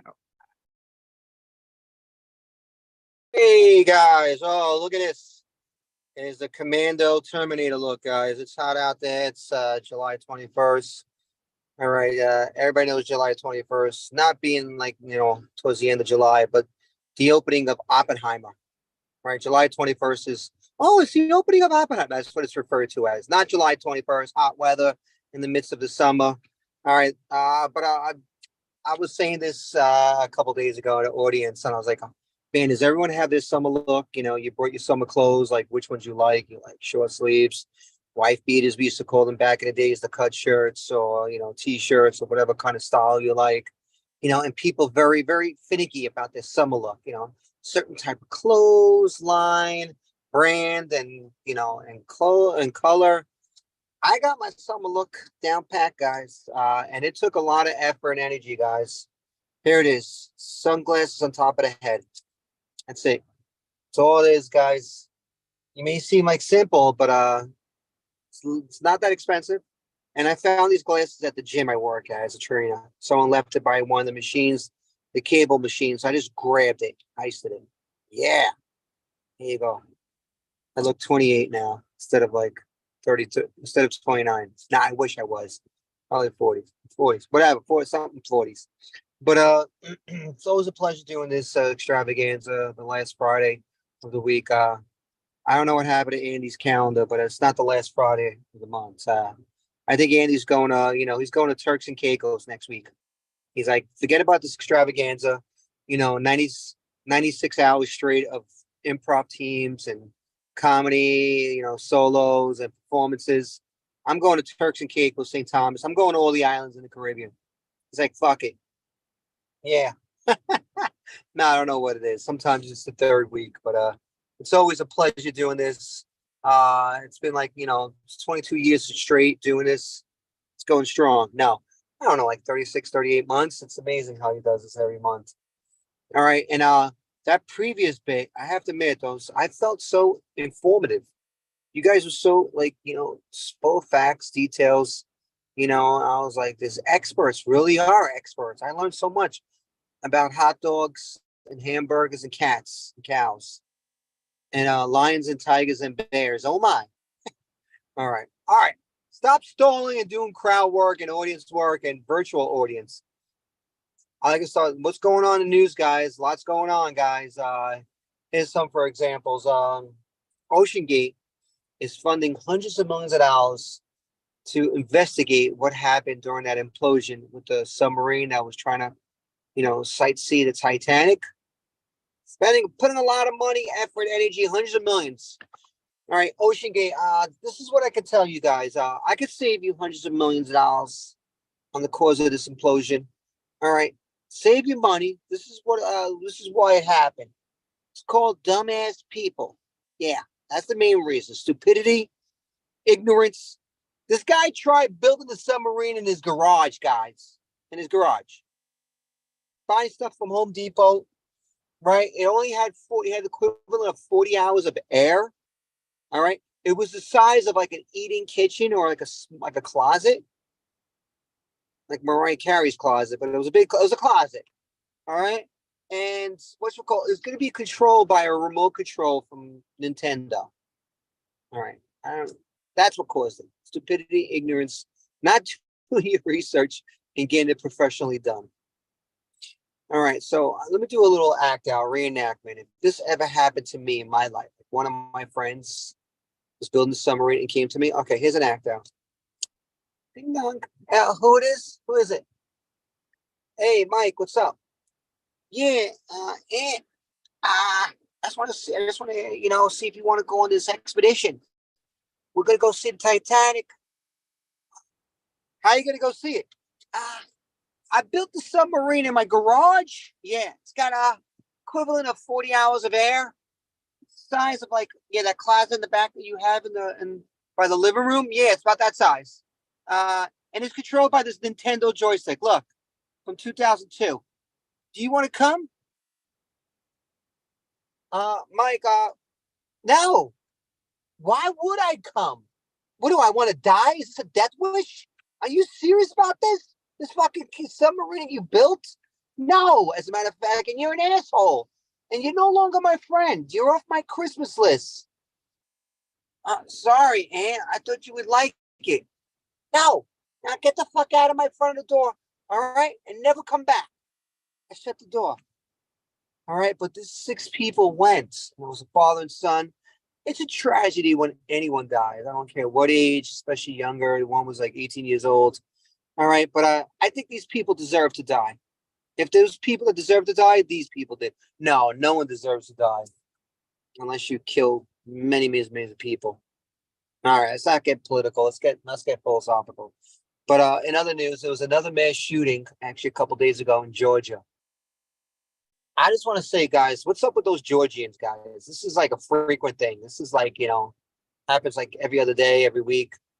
I want to cross out Georgia from my bucket list of places I want to try. I don't want to go to Georgia. These guys are scary. Yeah. All right. It is hot outside. It's the middle of the summer. Wow, summer's going real quick. It's already July 21st. Right. Next thing you know, it's August. But I gotta say, guys, it's really humid. I think this is the hottest month of the year. I would say categorize the hottest, but they say August is. I don't know. It's a little controversial. I think July is hotter. But we know it's gonna be hot. All right. And this is the weather forecast for the next, let's say almost 2 months. We'll say up to September. Here's a weatherman. All right, guys. Today, it's Friday. It's going to be hot outside. It's going to be really hot, guys. Then humid. All right. It's going to be scorching hot with humidity. It's going to be about 103 degrees, 104 degrees. All right. And some of these weathermen are very, animated, very blunt, and they'll say some crazy things. All right, one weatherman, I'll describe what I heard from 2 of them. One said like this. All right, guys, it's hot out there. Do not go out. All right. You may die. He thought you were going out to a scene from Stranger Things. Yeah, we're going out in the forest and you might not come back, or Close Encounters of the Third Kind. All right. And one weatherman, which actually offended me because I'm a personal trainer, he goes like this. Exact words, guys. He goes, okay, guys, if you plan on a workout outdoors, like for a run or do some kind of workout, don't do it. Stay indoors. All right. Stay cool. Don't do your workout. This guy is promoting skipping your workouts. All right. As a personal trainer, I don't promote that. I do all my workouts, and I expect my clients to do all their workouts. And he's also promoting obesity, because if you don't get your workouts in, you're going to gain some weight. All right. This weatherman has got some nerve and chutzpah. Chutzpah, right? You guys heard that word before. All right. Other news. I don't know if you heard this. The actress Denise Russo. She apparently died in a bed in her sleep. She was 44 years old. All right. I know what you're thinking. This is what I thought too. Who the hell is Denise Russo? And I had to look her up. The name sounds familiar, rings a bell, Italian-like. Apparently, she was on a reality show in 2007 called Reality X. All right. And she never woke up from her sleep. Talk about saying good night for the last time for your finale. Be careful. When you say good night, it might be the last one. All right. And I was thinking to myself, she's 44, it's about my age. close proximity. Am I gonna die soon too? Is it next time I sleep, I won't wake up? All right, and every time someone doesn't, wake up from the sleep, we know that's from. We know exactly what it's from, what's the cause of the death. Too much Pokemon video watching. Yeah, when you watch too much Pokemon, you just die in your sleep. No, drug overdose. And I was actually told this at an open mic. It was a feedback mic by the host. He goes, "Hey, Anthony Renda, do you do drugs?" And it looks like you do a lot of drugs. And I'm being totally blunt and honest. I've never done drugs, guys. I don't smoke weed. I don't do crack vials and pipes and LSD or take pill. I'm on a pill pop or Adderall and whatever kind of pills are popular now, shrooms, this and that. All right. Only drugs I take are vitamins, B6, B12, D3. All right, multivitamins. All right, I'm not a drinker. If I do drink drinks, it's like maybe 2 to 3 a week. Some of you do that in an hour. And then Mike's Hard Lemonade and Trulies. All right, because I'm a woman. I can't drink hard drinks. I don't like shots. All right, and so people say, "You on drugs?"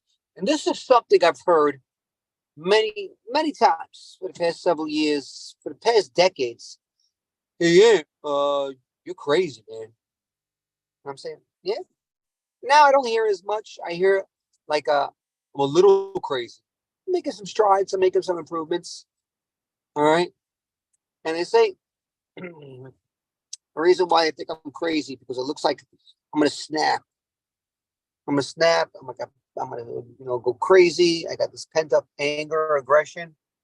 But what I learned is, guys, I got a lot of stress and frustrations right here in the temple area. Yeah, the years and years built up anger. So I realized I got to release it. You got to release it and replace it with nothingness. You know how the Buddhist monks, they have nothing on their minds. So I'm going to have nothing on my mind. All right. I'm going to be loose and calm. All right. I'm going to act like the Dalai Lama, like very meditative and relaxed without trying to lick underage boys' tongues. I'm gonna act like a Dalai without that aspect. I don't want to lick anyone's tongues. Underage boys, girls, whatever. Maybe my girlfriend, but she has to be of age. All right. So that's craziness over there. All right, and other things. A lot of people say, Renda, you always use ADHD as an excuse. All right. I acknowledge I have ADHD. It's my superpower. It's also my kryptonite. It makes me shrivel and die like Superman when he sees kryptonite. All right. Because when you have ADHD, the H part explains it all. You're hyper. All right. You go in fast mode like Speedy Gonzalez, like Mighty Mouse. All right. You're going so fast. All right. Now I'm just going to go like a turtle, slow. Hey, guys, this is Anthony Renda's comedy routine. All right. If I went slow, you guys would be bored to death. You guys like, get this guy off. So I'm just going to go regular speed. All right. Like a samurai or like a calligraphy painter going an exquisite, pace. All right. Now, having ADHD, you use a lot of energy. Everybody's like, "Man, you got a lot of energy, Anthony. What are you doing? Cocaine?" No, it's the ADHD. You got a lot of pent up energy. You use a lot of physicality. You try to lose a lot of your brain, because the hyperness and your hyper mode and hyper speed.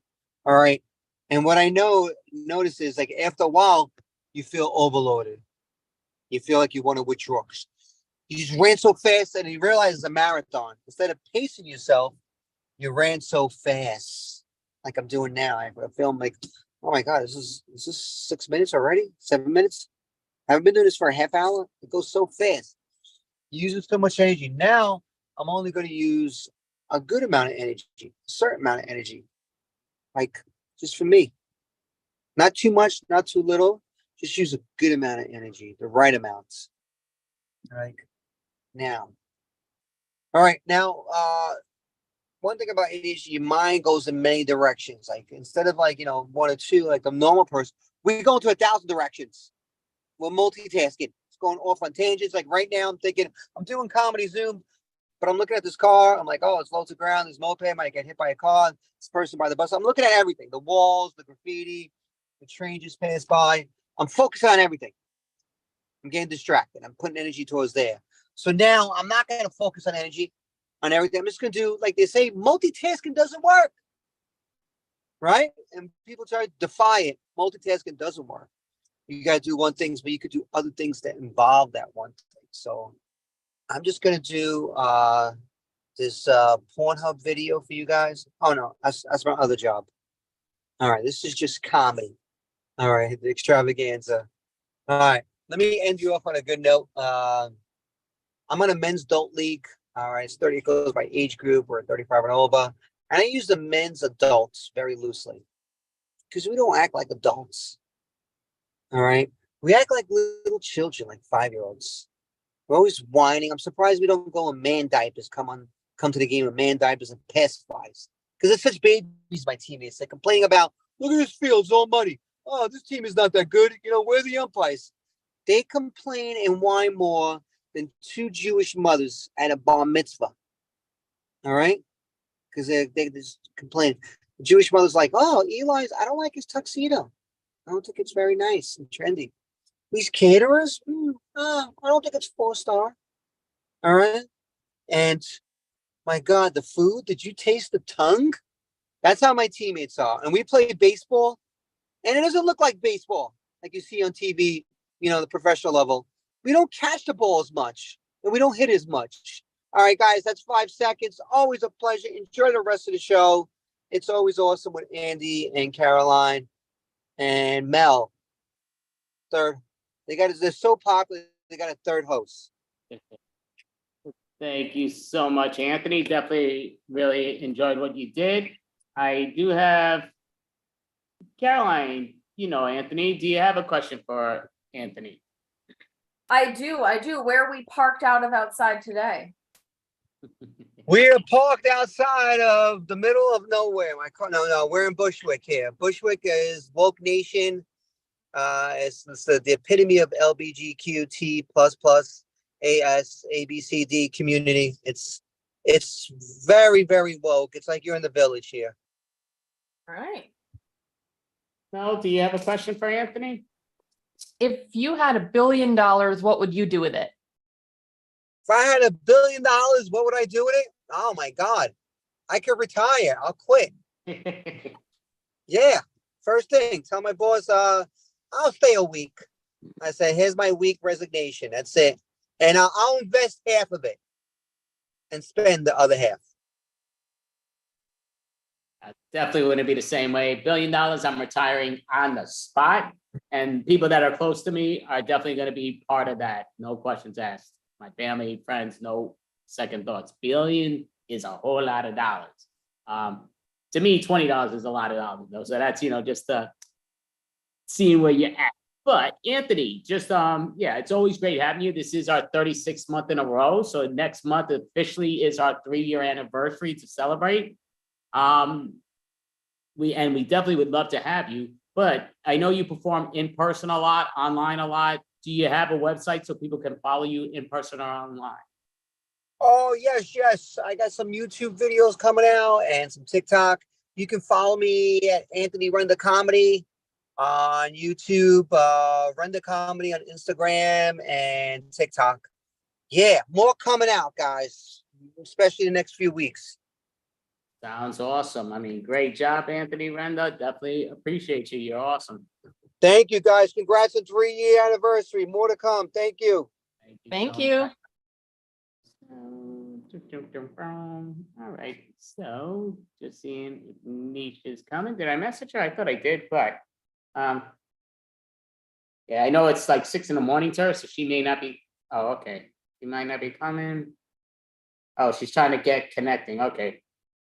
So she's in the middle, but that's the connection problem. So we're just going to introduce, it's the Improfessionals. So we're going to bring out the Improfessionals.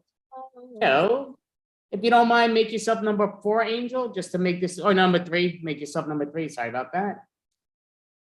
I do say these phones drive me freaking bananas. I mean, this is this whole app thing that just popped up since I put in that download, Caroline. It just keeps still popping up, even though you thought you deleted. Like it just, and it's like joking with me. It's toying. I uninstalled it. Still popping up, and it's. I mean, some of the videos look like they could be okay, but I don't want to deal with the videos. It's like pops up in the middle as I'm playing games on the phone. Then it comes on up, and it's like, what the hell? You got so many viruses. You got this. Stop bothering me. But yeah, can't figure it out. Good. Phantom apps. Yeah, so it's Android. Maybe I should just say screw Android and get an iPhone. I've been talking about that for a long while, but I know people tell me different answers on that too. So I usually say Android's a little simpler. You can't get because it ain't simple, but I don't know. I've heard Mac products are simpler. which one? Mac is supposedly more intuitive. Mac? Yeah, iPhones. Oh, iPhones. Okay, that's you gotta talk as in that again, the illiterate me. iPhones, that's it. Mac, I don't know what the hell Mac is. That's a computer, I think, but It's okay. a computer, yeah. Same company. Apple computer. So this is actually popping on up.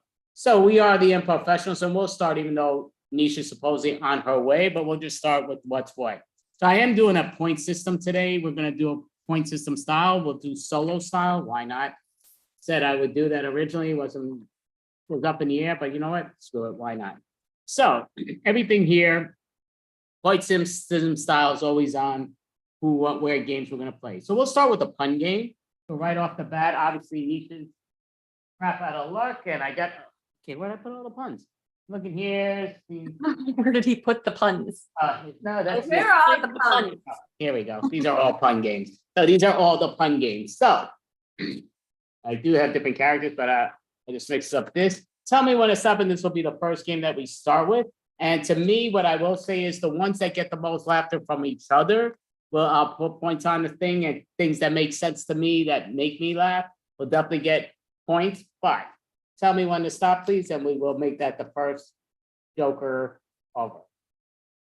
Yeah. Okay. So I know this is one of Caroline's favorites. So 101 blanks walk into the bar.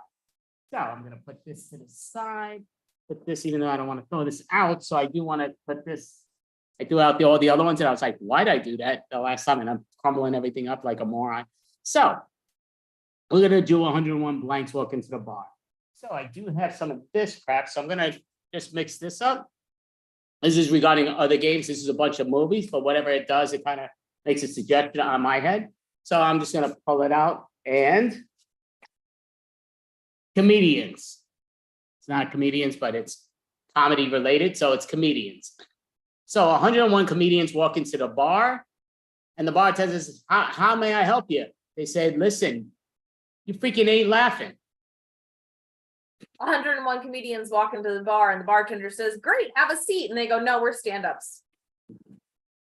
101 comedians walk into a bar and the bartender, whose name was Mike, said, we're open.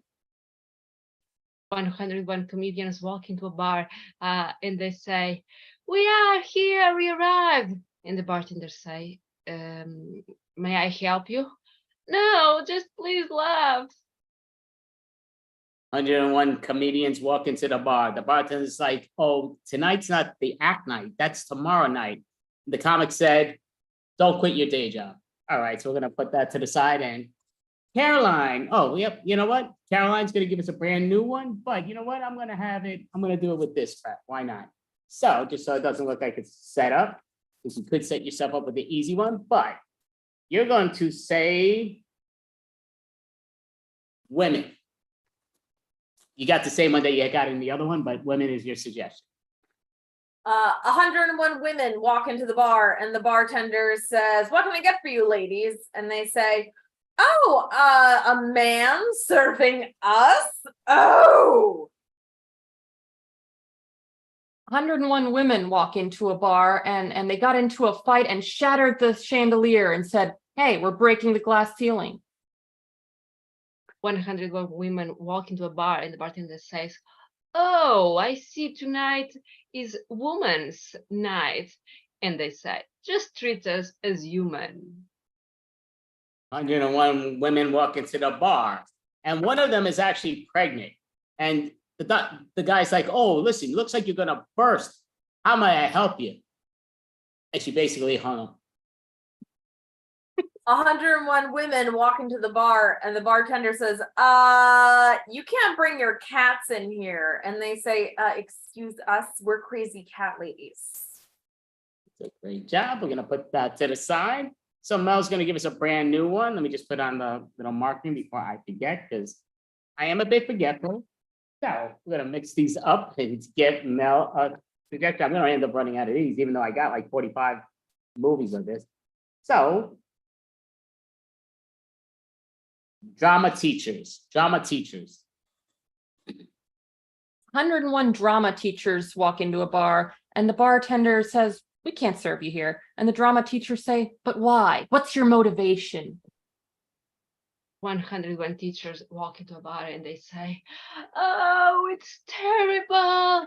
We are going to die here in this hell of place. And the bartender says, what's happening? And they say, oh, we were just finishing working. 101 drama teachers walk into the bar. The bartender's like, oh, how may I help you all? They said, you got to freaking start reading our damn mind. What's freaking wrong with you? Just give us a bottle. 101 drama teachers walk into the bar and each of them orders 2 drinks and the bartender is a little bit confused. But as he waits and watches, he realizes that they have 1 drink for sipping and 1 drink for throwing. And we'll call it there, put that to the side, and we're gonna do one more. Doesn't Mel get to do her? Oh, I'm sorry. It's And that's gonna take away points too. You are right. Go ahead, and that was gonna take away points for you. 101 drama teachers walk into a bar and they get hit on with some cheesy pickup lines, and they said, hey, that's not your line. So she didn't get any points for that cheesy. Now I'm just messing with you. That was actually very good. So we're gonna get points on that. So now I'm gonna just make sure I mark the points up right on that one. So the point system goes 1 through 3. That's how I do it on this one. But we're gonna mix up the cards again. And if it is the same, it's the same movie, nobody even here knows, but I'll change it up a little bit for what it makes me think of. So we're gonna say, that's the one Caroline got, but we're just gonna say hairdressers. 101 hairdressers walk into a bar and they have their scissors with them and they say, we want to drink something. And the bartender says, no, please, I'm getting bald already. 101 hairdressers walk into the bar and the bartender, myself, like, how may I help you? Obviously, I don't need you guys. They're like, hey, dumbass, it's a freaking bar. Get us some Jameson. 101 hairdressers walk into the bar and the bartender says, hey, you guys look a little hungover. You want some hair of the dog? And they go, no, we're hairdressers, not dog groomers. 101 hairdressers walk into a bar and the bartender says, what can I get for you? The hairdressers say, we're just here to drink till we die. Great job. So we're going to push those to the side. Angel, No, finish, Angel. Yeah, finish, Angel. I'm sorry. 101 hairdressers walk into a bar and the bartender says, oh, I will give you everything you need tonight. And hairdressers say, but why are you treating us so well?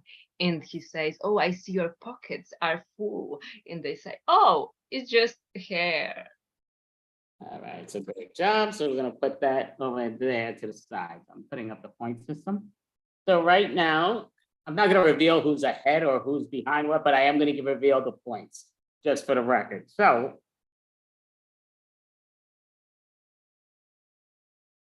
okay, it's asking we're starting in 3 minutes.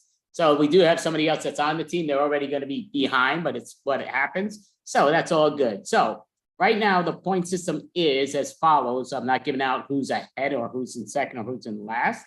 But at this point, someone's got 5 points, someone's got 7 points, and someone's got 9 points. So it is a close game. So 9, 7, and 5. And now we're going to grab the thing again. So I did do this. You know what? I'm going to mess with this one. So I'm going to mix these up. these are not the pun style game jokes, but tell me when to stop, and this will be the game that we play next. Even though we'll do some pun games back to back. Okay, so, okay, this game actually is fun. So we're gonna do dubbing, 3 people, physical objects. So basically what this game is, we're gonna have it where everybody here is gonna have their opportunity. So we'll find out how that goes. So just in general, it's sort of, I'm gonna get it where I'm gonna be doing it also with people, just because everybody's gonna get the opportunity and everybody's gonna get the points. I'm not getting any points. I'm putting myself at 0. Because right now I'm winning 25-9, so it's just so nowhere close. I gotta put it ahead. But didn't even make Caroline or Angel smile. What the heck's wrong with you guys? This is comedy. It's a joke. It's improv. Oh no, just messing with you. But so we're gonna end up doing right now, looking here with the thing. So 3-way dubbing, how that goes is we're gonna have it where, and to me, everything's like big on object space work here. Like this is the key. So each person's gonna be dubbing. One person's gonna dub, one's gonna do the actual thing here and there. So right off the bat, just because of the number system, even though I shouldn't mess with the card, I do have the cards. Got the cards for a reason, right? So I'm gonna put myself as number 4, even though I didn't put it on the screen, but you know what, screw it. I'm gonna leave myself as that, and I'll put 1, 2, 3 listed. So this is who's gonna be performing with me in the beginning. So right off the bat, how do I not? Oh, boy, I'm blind. The ace is the one. So basically, yes, this is, I'm gonna be in the first scene. So, and I will be the one that they're dubbing for me. So I'm just gonna kind of like show the audience what they need to sort of do. But, so now this one, I will say I'm gonna create, even though you're pushing it towards me, it comes down to, I'm gonna say, if you see me not moving enough, get me to move, get me to do what I gotta do. So this is the one that's gonna be in the scene with me right off the bat. Oh no, this is the one that's gonna actually be where Mel's at on the bottom screen at this point. Oh, am I in? No, I'm not. I want everybody to see it in the same order we do, so follow host's order. Perfect, there we go. So tell me when to stop, please. Stop. Okay, so this is where Mel's order, number 1. So that is Caroline. So Caroline's gonna be the voice for me. He's taking in my voice. And just tell me when to stop, and this will be the person that's in the scene with me right now. Stop. Stop. Okay, so number 2. So number 2's in the scene with me. So that means number 3 is just gonna give us a suggestion of anything, moving that to the side. So putting it like this. So we just staying like this. Put videos down, right, Andy? No, keep your videos up. No, don't complicate it for me. Yeah, so no, yeah, so we want to make it easy and smooth. So the key is Caroline is the dubbing. I mean, I guess we could do the highlight. I guess that makes sense. So I got it. Oh, perfect. Do it. Yeah, because I'm so slow with this nonsense. Good. The suggestion is construction. Construction. Okay, let me get the timer out. Construction. So yeah, Caroline's doing all my voicing. Hopefully this thing doesn't go down, but okay, so. Yep, when you are ready, Mel's gonna start construction, and we're physically doing what we gotta do because we're both getting points on it. So when you, not me, but Caroline with what she tells me to do. Go for it, Mel. I gotta say, these tiny houses are a lot easier to build. Yeah, I'm really loving the smaller windows. You know, that's actually my least favorite part. These little glass windows, they're so easy to break. I've broken 2 of them. Oh, but they're so light compared to the full-size ones, and they're so much easier to slide up and down. Like, look. Okay, be careful. You're making me nervous. If I break one more glass, I'm gonna have bad luck. If I see you break a glass, oh boy, Oh God, you don't tell me you believe in all that superstition garbage. I mean, just throw some salt over your shoulder, or pepper, or paprika, or whatever the heck it's supposed to be. Oh, that's a good idea. Do you have any? I don't. You know, let me look in the cabinets here. You know, they built these cabinets, and they've had like, oh, maybe this cabinet up here. Yeah. Oh, see, here it is. Here it is. Paprika. Paprika, red salt, paprika. You know, I think it all works. It all works. Okay, just. Oh, I got a little bit in my eye there. Oh, wow. That was a bad idea. Oh, maybe it's not supposed to be paprika. I need a tissue. Oh God. Oh, let me see if I can find some tissues. Oh God, I could barely see. My eyes are watering. Oh, God. Okay. No, I knocked the glass out of the window. Oh no. And we don't have any extras. Oh, I just gotta wipe my nose on something. Oh, these curtains will do fine. Okay, let me just wipe them on these curtains. That's more bad luck. I'm gonna have to blow it. I'm gonna have to blow it. That's more bad luck. I gotta do it again. I gotta do it again. I have to. Okay, but let's check the spice cabinet first. Let's see if there's something else in there. All right. Okay. Let me look in here. All right. There's some iodized salt. That's not good for it though. We gotta have the unionized thing. We got some truffle butter. Truffle butter. Truffle butter. Oh. Truffle butter. Ooh, no. I'm gonna throw this out. I'm gonna chuck this at the ground. Just throw it out. Okay. Okay. Well, I might as well throw it over my shoulder if we're gonna throw it anyway. Basil. We got basil. Oh, this will be perfect. Basil. All right, let's throw some basil. Oh, that really doesn't fly. That's just all over my hair now. Take it over my shoulder. All right, so great job. So we're gonna put that down. I'm going to stop with this part, but hit the wrong button.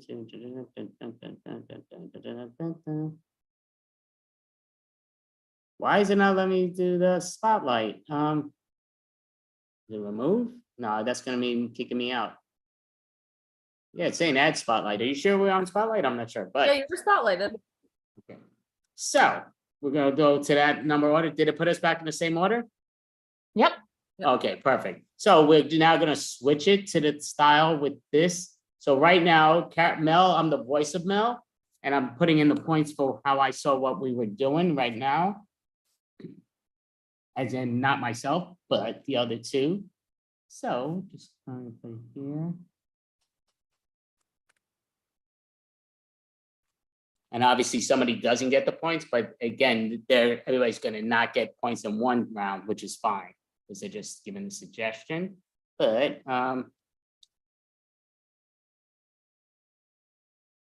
who was the voice the last time? I'm just blanking out. Caroline was, right? Okay, that's what I thought. I'm putting them points. I'm like, why did I give her points? But now I see why. Okay, so may we get a suggestion, Mel, from yourself? Yep. Am I right? Yeah, you can. I think it's me. Oh yeah, you're out there. That's right. Your suggestion is glove. Okay, Gina, here we have our patient. She's sleeping, so you need to perform your first surgery. Yeah, well, I'm a doctor. I know what I got to do. Let me mask up first. Very well, Gina. I know you may be very nervous for your first heart surgery. It's normal. Yeah, I mean, I understand I'm being a bit nervous. Let me wash my hands once again. And while I'm washing my hands, I know what I'm doing. I've done this many times, as in, in practice, not obviously real, but to me, it's a piece of cake. I know what I'm doing. Oh, yes, I know. You enjoyed so much these human models that we have here on our service, the most modern ones. But now, it's a human life on your hands. Yes, the human life is a very important thing. And I realize life is important. So let me put on my gloves now, as I dry my hands before I do that. Oh, yeah, I guess I put it on wet, but that's a me thing. I got to dry my hands, make sure I'm clean. Very, very well. Let me see. So we have here the blood pressure at the perfect point. Just take the tools, our tools, and yeah, I know what I'm doing. Even though it's my first time doing it for a real person, I use it as if it's just what I've done. That's why I keep getting A+ in everything I do. I am smart. But yeah. You know what? I'm going to go into the restroom right now, and I'm just going to have to put some water on my face. I'm going to take off my gloves, and I'm just going to make sure that there's no mistakes. I'm going to wash my face again. So I'm going into the bathroom to wash my face, just because, I got to make sure I can look in the mirror and see that There's nothing in my nose hanging or what's what? Oh, Tina, you can trust me. You can tell me what's in your heart right now because you'll have a heart on your hands, okay? If you are nervous, just tell me, okay? Don't worry. I told you I'm not nervous. I just got to dry my face now. I told you I'm prepared. I know what I'm doing. I'm an A+ student, for crying out loud. Okay, that's perfect because the surgery must start right now or it will be too late, okay? I can see here the anesthesia. It's just starting to have the perfect effect. Come on, Tina. Okay, you know what? I think I need to take over because you're slowing me down. Okay, Gina, just go on. We cannot speak so much and not starting the surgery, because there could be some consequences. Come on, I will open here. And we'll call scene. All right, so great job. So we're gonna pause it there. So if you don't mind, put down the screens just to make it quicker, because I'm gonna take a few moments. But so we're gonna do it again. Put down the screens. Stop. Yeah. So just to make it, is this the right way? The right order? It is, right? Just so I see it, just to make it easier for my memory. So I'm going to give the suggestion. Mel is the voice of Angel. So now, if you don't mind putting me and Mel up there, but so Caroline's doing her own thing. So like I say, Angel, to get points, you want to do a lot of physicality, but you want to listen to what Mel says too. For her to get points, she needs to kind of give you hints, but work together. And your two suggestions will be where Caroline will start. Your suggestion, I say this all the time, but I'm going to still use it. Picnic.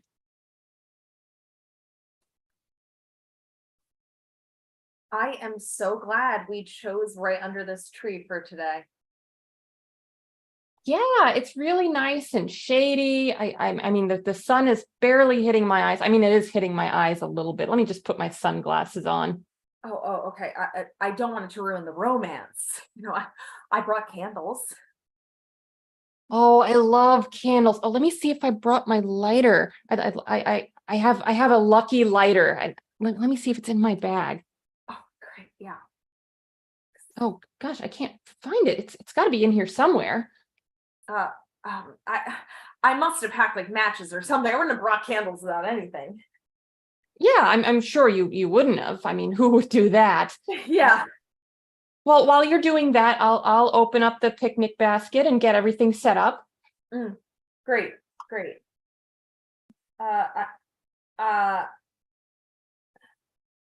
Okay, I brought some matches, but I hate lighting them. Oh, sure. I can do it. Sure. Yeah. Let me just strike the match. Okay, here we go. Okay. Yeah. It's okay. It's not lighting. Let's try that again. How old are these? These are not they're not really lighting. Like 17 years. Oh, well, that might explain it. Well, let me just try one more time. Maybe if I do it really hard and fast. Okay, I'm not gonna look. And that broke it. Wow. Oh. Okay, well, I used to be a scout, and they taught you that you can start a fire by rubbing two sticks together. So if we just grab a couple branches from this tree. Yeah. You found one. Oh, great. Okay, let me just snap up another here. Here we go. Yeah, that's a good one. Okay, let's rub them together. This is kind of romantic, isn't it? Yeah, it's like I get to see you be all like woodsy and outdoorsy and yeah.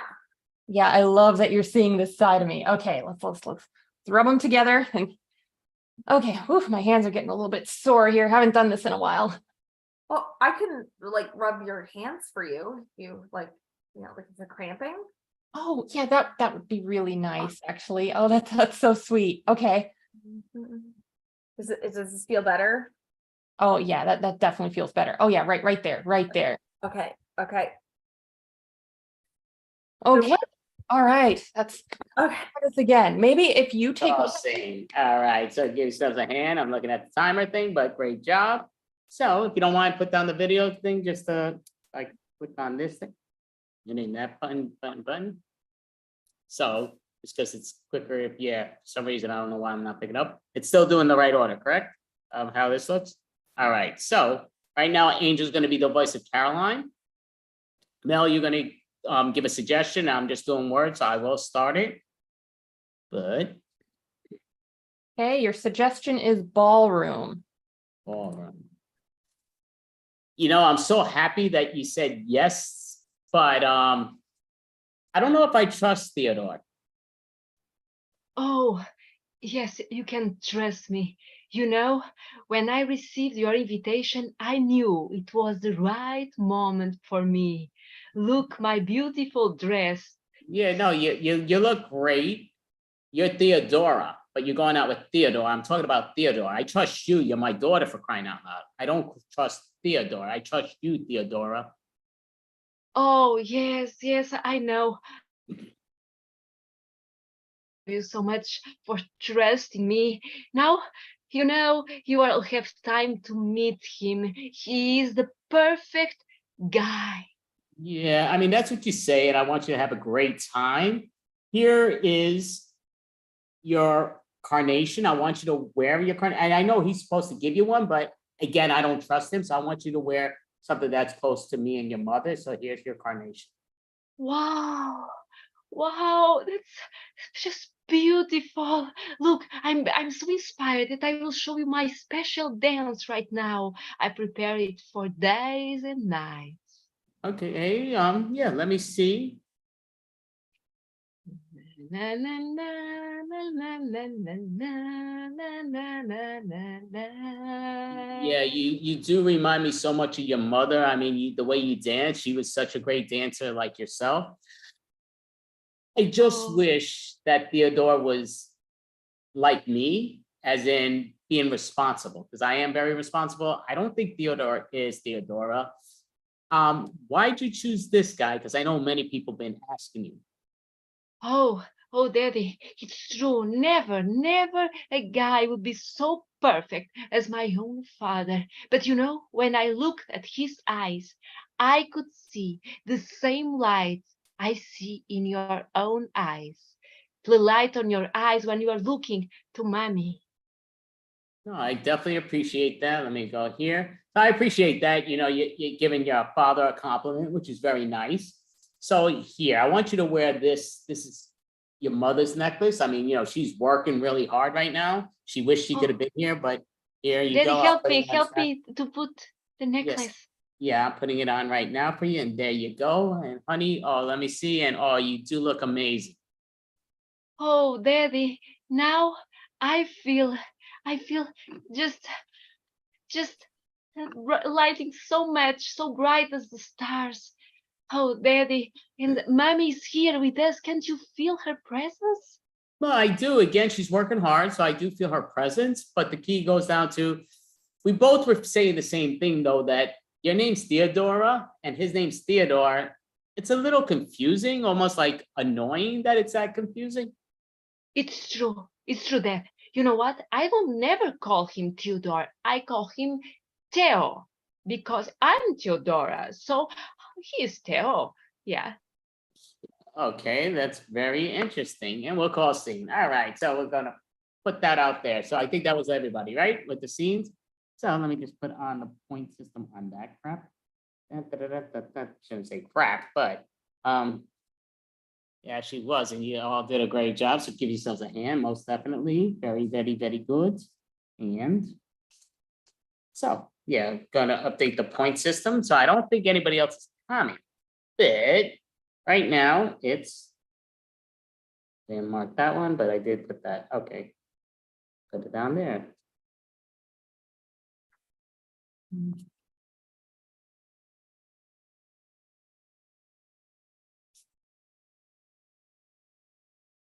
Okay, so it's 18 to 14 to 12.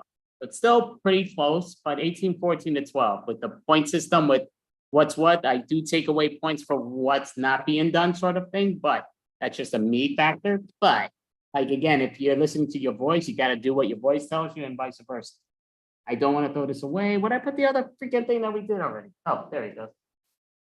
All right, so it's a pain in the butt to put that all crap together again. So we're gonna grab another pun style game. So, oh, here we go. Okay, tell me when to stop, and this will be our pun style game. It's not officially puns, all of them, but some of them are pun, at least pun style in my mind. Stop. Okay. Scenes from a hat. So scenes from a hat. So I get to put that away now, so I don't deal with that again. So scenes from a hat. So I do have a phone app with scenes from a hat, which I love. From Whose Line Is It Anyway? So the only thing I won't do anything that's religious or political, as I always tell people, because the world is a bit too sensitive. And I'm not gonna nail that too much, but the world is too sensitive. It's a terrible thing. There's too much hate out in the world. So to me, I love everybody, to have fun, enjoy yourself. So we're trying not to get into what people do. So the thing that we're doing from Scenes from a Hat, so we'll go in this order. So it's things you shouldn't do after drinking. Things you shouldn't do after drinking. All right, I'm getting in the car here. Oh yeah, this is gonna be smooth. Oh Jesus, maybe I could go to sleep. I wish I got one of those automatic drivers. I can handle myself. Yeah, I can handle myself. Okay. Yeah, is open up the IRS website.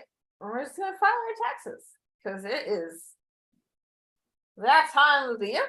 We gotta file our taxes. It's gonna be fun because I know where I work. Where do I work? Oh, sure, I can operate the jackhammer. That's why I drink so much Jack. Come on, it's not even heavy equipment. I can lift it up. Okay, so the sky, it's so beautiful today. I love the sky, I love these clouds. Okay, I'm getting ready. Good evening, everybody. Welcome to the flight 058. I'll be your captain today, and we go to Australia.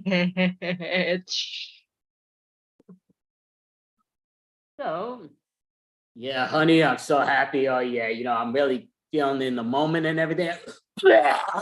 Sorry, honey. Oh God, I don't want to be with you. Get it. All right, so we're gonna call that, put that to the side. So, Caroline, you're gonna start, and your suggestion is back to the driving thing, but dangerous things to do while driving. Dangerous things to do while driving.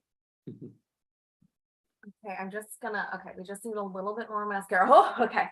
Just a little more. Oh, there it is. And now to get the curler. Oh, okay. Now to get the curler and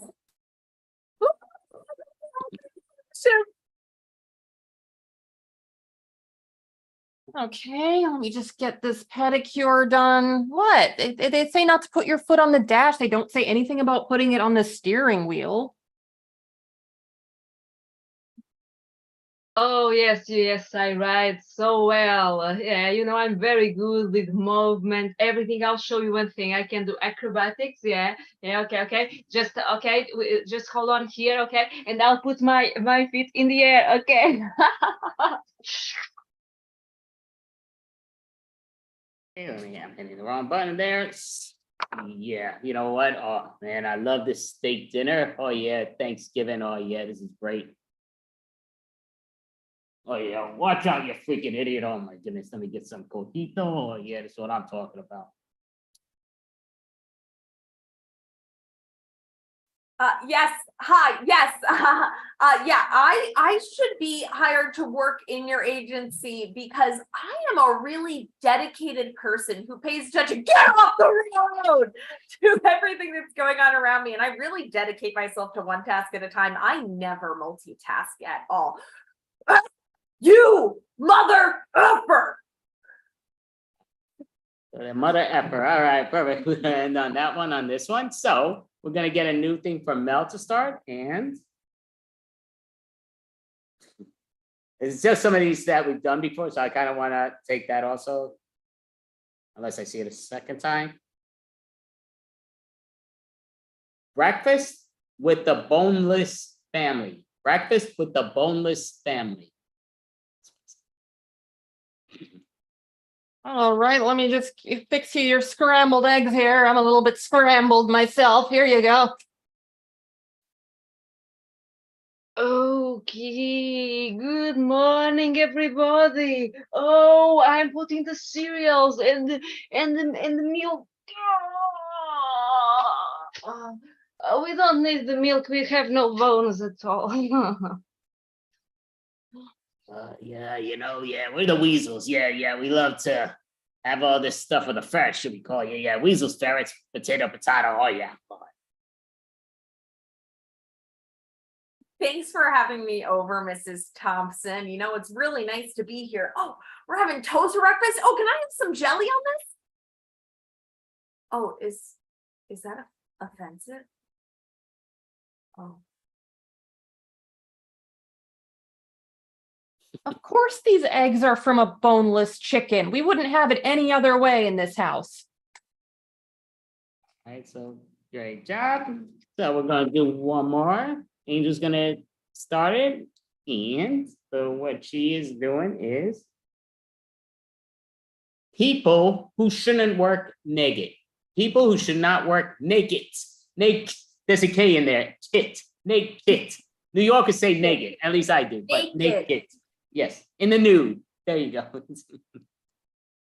Okay, good morning, everybody. Why are you putting the hands on the nose? Do you have some problem with the nose? Oh, yeah, you are going to the bathroom. I don't like water at all. I haven't had a bath for 3 years. Yeah. Hold it. Yeah, you guys come. Oh, yeah. Green light, you come forward. Yeah. Oh, yeah, I'm not happy to see you. That's why it's down. All right, little Timmy, Mom tells me that you have a boo-boo on your knee. I'm sorry, ma'am? Is there a problem? What? Why are you all crying? Okay, so the mitochondria is the powerhouse of the cell. What are you looking at? Eyes on the blackboard. Eyes on the blackboard.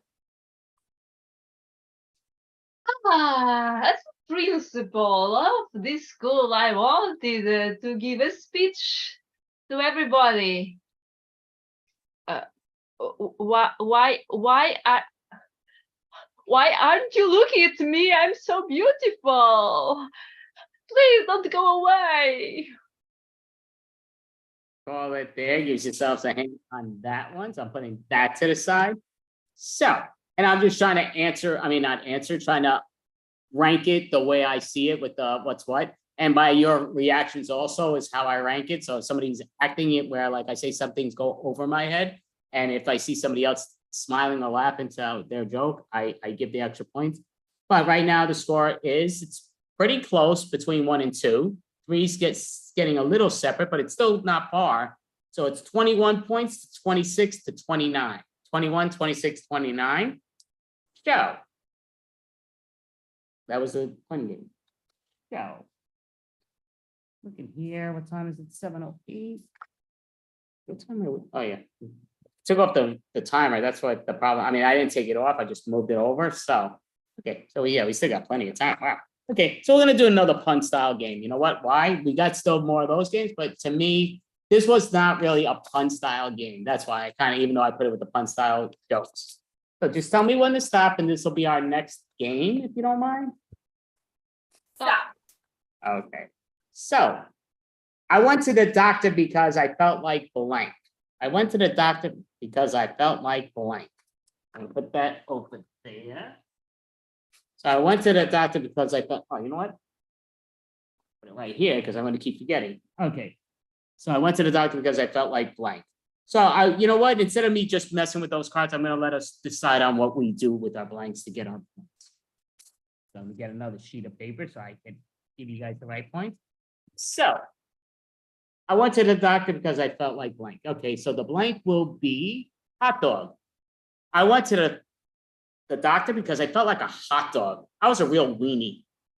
I went to the doctor because I felt like a hot dog. There's something stuck in my buns. I went to the doctor because I felt like a hot dog. I just can't catch up.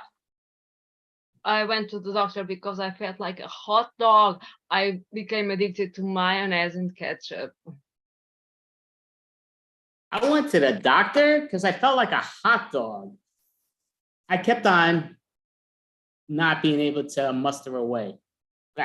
Okay, so we're gonna push that to the side. So Caroline's gonna give us a brand new word and then let us know why she went to the doctor. Vacuum.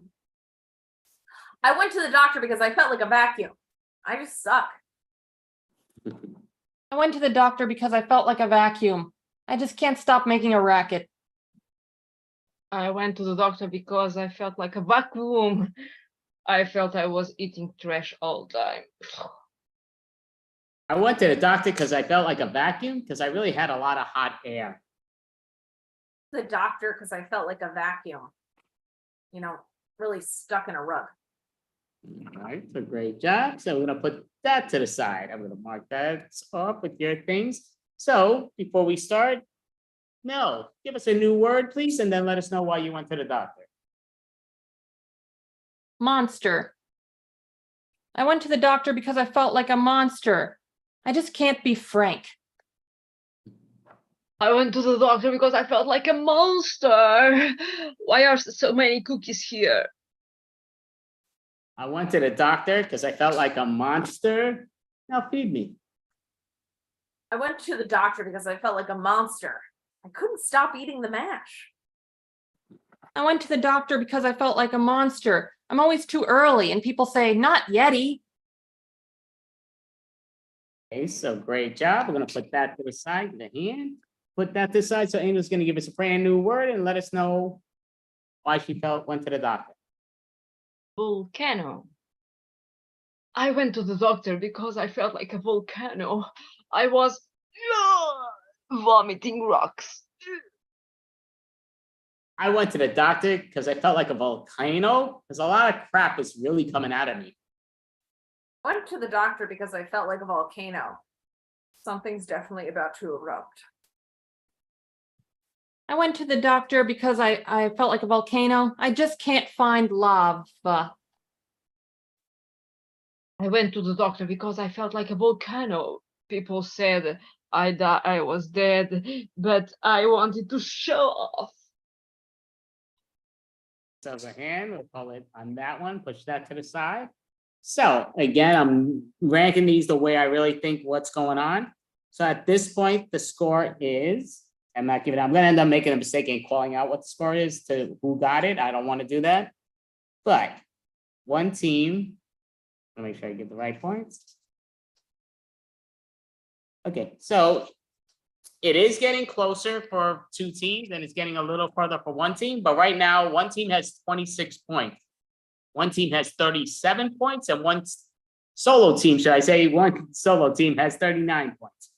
But I could do this in the backside, save some papers. I only have 5,000 sheets of papers lying around, but I need to still save it for some stupid reason what I do all day long. So, all right, that's the point. I'm about to toss the points. That would have been there. So we're gonna end up doing another game. So here we go. I'm hoping for certain games because of what the cards I have. I got a bunch of cards listed over there, but I could play that no matter what. But tell me when to stop and then I will stop, please. Stop. Okay, so the dating game. All right, So the dating game, and we're all doing it. So the key goes down to, obviously, there's an advantage here to who ends up getting the date. There's an advantage just because they get the opportunity to guess, but the whole thing is they also get minus points when they guess wrong. So there's two things out of this character. It's not any celebrities, but it's two different type of things they have. Bring this here. So, oh, you're actually three. So I'll be one of the daters. Not daters. I'm going to be one of the things. So I'm going to mix up the cards, and this is going to be deciding who's going to choose. So now what I will say is I also go with how well you did it in my mind. Like if somebody does something great and the person can't guess, not that I can tell you, I can only, doesn't help that I know who you are, but I know what a good acting is and how you portrayed what you were supposed to portray. So just tell me when to stop, and this will be the person that's gonna look away. I'm not gonna put them in a breakout room, but I am gonna show the world who you guys are to each other, or what you are. So again, it's gonna be most likely, and I always give the hint, sort of, the two things that they are partial for. So just tell me when to stop, and this will be Caroline's. I mean, not Caroline, just tell me when to stop. There's nobody I don't know yet. Tell me when to stop, and this will be the person that has the advantage to gain points or lose points. Angel, number 3. So she can get a lot of points here. She can lose a lot of points here. But putting that there. So you're just gonna look away as I'm mixing up these. Oh, that's the movie. Okay, here we go. Okay, that's the pun game. Oh, there we go. That's what I do best. All righty, so I do mention it up now. The bad thing is I started marketing it, so I knew which way it was going, but I have a ceiling fan and it's actually blowing the stupid things away, which I didn't realize it's blowing the cards away. Doesn't help, but. So right off the bat, this is gonna be Mike.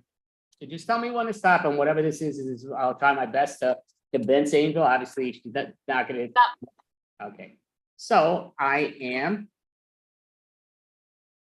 Okay, so. Karen, yeah, stop. Okay. Does everybody see this? You too? You gotta give me a thumbs up because I don't. One thumb up. You don't see it, Caroline? You seem kind of confused. This is me. So this is my character is going to be doing this. So I'm trying to get her to get the points. So again, it's 2 characters in one, not no actors, no actresses, no things, but it might be a profession. It may not be, but you're going to try to say what I'm doing at the end, not in the beginning. So just tell me when to stop, and this will be Caroline's, what she's doing, 2 things. Stop. Okay. Okay, so realize you can't say any of the things that you can't do or things that you can do, but, and you see this, right, Mel? Okay, perfect. So that's 2 down. Oh yeah, let me keep this in the order because I put it to the side, I'm not gonna remember. And to the 3rd and final one, this is, who is that? Who got that? That was Caroline, right? Yep, you're Yeah, good. yeah, okay, so just tell me when to stop, and this will be Mel's double digits. Stop. Okay.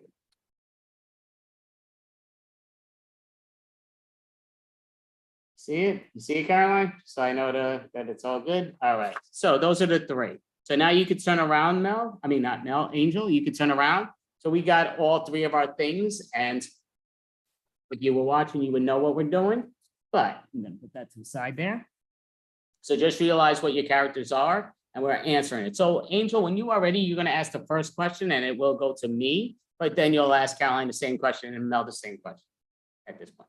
Oh, hello, everybody. I'm Julia Vincent. I work in my farm all day, and now I thought, oh, I will be so happy having someone special by my side. Oh, so I would like to ask you, where would you take me on our honeymoon? Well, I would take you to a beauty spa. You know, I think that it would be so nice for us to get away. You know, hopefully we do work out and you choose me, and we go to a beauty spa to make sure we look amazing. And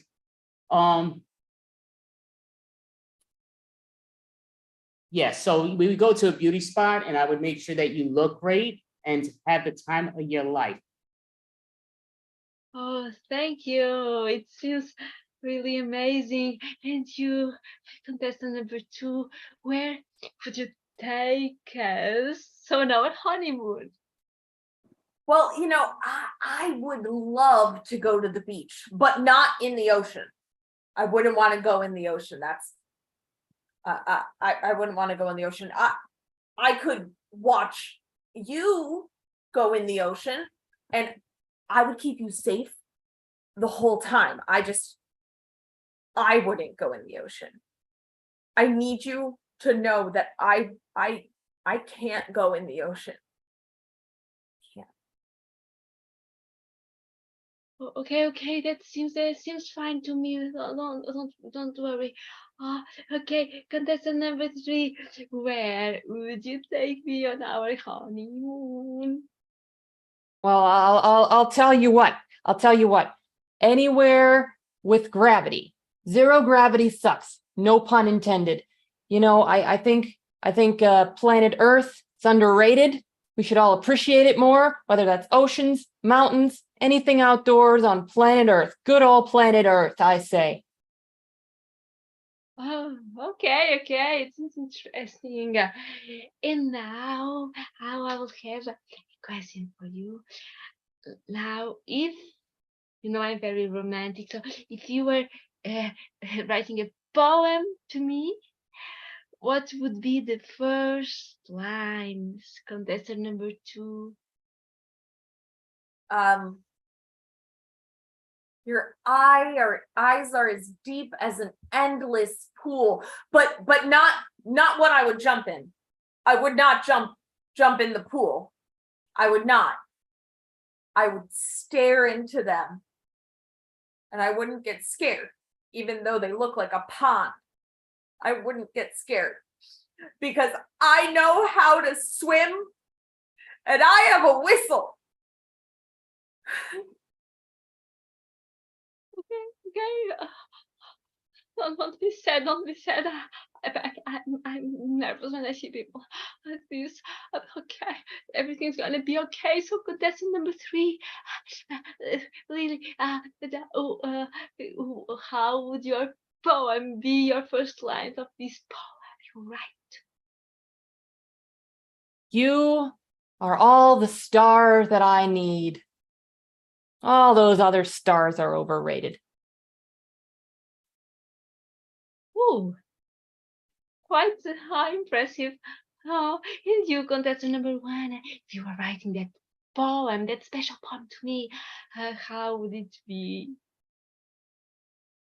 Well, it would be simple. You know, I would tell you something that we should work together and, you know, always be in different colors. Like, know the color that works best for you. Be sensible, have fun, look great, and yeah, make sure you look great, because sometimes it's not that so easy to look great, but make sure you look great. So then when you give a kiss, I'm prepared. Oh, okay. Very good advice. Yeah. So now for the last question, I would like to ask you, what's the kind of food you like? Well, you know, definitely not the food that comes in packets. Definitely not anything that grows out of soil, that is fresh. Anything from the ground. I miss the ground. We should talk about the ground more. The ground is underrated. Okay, thank you. And you, contestant number 1, what's the kind of food you like? Food, you know, food is something that's, you are what you eat, they say. So make sure it makes you look great.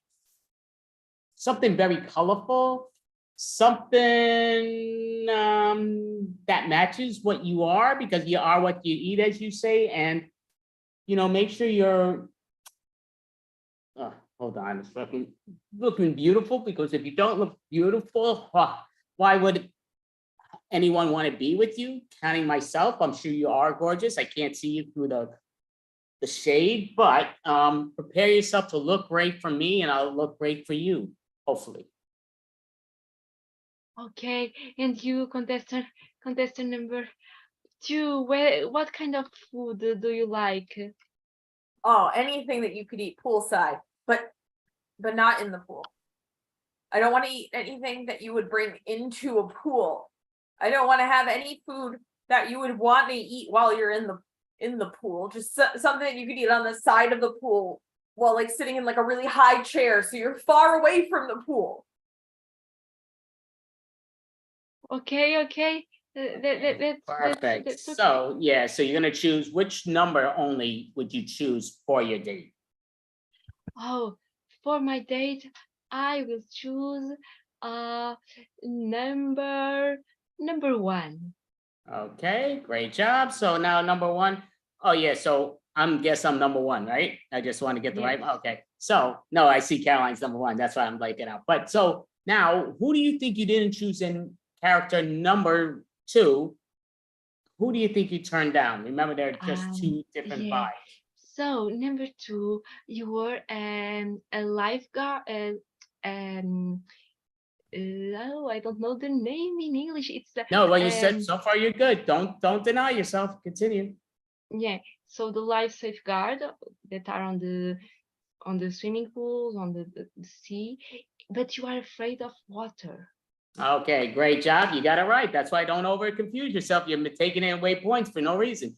You're doing great. So now, who do you think you're getting in number two that you turned down, or number three? Oh, number three, you are an astronomer that don't like to go to space, prefers the Earth. Great job. Wow. Holy cow. Wow, that's pretty damn impressive. And who do you think you got in yours truly? And so number one was a beauty counselor who does like his image. Going to give you one more chance. You to get either one correctly, so I need at least partial of it just to give you some points. But so you are a makeup seller who don't like how the makeup looks on him. all right, so you're sort of close, but not there. So I was putting on lipstick and putting on different colors as I had to keep on wiping my lips off. You were right about the other two, which was a great job. So we're gonna give yourselves a hand. I'm gonna put this, I kind of want to keep this for the other thing also, but give yourselves a hand. So I am marking off the points right now. Okay, that's why.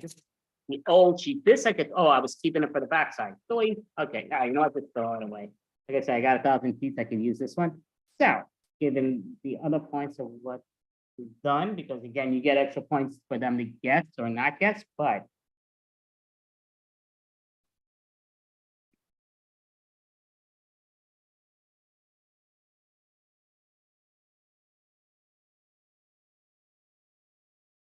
okay, so we're going to the point system right now. So one person has 42, one person has 40, and one person has 35.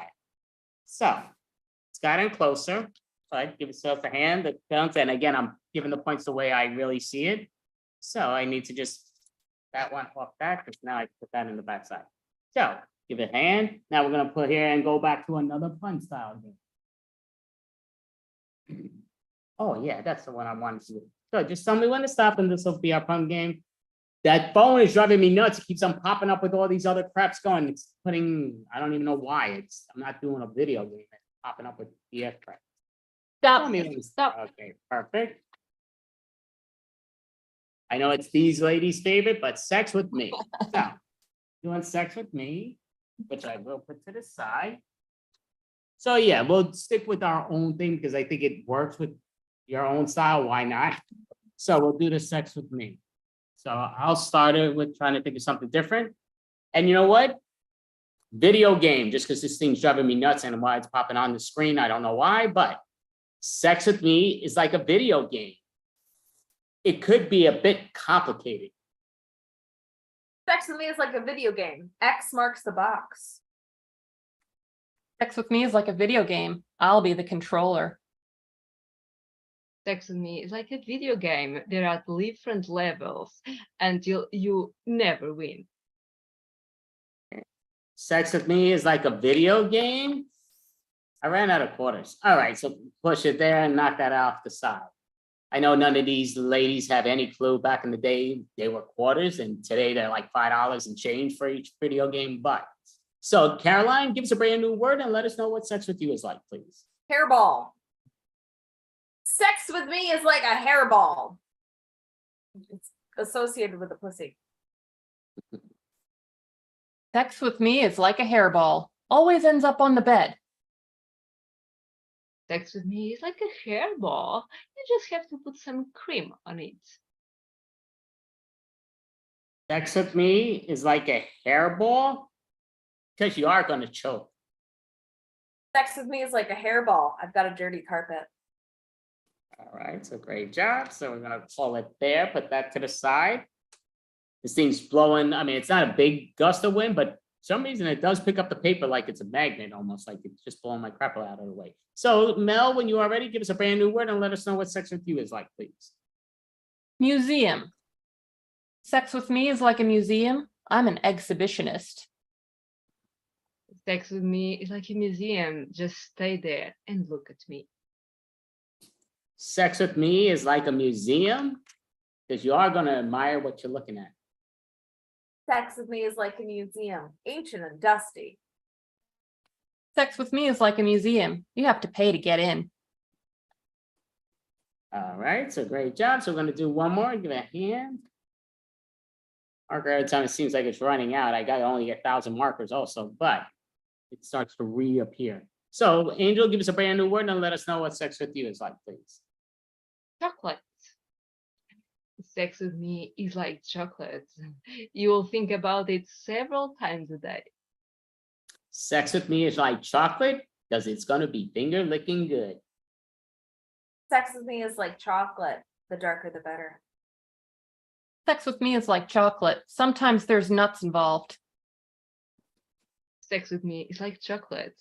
Good in the moment, not so good for the future. Give yourselves a hand. So great job. So we're gonna put that to the side. I'm moving my thing over like this. So I'm just putting on it because okay, perfect. And all right.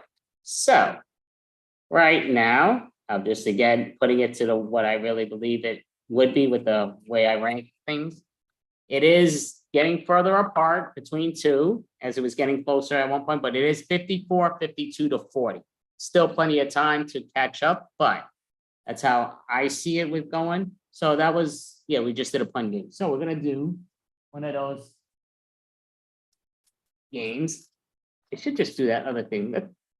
Okay, why didn't I just do this game? You know what, I'm not gonna bother with that. So, oh, this is the. You know what? Screw it. We're just gonna play this game. So, because I got a bunch of listings and it popped up right after that one that we did do. Let's make a date, which we just did. So we play movie 60 Cent. So some of us actually did this earlier, but the key goes down to I actually have real movies here. That's what it is. You may or may not know them. They all were extremely popular, extremely popular. I've seen some of them, some I haven't, but, and I did write what style of genre they are just to help. If that helps, it may or may not. I know it helps me just to remember what the movie was. But, so I'll just begin just to start off so we know what I'm doing. So just tell me when to stop and then I'll do whatever movie this tells me to stop. Stop. Okay, and we won't sell anybody if we know it until afterwards when everybody's done, or at least till they're done. Okay, so this is from 1940, a little before my time. His Girl Friday. His Girl Friday. So it is a comedy. Just looking at the timer. Oh yes, listen here, young lady, you need to go over here because we're setting it all up. Listen here, sir. You must think that I'm a weak lady. I'm going to take over your job. What do you mean by, why are you grabbing my tie? No, I'm not asking you. I'm telling you, get out. Yes, it's a woman's world. Oh, yes, I understand. No, I'm not going to be second giggling to you. No, this is my thing. Oh, yeah, Jill, come on in. Oh, I'm glad you took over. Oh, yes. Well, I didn't take over. We're working together, Jill. Oh, Catherine, you are so spectacular. I love it. It is spectacular. This is our place. And I think we need a third one. Well, can I tune in and say something? No, you cannot. Are you out of your mind? We, ladies, will not deal with no peasants. Yes, you, sir, are a peasant. Get out and see. All right, well.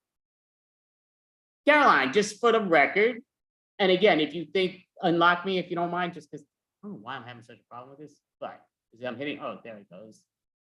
Did that, yeah, okay. So, gonna ask each one of you, you get extra points if you guess if I know it, and if you don't guess, I mean, if you don't get it wrong, you lose a point. If you get it right, you get a point. So just because it's before my time doesn't mean I haven't seen a movie, just for the record, and that's most individuals. So Caroline, do you think I've seen that movie? Yes. Mel, do you think I've seen that movie? Yes. Angel, do you think I've seen that movie? Yes. Well, thank you, ladies, thinking I've seen that movie. I never even heard of that freaking movie. No, I don't know that movie, but it's a very popular movie on Google, but never seen it. But, so, great job to push it to the side. I wish I seen it, but it sounds like it would have been halfway. Hey, no clue. Saying like I seen it, I don't even know what the freak it's about. But, so, it's gonna go, but everybody loses points, but nobody gained it, so that makes it a little harder. So now, we're gonna go with Caroline, right? Yep. Okay, so just tell me when to stop, and this will be what movie he's going to play, and then we'll decide on if we think he knows it or not. Stop. Stop. Okay. So, very famous movie, which I did see. I could say it because I'm not performing it, but Singing in the Rain. Come on, stupid thing. So, there we go. Singing in the Rain from 1952. I put comedy. It's actually a musical comedy, but when you are ready, oh yeah, if you don't mind, Mel, you're better with this than me. Okay, perfect. You are ready. You may wait 1 second, just because my timer is hitting this stupid freaking thing pops on up every time with that. Now I have two things that popped on up at the same time. Okay, what I do best. Go for it when you're ready, Caroline. Oh, what a marvelous evening this was. That was a swell night, wasn't it, Tomlin? It was a swell night. Well, I'm just really excited to be here. But it seems to be storming. Good thing I have my umbrella with me. I don't worry about those things, my lady, because I like singing in the rain, just singing in the rain. What a wonderful feeling. I'm happy again. Oh, you've such a beautiful voice. Oh, if only we could just spend this whole night together out here in the rain, singing in the rain. That's what I said, silly. Singing in the rain. Just you and I. Oh, I do dearly wish for that. I do too. So why don't we make it official? We'll sing in the rain together for the rest of our lives. Oh, I'd absolutely love that. Oh, please, please. We'll go sing. All right, so great job. So we're gonna put that to the side. Stop with the sharing if you don't mind. God, why do I have such a problem with that? But so we're gonna ask you right now. I did mess up my whole timer thing, not on your time, but on the regular time, which annoys me because that's because of that crap coming up. But we're gonna ask you first, Mel. Do you think Caroline has seen Singing in the Rain? I think she's seen the title. I'm gonna say no. So you're saying no? Okay. Yeah, I'm gonna say no. You think she's seen the movie Singing in the Rain? Yes.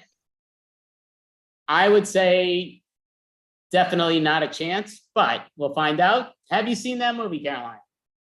Okay, yeah, that definitely didn't think so. So we're giving the point system back to that. Yeah, I hit that other thing. So, but great job in doing it. And you also get points of how you act the movie and if what's what. But so getting here. Okay, so I'm hitting this because my marker is running out. Okay, can't throw that out because I got this. So this is from Mel, right? All right, so Mel, looking at the cards for some reason. All right, so tell me when to stop. And I'd say, well, that's not true. There are some movies that are in your genres and stuff, but there's actually a lot that are in your genres, but a lot that aren't. Some aren't even in my damn genre. Like, well, two of the movies already weren't in my genres, just for the record. So, You mean age range? which one? You're saying genre. Genre's like I mean, horror, genre, yeah, I'm mystery. I saying was like, generation. I'm sorry. what is my genre? I want to know what our genres are. Like astrology, but for genre. Yeah, it's true. Again, I got my things wrong. Not a shocker, but So tell me when to stop, and this will be Mel's movie. Stop. Okay. So we got the bottom one. Okay. So, Women on the Verge of a Nervous Breakdown from 1988. It's a comedy.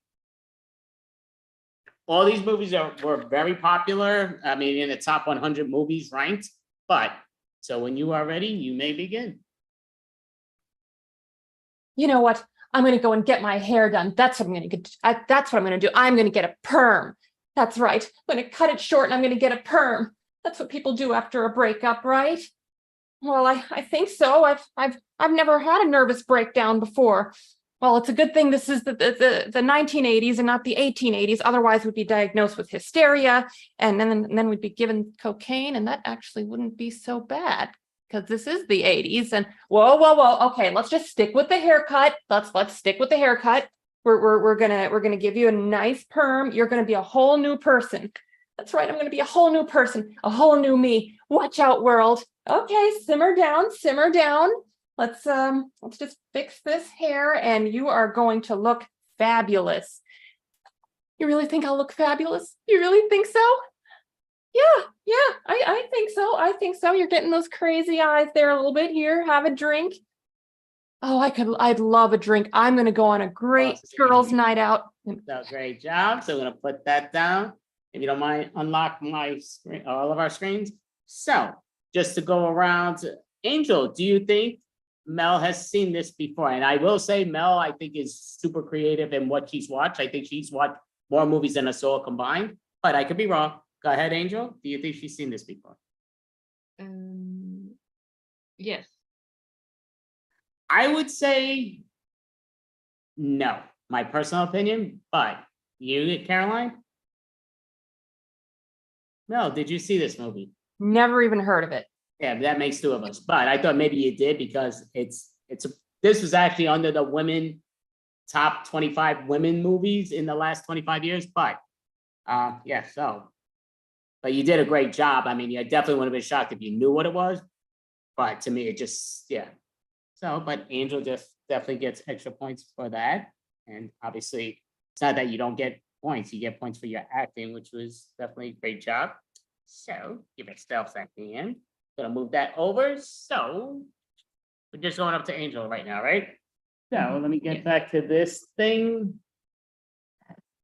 There goes half of them dropped.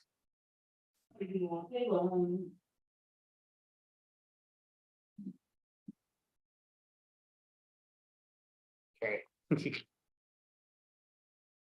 Alrighty. Then my timer goes off again because they're showing me stupid TikTok videos. I don't even have a TikTok account. It's annoying. It's stupid phone crap. And there it goes. Kids Andy versus TikTok. TikTok is winning. It is TikToking me off, but okay. So tell me when to stop, please, and this will be Angel's movie to play. Stop. Okay, so I will say I saw this movie, great freaking movie, but from 1995, I actually worked at a movie theater at the time, crime thriller 7. Great movie. But we'll find out if Angel knows how to do it. When you are ready, Angel, you may begin. Oh, Roberto, look, there was a crime here, a crime against my family. So I am gonna, no, just stop. It wasn't me. I will tell you, it was this gang out there. We must protect ourselves. Come on, I have a gang. Hey, I'll tell you just one thing. If it was you, I will not forgive you. Okay, let's go outside. Oh, the city is crazy right now. Who are these people? We want freedom. Okay, just be there, okay? Don't show nothing about what we are going to do. Okay, just put this t-shirt on. Yes. Okay, so it was here, by the river. I remember everything now. I was a kid at that moment. No, please, just pay attention. my wife is here. She knows everything about the issue. Ah, yes, I was listening to everything. All right, so for there, so yeah, you did pass a few seconds over. I actually was looking away as I'm writing the story down like a moron. But Caroline, do you think Angel has ever seen the movie Seven? No. Mel, do you think Angel has ever seen the movie Seven? I'm gonna go with no. Okay, I will say I love that movie. Not a chance in hell did Angel ever saw that movie. Not a chance. She did a great job acting a new movie, but not these seven. Did you ever see that movie, Angel? No. Not a chance, right? But it's based on 7 deadly sins, and they had a murder crime, and the most famous, like insanely, like top 10 scenes of all time, which is what's in the box? What's in the box? No spoilers. It's only been out for 30 plus years, but it's a great. See, I've never seen it either, but I think I would prefer Angel's movie. Knowing what Seven's about, I think Angel's movie sounds like more my vibe. I'm just Well, it's a villain that kills people based on the 7 deadly sins of them doing it, which is great. Yeah, I know. I haven't seen it for that exact reason. So I like Angel's movie better. Well, I won't subtract points because if you like her version better, even though she did a great job. 7 was a great movie, but, and I won't take points away from people that didn't see that movie, which is a great movie. Good. Okay, so right now, I'm looking at the point. Okay, so there it goes. All right, so right now, scores got a little bit closer, and they actually sort of changed a little bit, but I won't say how it changed. But the score is 46 to 59 to 61. 46, 59, 61. Still very close, still many options. So I love the games. I thought everybody did a great job, though, just for the record, give yourselves a hand. It was definitely a lot of fun watching, seeing what's what. I mean, I would say, yeah, just definitely great. So let me get the fun joke style game. So this is where you get a lot of points. But again, this is one that you have to be funny to gain certain points away in my mind, and also in your fellow improvisers' minds. So I'm going to switch this around. So 1, 2, 3, 4, yeah. Just tell me when to stop if you don't mind, and this will be our next fun joke style game. Wow, somebody started to super stick. Stop. Okay, so.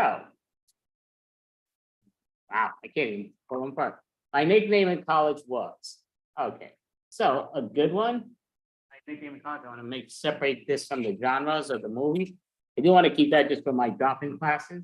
Just for the record, I'm doing a drop-in class at Central Park, New York City, August 5th from 1 p.m. to 3:15 p.m. Eastern time. Well, you don't need to know Eastern time. You got to be in New York City if you're going. But for those that are doing it, it's only $7 if you prepay, and it's $10 in person, which is still way below what anybody in New York City charges. And it's also the best. I'm just being honest. I've taken my class. I'm freaking brilliant. But it comes down to. So we're doing, which game was this? I forgot. Nickname and college. Oh, thank you. Yeah, I put that to the side. Like it out. I'm looking at the other one. Okay, so my nickname in college. So we're gonna give our own little creation or our own startup, did I say? So my nickname in college, and put it on this side. That would make too much sense. Okay, that's the actual store. This is the actual, put it on this stuff. So some of these markers, I should start throwing out the markers that keep running out, because there are some of them like dead, and I keep putting it back. It's a graveyard of dried markers on Andy's desk. And this it is ridiculous. And these stupid Tic Tacs driving me nuts. I mean, what the hell? Tic Tac or TikTok? You got Tic Tacs laying around on your desk too? I could use some Tic Tacs. That'd actually be better. No, they're rolling around on his phone. Like the surface of his phone is just covered in Tic Tacs. I would believe that. I can picture it. So, you know what? Screw it. Since you all mentioned it, we're gonna say Tic Tacs. My nickname in college was Tic Tacs because I was always so fresh, my friend. My nickname in college was Tic Tacs because I always needed a mint. My nickname in college was Tic Tacs because I was always getting passed around the classroom. My nickname in college was Tic stuck because I was always asking, what time is it?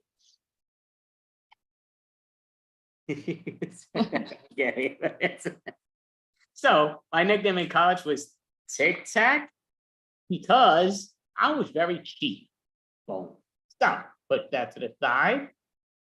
I'm really not, for the record, but it comes down to Caroline's going to give us a brand new word and then let us know what her nickname in college was. Cord. My nickname in college was Cord because I was electrical. My nickname in college was Cord because I was always getting tangled up in things. My nickname in college was Cord because I wanted always justice. My nickname in college was Cord because I wanted to wrap around you. My nickname in college was Cord because I have the power of Grayskull. Taking the key man in there. All right, so we're gonna put that to the side. For some reason I'm thinking it's the other game, not the nickname in college. I'm thinking like, oh yeah, sex with me, it's like, or a kiss with me. But all right, so now Mel is gonna give us a brand new word and then let us know her nickname in college. Headphones. My nickname in college was Headphones because I had a blue tooth. My nickname in college was Headphones because I was always asking, oh, where's the music? My nickname in college was Headphones because I didn't want to hear you. My nickname in college was Headphones because everything I had was always tangled up in a tight little ball. My nickname in college was Headphones because I was in your back pocket. Okay, so great job. So I'm gonna put that to the side. So Angel, please give us a brand new word and then let us know your nickname in college. Cinderella. My nickname in college was Cinderella because when I was tired, I was just throwing shoes to the walls. My nickname in college was Cinderella because people really wanted me to change my stinking shoes. My nickname in college was Cinderella because I was always on my knees cleaning. My nickname in college was Cinderella because I was looking for my Prince Charming. My nickname in college was Cinderella because I was always sweeping the streets in my best dress. That there, put that there, so give yourselves a hand. So I'm gonna add up the points again, put that little swig around. So.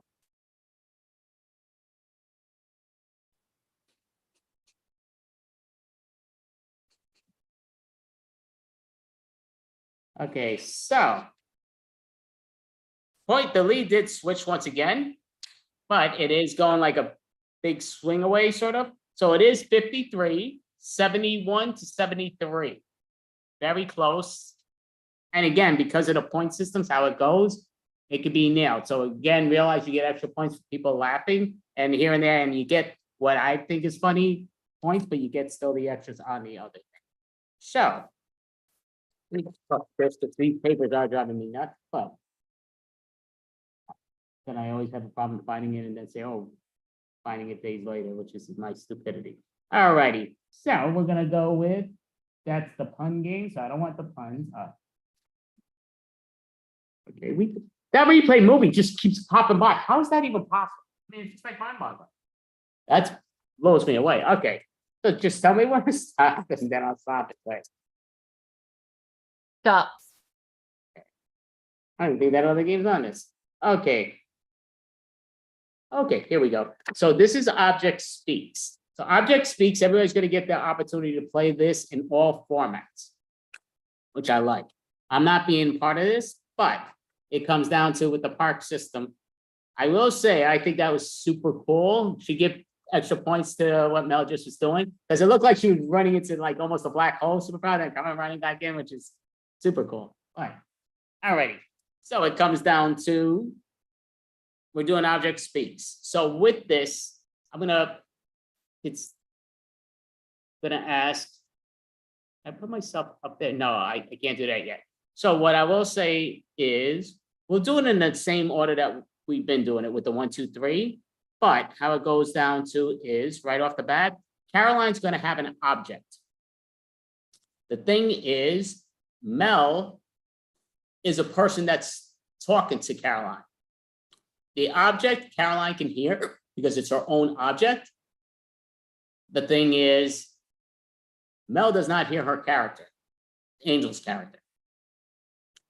Caroline hears it because it might be your comb brush. If it's your comb brush, you're hearing it, but Mel's not hearing it because she's a regular person speaking to you. Go for it, Caroline. It's a So little Mel and I are both people. correct. And Angel is an object who was She owned is your by Mel, and so only Mel can hear Angel. Only you can hear. Only I can hear Angel. Correct. 'Cause Angel is my object. Well, no, yeah, Angel's your object, correct. Okay, so. But do I hear her talking to her object? No, well, no, if she, that you do, if she, yeah, no, of course you do. So the key is, if Caroline responds to her, she kind of could give what's being said by her to you, because you just hear what Caroline says, she hears what you say. But Caroline and Angel hear each other. So Angel hears what you say, she doesn't care, but you might put that into her subject. Does that make it easier? I think, I mean, to me, it's easy, but again, I kind of put 2 games into one, but I think it works. So I know that it's a talking object, I just don't hear it, in other words. But you don't know it's a talking object. You know it's an object, but you don't know it's a talking object. But it's Caroline's talking object in her own mind. Whether Okay. she's outside the box or maybe she knows more than us. Fine. All right. So, okay, perfect. So yeah, try to line it up the right way if that's okay. So basically, yeah, perfect. That works. So basically, right now, Angel is the voice of Caroline, correct? That's what I was saying before? No? Nope, Did I nope, say- Angel is my object. I mean, object, yeah. Story. Okay, so she's your object. So I'm gonna give her what object she is. So again, you get extra points for following in me, looking like you're that object. And realize what your partner says. If it's an object that can change parts, we want that. But if it's not, do what you gotta do. So what the object is will be. Okay, it's getting later than I thought, I guess. Okay, so the object that you will be, going to say your lipstick. She is your lipstick. So she's in your purse, but she's your lipstick. And you can hear her, she can hear you, she can even hear the other person, but she's not caring about the other person, but she might talk about it. So when you are ready, I'm going to put on my timer. And you may begin. Oh yeah, and basically the whole thing is you're best friends. So you're best friends, but you don't want your best friend to think you're out of your mind, but when you are ready. Oh, I'm so excited for our ladies' night out. This is going to be so much fun. Me too. I brought my new purse. Oh, and my new lipstick. Let me show you. Show her how beautiful I am. I'm showing her. I am showing her. Oh, wow. I love that shade of fuchsia for you. It's a bold choice, but it totally works for you. Right? And look. It goes on so well, right? Wow. Here. Wow. I wonder if it's one of those lipsticks too that stays on all night, because sometimes when you're partying, you're drinking, you start losing color. You know, I have to She check that on the has back. some doubts about me. Tell her everything. Oh, you tell me first. Tell her that I won a contest about lipsticks. Right. Oh yeah, actually I picked this lipstick because there was like this whole like 10 top lipsticks of the year, and this was number 5. Oh, wow. Wow. So that must have been in that magazine, Cosmo. Yes. I love Cosmo. Yeah, I actually, this was their pick last year. I stick with the tried and true, but it stays on all night long. Oh, she does know my flavor. I have so many flavors. Tell her that you can try me. She can try me. Are you sure? Like, are you still gonna like have like the strawberry flavor if she tries you on top of the other lipstick? Come on. If you want to try my lipstick, you can. It actually has like a strawberry essence in it. Oh, really? I love flavored lipstick. That is so cute. Let me try it. Yes.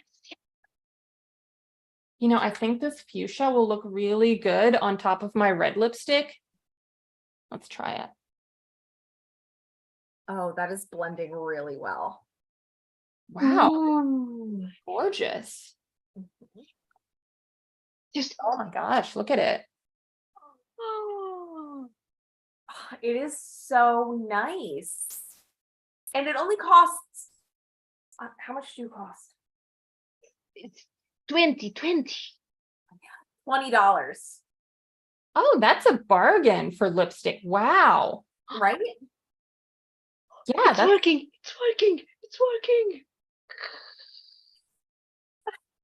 Yeah, it's definitely a bargain for, I mean, obviously the color and the coverage, the longevity, it's, yeah.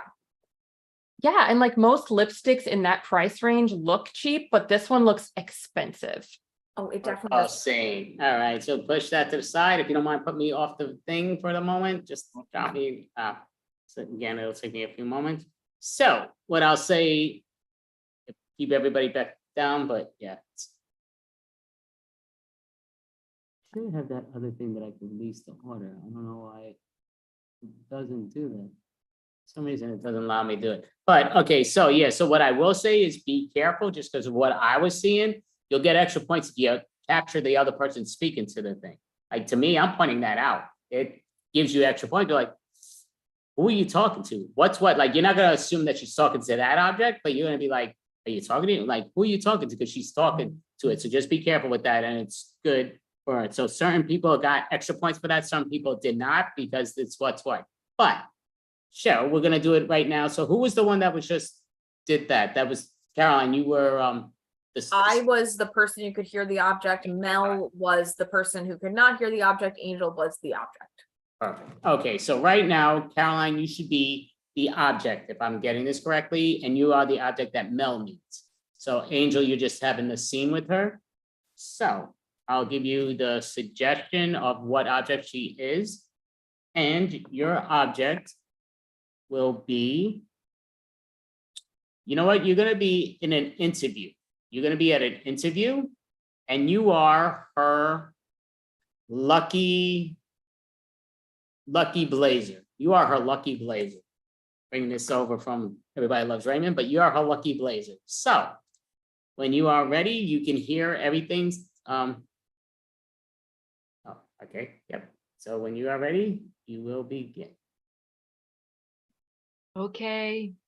Here we are for the interview.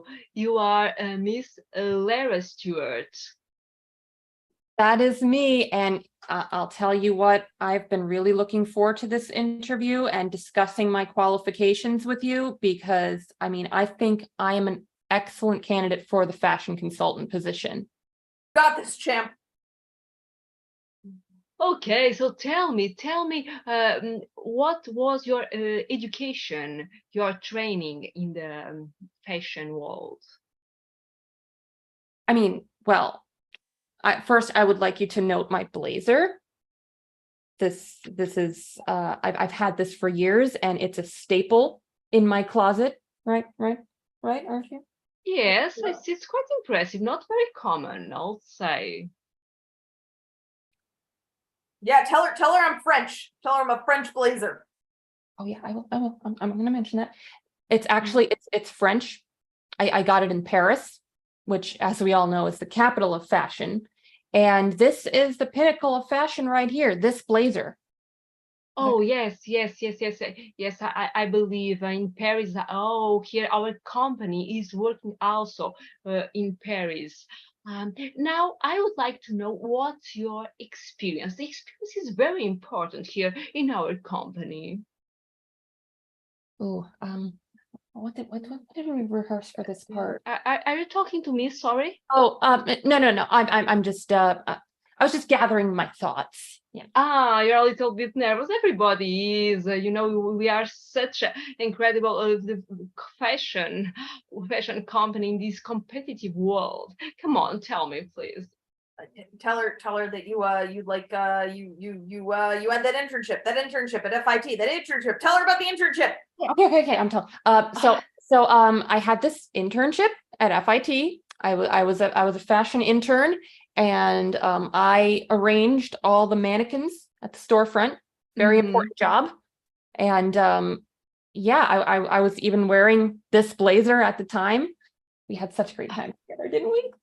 Do you have some kind of app in your blazer that you are talking to artificial intelligence? Just tell her that it's a that you're sneezing. It's a little sneezes. Oh, right. I just have a bit of an allergy or something like that. Okay. I'm getting a little bit confused. Just could you give me your blazer for a while, just for me to see this fashion model, this incredible. Yeah, can you just take it, please? Okay. I'm gonna hand you over for a second. That's quite cool. Okay. We'll call Sam. All right, so we'll call that. So just pop me up if that's okay. Give my thing. So I think whoever's doing that's doing it as bad as I am. I can do that too, but no, I'm just messing with you. Okay, so I am putting on your points. No, I know before I was able to put it in one click, but I see that it's not allowing me for some weird reason on that. So I'm putting in your total points right now. Again. Okay. So the third and final one, which it'll be, let me click on this. So right now, if I'm correct, Mel, you are Angel's object, correct? Okay, perfect. So if you don't mind, put me up in the screen sort of thing with the other two there. And your object that you need will be, you know what, you're at a model agency. You're at a model agency and you are her earrings. You are her earrings. Model agency, you are her earrings. And you may begin. Darling, I love your portfolio. Oh, thank you so much. Oh, I really worked so hard to have this portfolio just to give it to you. Turn your head a little bit so she can see me. Oh yes, of course, I'll do it.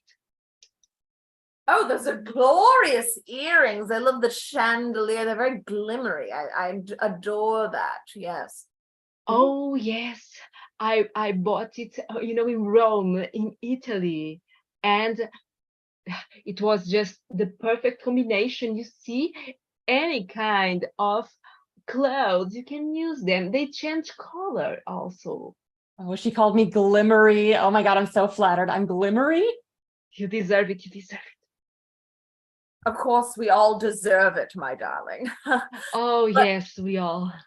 I'm a little perturbed that you bought them for yourself and somebody didn't buy them for you. Oh.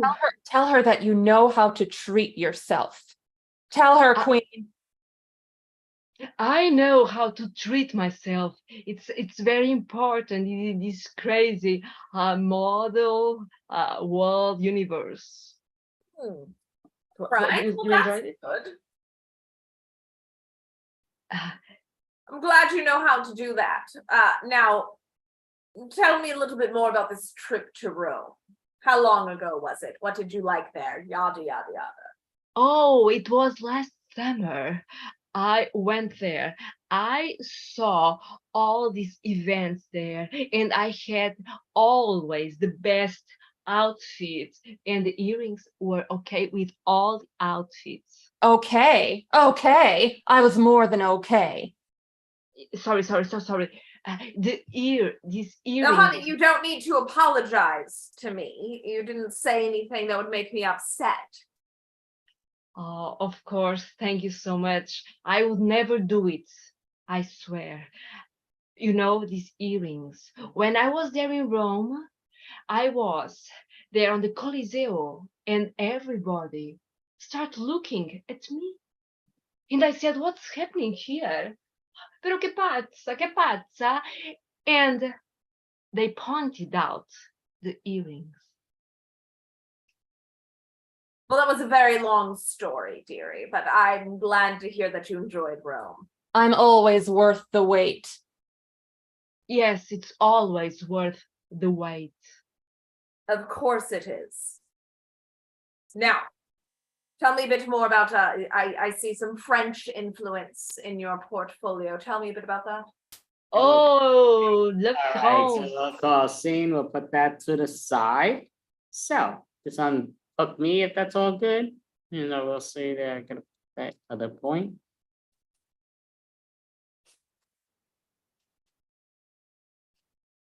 Okay, so, yeah.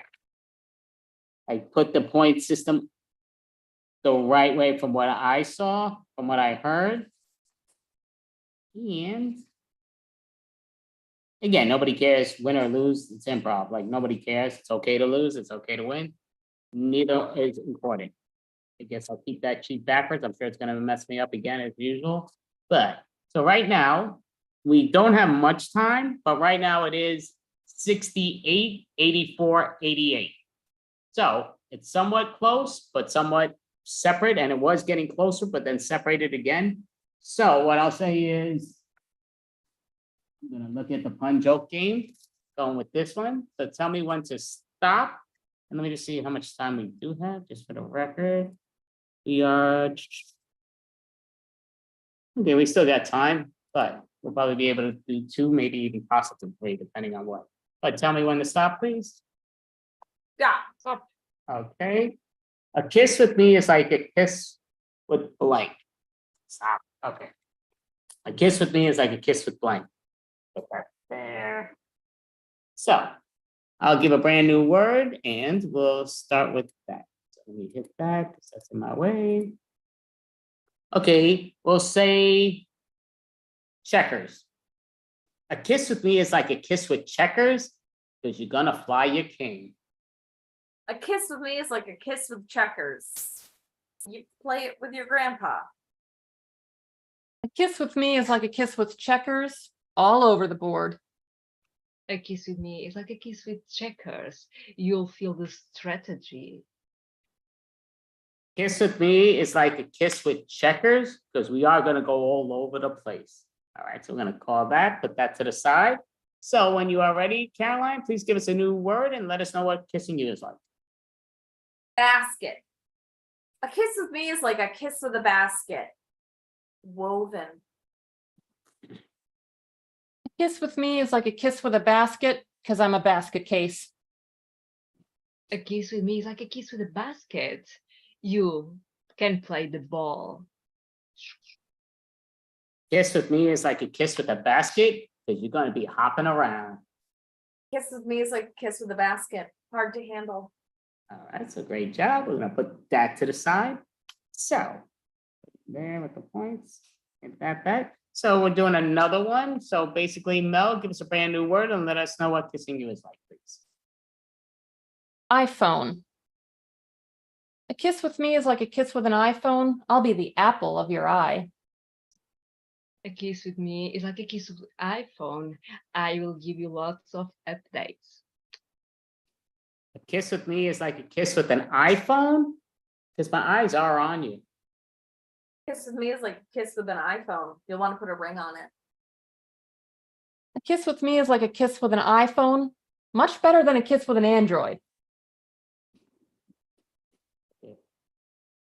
Does get an extra point with me having a problem with my stupid Android right now, but all right, so we're gonna push that to the side. So, Angel, give us a brand new word and let us know what kissing you is like, please. Giraffe. A kiss with me is like a kiss with a giraffe. You will feel high. Kiss with me is like a kiss with a giraffe because I'm gonna be sucking on your neck all night long. Kiss with me is like a kiss with a giraffe. Really lots of tongue. Kiss with me is like a kiss with a giraffe. They call it necking for a reason. Kiss with me is like a kiss with a giraffe. There will be lots of trees around us. So we'll call it there. So give yourselves a hand. We're gonna put that to the side. So I'm putting out the point thing again. Gotta figure out that other thing. So. And like I say, win or lose, nobody really cares. It's fun to win, but it's fun to lose. In the improv, not in real life. You don't want to lose in real life, but because I've done that too often. All right. So, okay, a buddy of mine's giving me a call. He's a moron, but okay, I don't answer. So, we're gonna go to, what time is it right now? We got still time. So we're gonna go to one of those regular games. So it depends on which one. Just making sure I keep them all. Yeah, I can keep them all. Yeah, I can keep them all. So tell me when to stop, please. And we'll, even though I didn't put the other game on, it drives me nuts why I didn't put the other game on. But tell me, you know what? We're gonna do that other game. Screw it. I wrote it somewhere down and it's driving me nuts. We're gonna do Jeopardy. You know what? We're doing Jeopardy. Why not? So Jeopardy, you get points for how funny I think it goes. Obviously, with the most creative answer that makes sense, but being funny at the same moment gets more points. So I'll say Jeopardy, I'm giving the answer and they're going to give me the actual answers. So let me hit this and, okay, that's the points right there. So let me put my marker to work. Here's half the time. I guess it's the angle I write on because it doesn't work and it pops up big. All right, so the answer, welcome contestants here and there, we're doing Jeopardy. So contestants, this is a lot of points possibility. So what I'll say, it comes down to it, if you do one clear one round, you're gonna get extra points for the third round. And I'm just gonna answer honestly to what I think is the best creative answer, which is usually the funniest, not always, but usually. So the answer here is, I'm looking right there, dream. Dream is the answer. What is the question, Caroline? What is the sweetest thing? Dream is the answer. Mel, what is the question? What dies in your 4th year of college? Dream is the answer, Angel. What is the answer? Where are you when you realize you are a millionaire? You have 75 houses. You live on an island, and all your houses full of gold. All right, so we'll call it there. So to me, for the first one that goes around, it was close, but I'm gonna have to give that to Mel point-wise. So she gets a point on that first one. So, and we will put him in a breakout room, but that's all good. And okay, I actually put him in already. Okay, so what it comes down to is the next answer. I'll hit this card that gives me answers. And that is blonde. Was legally blonde originally, but blonde is the answer. What is the question, Mel? Who definitely does not have more fun than me? Blonde is the answer, Angel. What is the question? Who are these people that seem more beautiful than the others, but actually is just a little bit of yellow? Blonde is the answer, Caroline. What is the question? Who was presumed dumb before proven otherwise? All right, so great questions. I mean, that you all gave me. Gonna have to edge that one towards Mel for the answer. So great job. So it's another point on that. So we're gonna hit the point thing again. There'll be a few rounds of this one, but okay. Misery. Misery is the answer. If you're gonna guess that's a movie, but great movie. But Misery is the answer. What is the question, Angel? Did I do it in the out of order the last time? I think I did, right? Did I ask you first, Mel, the last time? No. Yeah, you asked me first. I did. Okay, so Angel, misery is the answer. What is the question? How do you feel when you lose a job interview and at the same time you are getting trash on you in the middle of the street and you have no bananas to eat? Misery is the answer. What is the question, Caroline? What does the American healthcare system give you? Misery is the answer, Mel. What is the question? What loves company as much as I do? All right, so some great answers. So we are going to give that edge to Caroline. And great job, ladies, on that first round. So Angel, be careful if your answers are going too long because some you're giving good answers, but then you're stretching it. It's taking it away. So be careful with that. But we're going to the next round. And I'm looking at the cards here, which I actually Did love misery.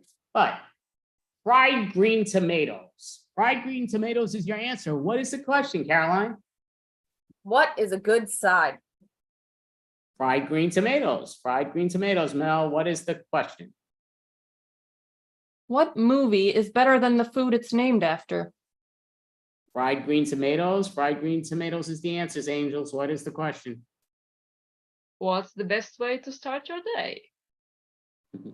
All right, so we're gonna give a hand and we're gonna have to edge that to Mel. So we're gonna have to give a point to Mel on that one. So I'm gonna give another question air and this will go to Mel. So the question is sports. Sports is the answer. What is the question, Mel? What's fun to play but boring to watch? Sports is the answer, Angel. What is the question? What is an activity you can do to lose weight and feel great? Sports is the answer. What is the question, Caroline? Why is your dad screaming at you? Okay, so very close answers, but we're gonna have to edge that to Mel.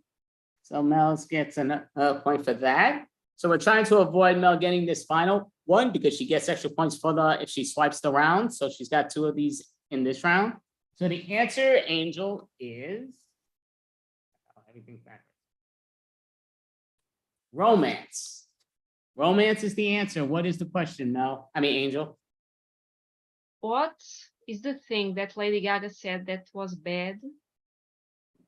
Romance is the answer. Caroline, what is the question? Why is your dad screaming at you? Romance. Romance is the answer. Mel, what is the question? What's the best genre when you're in love and the worst genre when you're single? Actually, all 3 answers were very good. I'm going to have to edge that to Angel. So we're going to have to give Angel that answer on that part. So I'm going to go around one more time on this one. So the answer here is Get Out. What is the question, Caroline? Get Out is the answer. What do I say to my cat when I want to get busy? Okay, I hope you say it a lot clearer than that answer was for our question. So Get Out is the answer, Mel. What is the question? What do you need to do more of when you start talking to yourself? Get Out is the answer. Angel, what is the question? How do you know that someone is upset in the morning? All right. We're going to have to give that close answers, but we're going to have to give the answer, which is the question, to Mel. So the answer, we're going to give another answer, which is stars. Stars is the answer. What is the question, Mel? What can you find in the sky and on the red carpet? Stars is the answer. What is the question, Angel? What is the dream of your life when you want to become an actor? Stars is the answer. What is the question, Caroline? What do you land on if you don't make it to the moon? All right, so we're going to put that there. So close answers. It's probably not right, but I'm going to give Caroline that one just because that actually made me laugh. But great job. I mean, it was very close on that also. So we're going to go to one more answer on this one, which is a question. So this is to Angel. Jaws. Jaws is the answer. What is the question, Angel?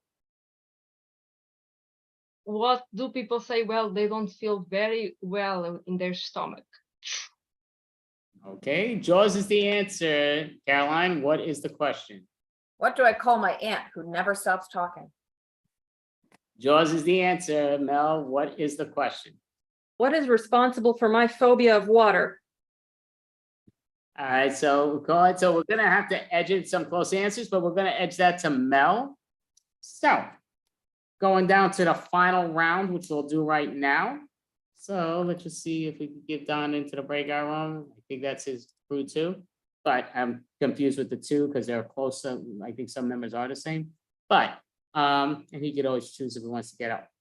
So yeah, I got to put the point system and then we'll do our final game. So right now, just to see if anybody can or cannot catch up. Oh, wow, okay. And I'm doing these all honestly. Oh no, wrong. Yep, I did that right. So It is 103 to 100 to 76 right now. So close, but yet so far. But again, the right pun could definitely land a lot of points. So we're doing one more pun style game. Get that?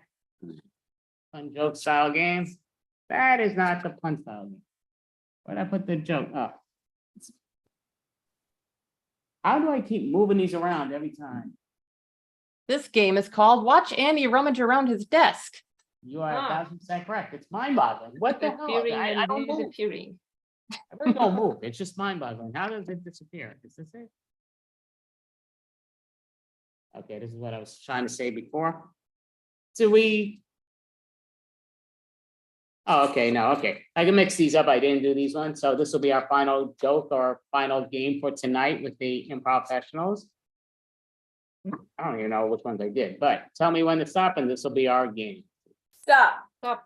Okay, so as a child, I called my grandma blank.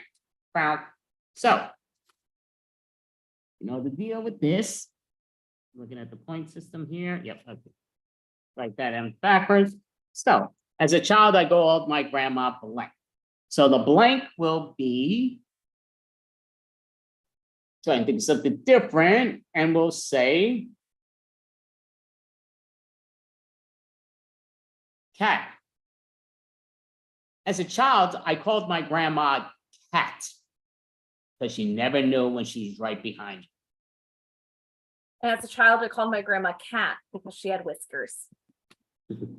As a child, I called my grandma Cat because she was perfect.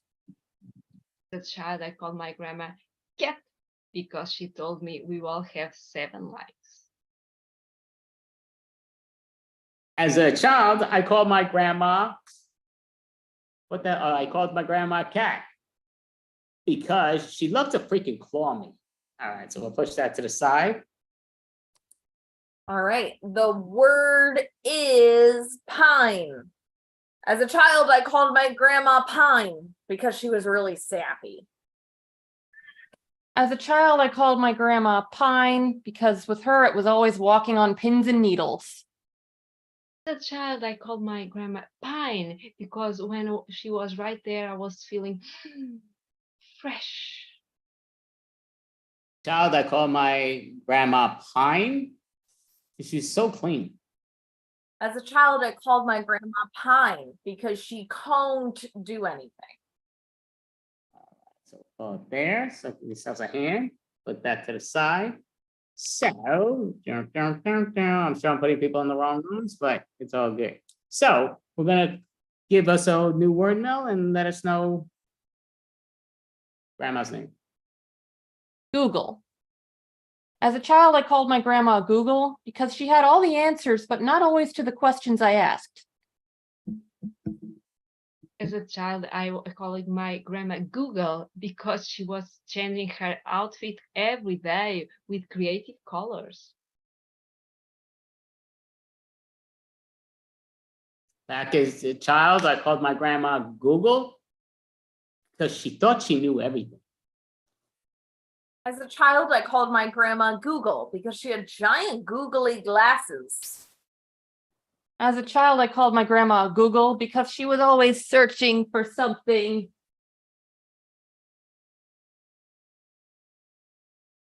All right, so we'll call it there. Give yourselves a hand. And we're gonna put that to the side. So we're almost to the end. Supposed to be in a tie, but we won't do no ties. Don't believe in ties. Say ties are like kissing your sister. Don't do ties, but goes down to give us a word and then let us know what's with your grandma as a child, Angel. Glasses.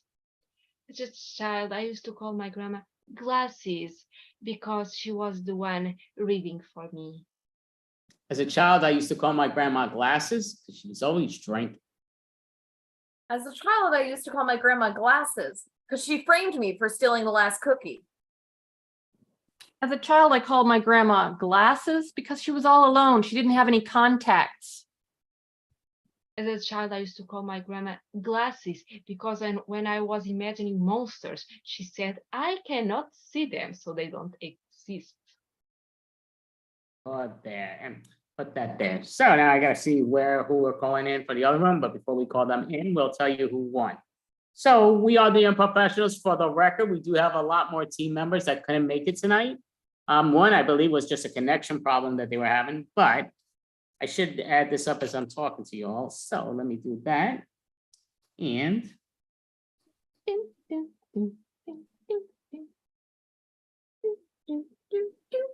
okay, yeah. So I did rank this the way I thought it should be ranked, but, and again, just with the points, the laughs of what everybody's doing here and there. So I'm just doing that, but I think you all definitely did a great job. So like, give yourselves a hand, most definitely. And I appreciate you all coming and performing. A lot of fun.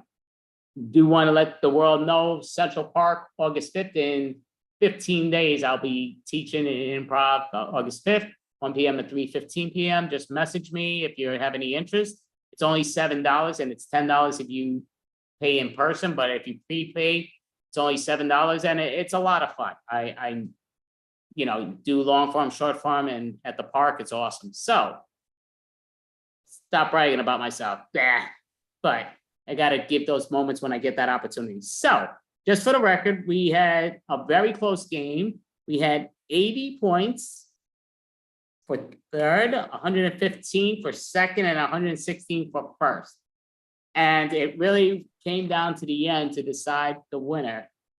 But I'll say, you know what? We won't even say who came in second and third. We're just going to announce the winner. And I'll just do it there so we don't know who, what, where. Again, it's okay to lose an improv, but it's okay to win an improv also. So the one that won in the final round was the pushing of that to finish it off. But by 1 point, Caroline Dunn actually did get victorious on that. So give a hand. But yeah, definitely great job, ladies, as in a lot of fun, entertaining, working with you all. And yeah, it was a lot of fun. Thank you all. Just out of curiosity, because I know Mel and Caroline are still sticking around, but Angel, do you have something you want to let people know in person or online that you do that people could follow you? Well, I'm part of two groups. One group called the Improfessionals here in Seville, Spain, and another one called Cuenta Atrás Impro. So if you'd like to follow these groups on the social media, we have some videos also. Perfect. Thank you so much. Thank you, ladies. Great job. And we'll put that to the side. So that was the Improv Professionals. And this is our 36th month in a row doing the extravaganzas. We always have different themes every month, extravaganza. So next month will be our 3-year anniversary because it'll be our 37th month going forward. And yeah, as long as I'm around, we'll do 3 months. If not, Caroline says she'll step in and say screw it and see where it takes us. But it's going to be a lot of fun. So it's with that. So we're just going to clap, put that down to the side. So we are going to introduce the next individual. Okay, I'm clicking off that. So now I guess we need to just close that room up. And then we'll see, if we just close that room up, we'll see who pops on in when we'll give them a moment. It takes like only 10 seconds. But They all should be in here by now. yeah, it should be super quick. So do we know who's the one to introduce? You can introduce. Next, we have Katunia Jam. Perfect. Katunia Jam. We don't need no stupid introductions. Hey. Hello, everyone. Thank you so much for having us. We are the Cartoonia Jam, and we have a song. Yeah.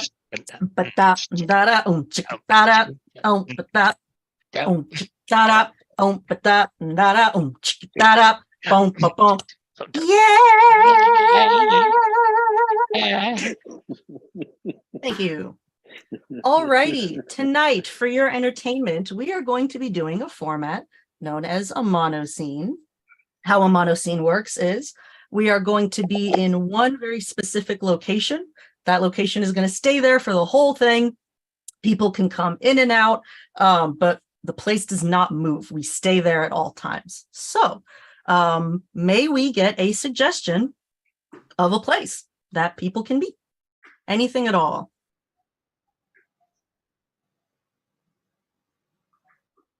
The hospital. Hospital. I heard hospital. There we go. Hospital. Got your backs. Hospital. Got your backs. We always are meeting here at the hospital. Yes, we are always meeting here at the hospital, and it's not just because we're doctors, by the way. No. Wait, I'm not a doctor. You're not a doctor? Well, I do computers, so I fix them, but I don't have a doctor's degree. Holy shit! I'm not a doctor either, man. I can't believe it. Guys, hey guys. This is the room for people to wait in when people are in surgery. I have a relative in surgery. Can you guys just keep it down a little bit? Are you saying that we're in the waiting room? I thought that was obvious. I thought No. you knew Okay, that. next, come on in. Come on into the room. Next, come on into the room. You know, it's amazing when you just say stuff like that. People think you're a doctor. I'm not. How did we all end up here at the hospital and we're not doctors? Guys, I'm on parole. I got to get out of here. Oh, I'm an alien. Wait. I'm on patrol. From Mars. I'm on patrol and I got to get out of here too. Yeah, I'm an alien from Mars, and that's why I'm in here. But now that I've been founded, I better leave. Honestly, Tanya, this place gets the strangest characters in here. Yeah, I it don't really does. Hi. Is Marvin here? We scheduled something online. He said he'd meet me in the waiting room at the hospital. Either an alien or a policeman, or I don't remember who that third guy was. I think he said he was a patrol officer or maybe parole. But I'm really excited to meet him.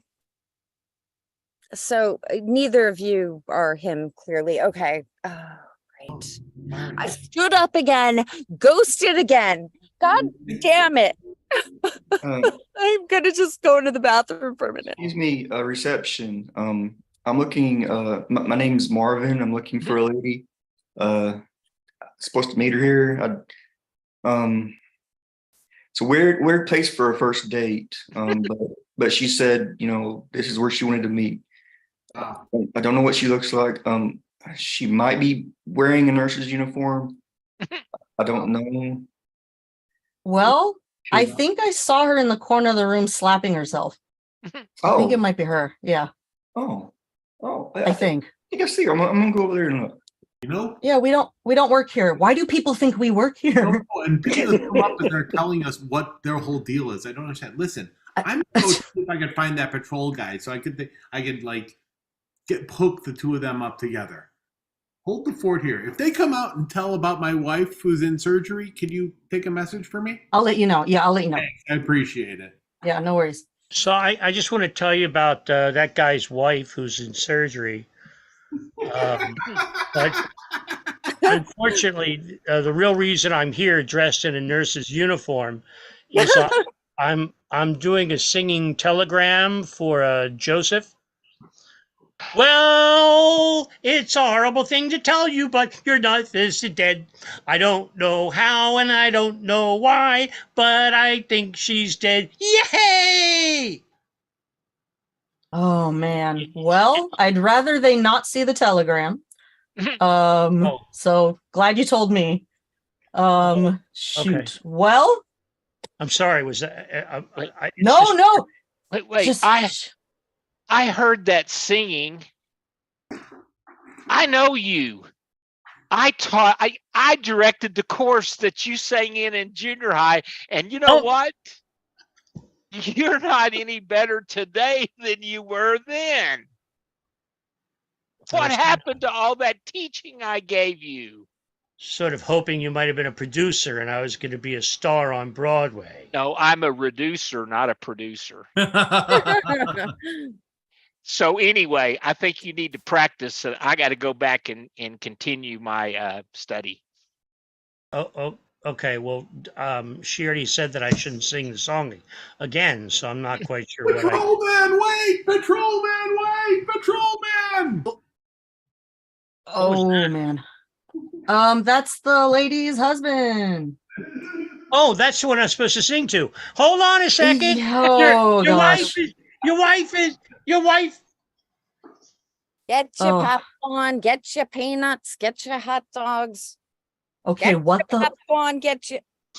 This is Miss the prime entertainment zone. I'm selling the goods. Miss Want a Miss dog? Yeah. Miss, you seem like such a sweet and lovely lady, but what the fuck is going on? I'm I just need trying to to make a living like anybody else. And there's a lot of people in this damn waiting room, and I figured I could sell my wares. You want a dog? Are we not in a hospital? Like I don't understand. Like I don't know what's okay, what are you selling? Hot dogs, popcorn, peanuts, and Budweiser. Oh, yeah, I mean it looks like I'm gonna be here for a long time. Can I get a hot dog and ooh, do you guys have Mexican Coke? The one with actual sugar cane? Oh, hell yeah, I got that in my back holster. Yes, that stuff is so good. Thank you so much. How much? All right. Yeah. How much for that?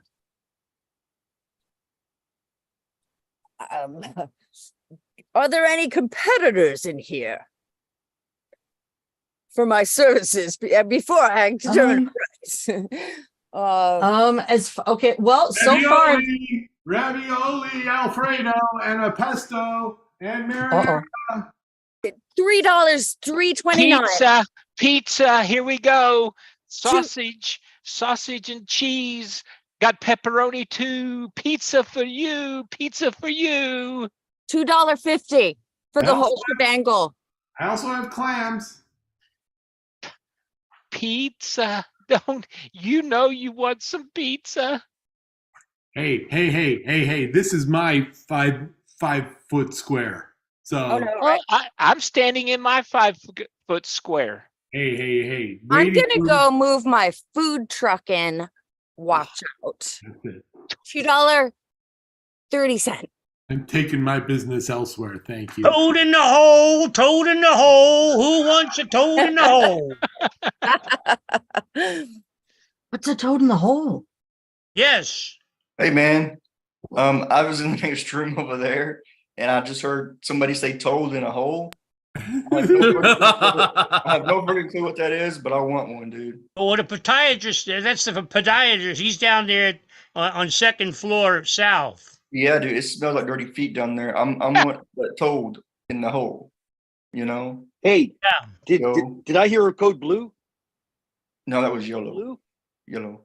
Patrolman, toad in the hole, toad in the hole. I just want to see the doctor. That's all I want. Oh, you say doctor? I'm a doctor too. You know, part-time. Please, 1 second. Hey, I just got here. What's the wait time? I don't even know anymore. She's next, and then I will get you. Oh, cool. I'm okay. So you want to come into the triage room with me? No, I actually just want to hang out and find out more about what's happening in the waiting room. I just saw a buffet walk in and out. It got weird. Yeah, it got weird. Before I seek healthcare for my eye, I'm more interested in the ambiance. Right? Dude. All hospitals are, should be known for their ambiance. The Mayo Clinic is not known for its healthcare. It's known for its mayonnaise, right?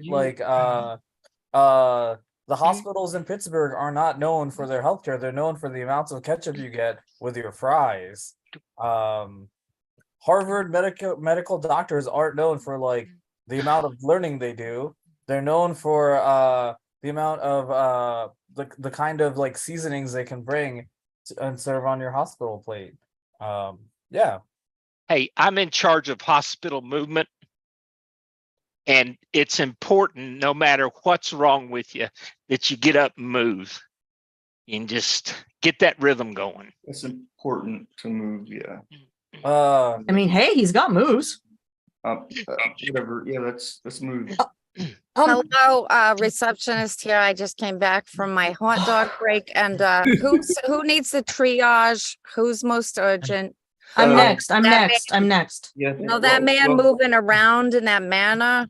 The guy with No, I'm next. Yeah, he's got I'm restless next. leg syndrome. No, there's something wrong with him. Oh my God, no, this guy's got it worse. This guy's got to go in first. All right, swipe right, swipe left, swipe right. I don't know. Handsome guy, tell me about your difficulty. Where'd he go? Oh, God damn it. So I was cooking and I tried to cut grapes and I got splashed in my eye and it burns. What? You got a grape lodged in your I'll eyeball. be right there. No, I gotta go. What? Yeah, I was cutting grapes, and the thing What went into your eye? The knife, the grape juice, effluvium. What happened? Yeah, I need to see a doctor because it burns.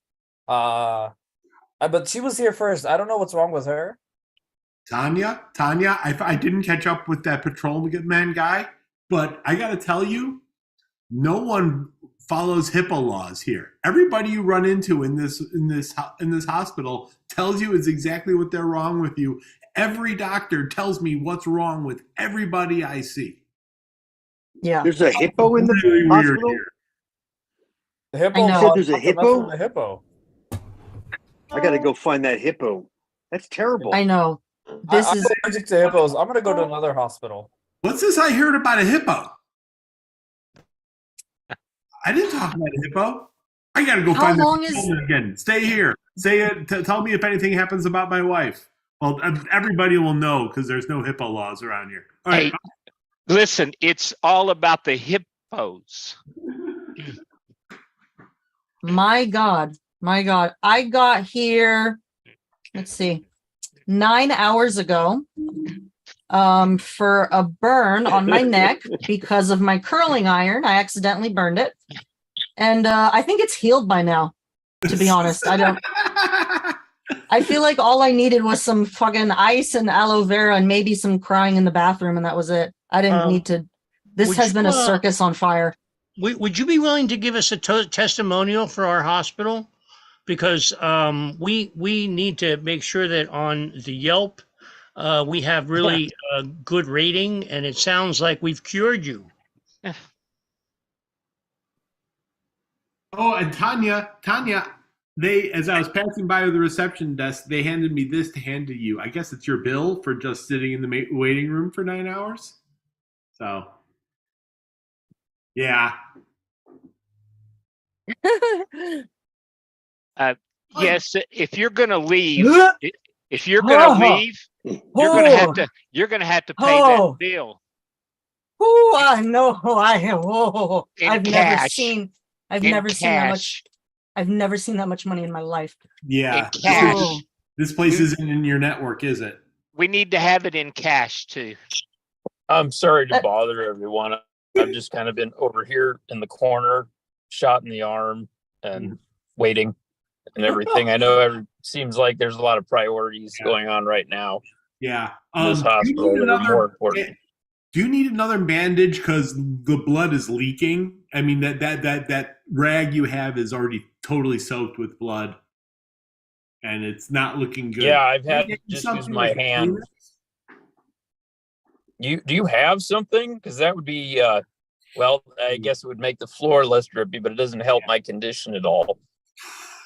We don't know. We've been here all day. This hospital makes no sense. I just got my bill. This He is hasn't even been seen by a doctor yet. I haven't even been seen yet. I've been here for 9 hours. You'd think they'd be incentivized to see me, because how am I going to pay if I'm dead? Yeah, I mean, the sad truth of it. Right? Yeah. shit. Sorry about the delay. Doctor, I had very bad indigestion. I'm sorry. You've been shot in the chest, yes? Oh, that Sherlock correct? Holmes over here. Is that a? Did you see did the bullet come out of a gun? Is that what happened? Did it come out of a gun? No, somebody just Yes. threw it at me and it just went right through my shoulder. Idiot. Yes, it came out of a gun. Ooh, I have 5 news about my wife. I'll be back. Oh gosh. Okay, well, I'm just. I would say we're going to have to operate, but supplies are low. It's been a crazy night. This woman can tell you. So I'm going to call you an ambulance for another hospital because I'm booked. There's also a hippo. Wait, here There's a I hippo am. back there. Here I am. Do you guys need to go to another hospital? I understand. I understand that you've been here 9 hours. You've got over a $100,000 bill, and nobody's even seen you. Yeah. Well, I've got a place that we can take you, and it's really free. It's it's a special place. Hi, I'm the Canadian ambulance. Free healthcare. Oh shit. Oh, well, just go with him. I already asked you. Oh, that's peanuts, Apple Jacks, Rice Krispies, and so glad that they're- straight Hey. vodka. Tanya? Can I get a hot dog? Oh, sorry, the ambulance is full. Bye, guys. Ah, what is happening? So Tanya, Pick it up, and man. lady, I have some good news. My wife, I just got good news about my wife who's just coming out of surgery. Her breast looked beautiful. Her job just came back. Mwah. Thank you so much for waiting with me and taking the time out of your day to be with me. Wait. You Boobs get a were more. free hot dog for that. Boobs were more important than my bullet. I don't run the triage unit. I'm just a customer like you. Yeah. I'm gonna lie down. Wait. O comes Well, before he's been here you. since yesterday, Yeah, so some of us have been here for like 4 days. But O comes before you, so we had to do the breast first. Could I get a testimonial from any of you guys who think that the food was really good, and also that the doctors have been really very good for the Yelp review? I'll give one. I'll give one. Cool. Well, I'll come back to the pen. Okay, perfect. Great. Lovely. I'm gonna go check on my wife. Thanks, guys. Thanks for the hot Okay, dog. I'm glad her boobs look great. I gotta go. There's a lot of bullets being tossed around in here. Damn. Oh man, I think I'm having a mental breakdown at this point. I think I broke my beak. Oh, I need a doctor. Oh, Oh man. Oh man. Look, I have no idea how long the wait is. I have no idea what's happening. I got into a fight with a blue jay. I think he broke my beak. Oh, Oh no. oh, Oh no, I'm sorry. Here. oh. Oh no, it's not broken. The hook, yeah, the top hook part is just bent a little bit. It's not broken. Yeah. Oh, okay. Oh, Yeah, they just need to fix it real quick. Not My broken. next patient is coming in. Tweety Bird for a breast augmentation. Tweety Bird for a breast What the augmentation. fuck? Are you Tweety, Tweety. I know that. Is anyone a doctor in this room? Is there a doctor in the room? There's a terrible accident that's happened. Oh shit. Is there a doctor? Anyone? Yes, Anyone? yes. I have a PhD in history. Shit. I covered medieval horses and and how the shoemaking affected modern history. How can I help you, good sir? Amazing that you say that because we have a time traveler who got his shoe stuck in a medieval what you said. So if you can come back and treat him, we'd really appreciate it. Absolutely. Come back here. I think I think I'm gonna go to CVS and get some aloe vera. Tanya, wait. I have great news. What? I was almost at the car. What? They're gonna give you boobs if you want it on my account. Oh, really? What about this? How cute. Okay, cute. What about this? Oh. What about this? What about this? And you know what? To be honest, my eyes aren't drawn to that part of your body anyway. Oh, lovely. That's lovely. That's great. Did you forget? Did you forget the reason why we're here in the first place? Because I burned my neck with the curling iron trying to look cute. I care about my hair more. Get the memo. Got it. I mean, I have a little bit of credit here at the old hospital, so I mean, I could get. I mean, Can you cover this? Can you cover this? Yeah, sure, but I mean, you haven't even seen a doctor yet. I mean, this is all just your waiting room stuff. Well, I've been here for what? I don't even 12 hours? I don't even know how long I've been here. How many hot dogs have you eaten? Because I know you wanted to just add those to your bill. Did you see how much hot dogs cost on your bill? No. Did you see the line item? Take a look. Take a look at the line item for hot dogs. That's why when she gave me yeah.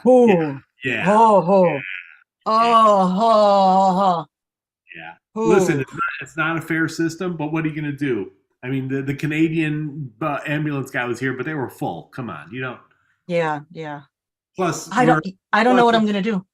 Plus, it's a 20-hour drive to get to Canada from here. So I genuinely don't know what I'm going to do. All right. We could always just stay here at this hospital. In the waiting room. Hi, I'm really sorry to tell you, but if you can't pay your bill, we have to take the boobs back. Oh, well, I don't wait. Is this a boob bill? This isn't a boob bill. This is a waiting room bill. He was talking to me. Oh, it's the waiting room bill? Well, in that case, we have to take that back. Didn't you run my credit card that I said my father was going to pay because he's in Europe? Oh, that's yours? Yeah, that's supposed to be. I'm just gonna slowly sneak out. What the hell is going on? I'm just getting smaller. Goodbye. Did you sign me up for a boob job without asking? I plead the fifth. I'm sorry. Goodbye. I'm sorry. And you're charging. Well, they better look great. Hey there. How's it going? Oh Jesus, fedora guy, what do you want? Is that a burn on your neck, or are you just happy to see me? Wait, I can use this to my advantage. Hey, so I have a hospital bill, and it's pretty high, but you seem like someone who can take care of it. Yeah, I've got some money. You know? Oh, hey, well, cool. Well, I mean, can't tell by my hat, you know. I'm really sorry. I was just in the bathroom crying for the last 12 hours because my date Marvin stood me up. But now I see him. You're Marvin, aren't you? You're Marvin. No, you came to see me, and I even got new boobs. Marvin, I will do any nasty, dirty, nasty, ushy, gushy, wushy stuff if you pay this. Anything of your desires and dreams. Give me that bill right now. Oh, thank you. Yes, thank you. He paid my bill. You didn't even need a GoFundMe or Canadian helping. Yeah. Great job, Petunia Jam. So, out of curiosity, Caroline, do you have a question for Petunia Jam? Yeah. After I choke. Yeah, Don't go to the hospital. Where else are you guys performing? Well, our jams are Tuesday night, 7 p.m. Pacific. We love coming to this show as much as we can. The show is awesome. We actually did on a High Wire show, but in October. One of the our friends. Yes. Yeah, good job. Mhm. I think it's first Sunday of October, right? Yeah. But yeah, we had our 1 year anniversary in April and still going strong. So Awesome. Happy belated anniversary, which is great. Mel, do you have a question for Katunya Jam? Yeah, did you do anything special for your 1 year anniversary? well, we had a jam and we played a lot of games and we laughed and laughed and I smoked a lot of weed and I had so much fun and I felt so loved and it was awesome. It was phenomenal. Yeah, I love this group very much. So it was fantastic. That is awesome. Definitely sounds awesome. I do want to say, you know, it is the Comic-Con Extravaganza Jam. Those that have done these things with me know this is my cup, and I'm so annoyed it broke. As I'm pushing it on here to get it on, I was putting it on the coffee. I'm like, oh, I got to do it. So I'm annoyed. Oh no, I'm so sorry. I have my improv cup over there. It's a lot smaller. I'm just annoyed though. I mean, I love this cup. Somebody gave it to me, and now I got to find another one that looks like it. Even though I've been advertising like crazy today that it's gone. I would put it in the garbage, but I still want to show it off because of the thing. Yeah. No, I feel you. Yeah. Con stuff, right?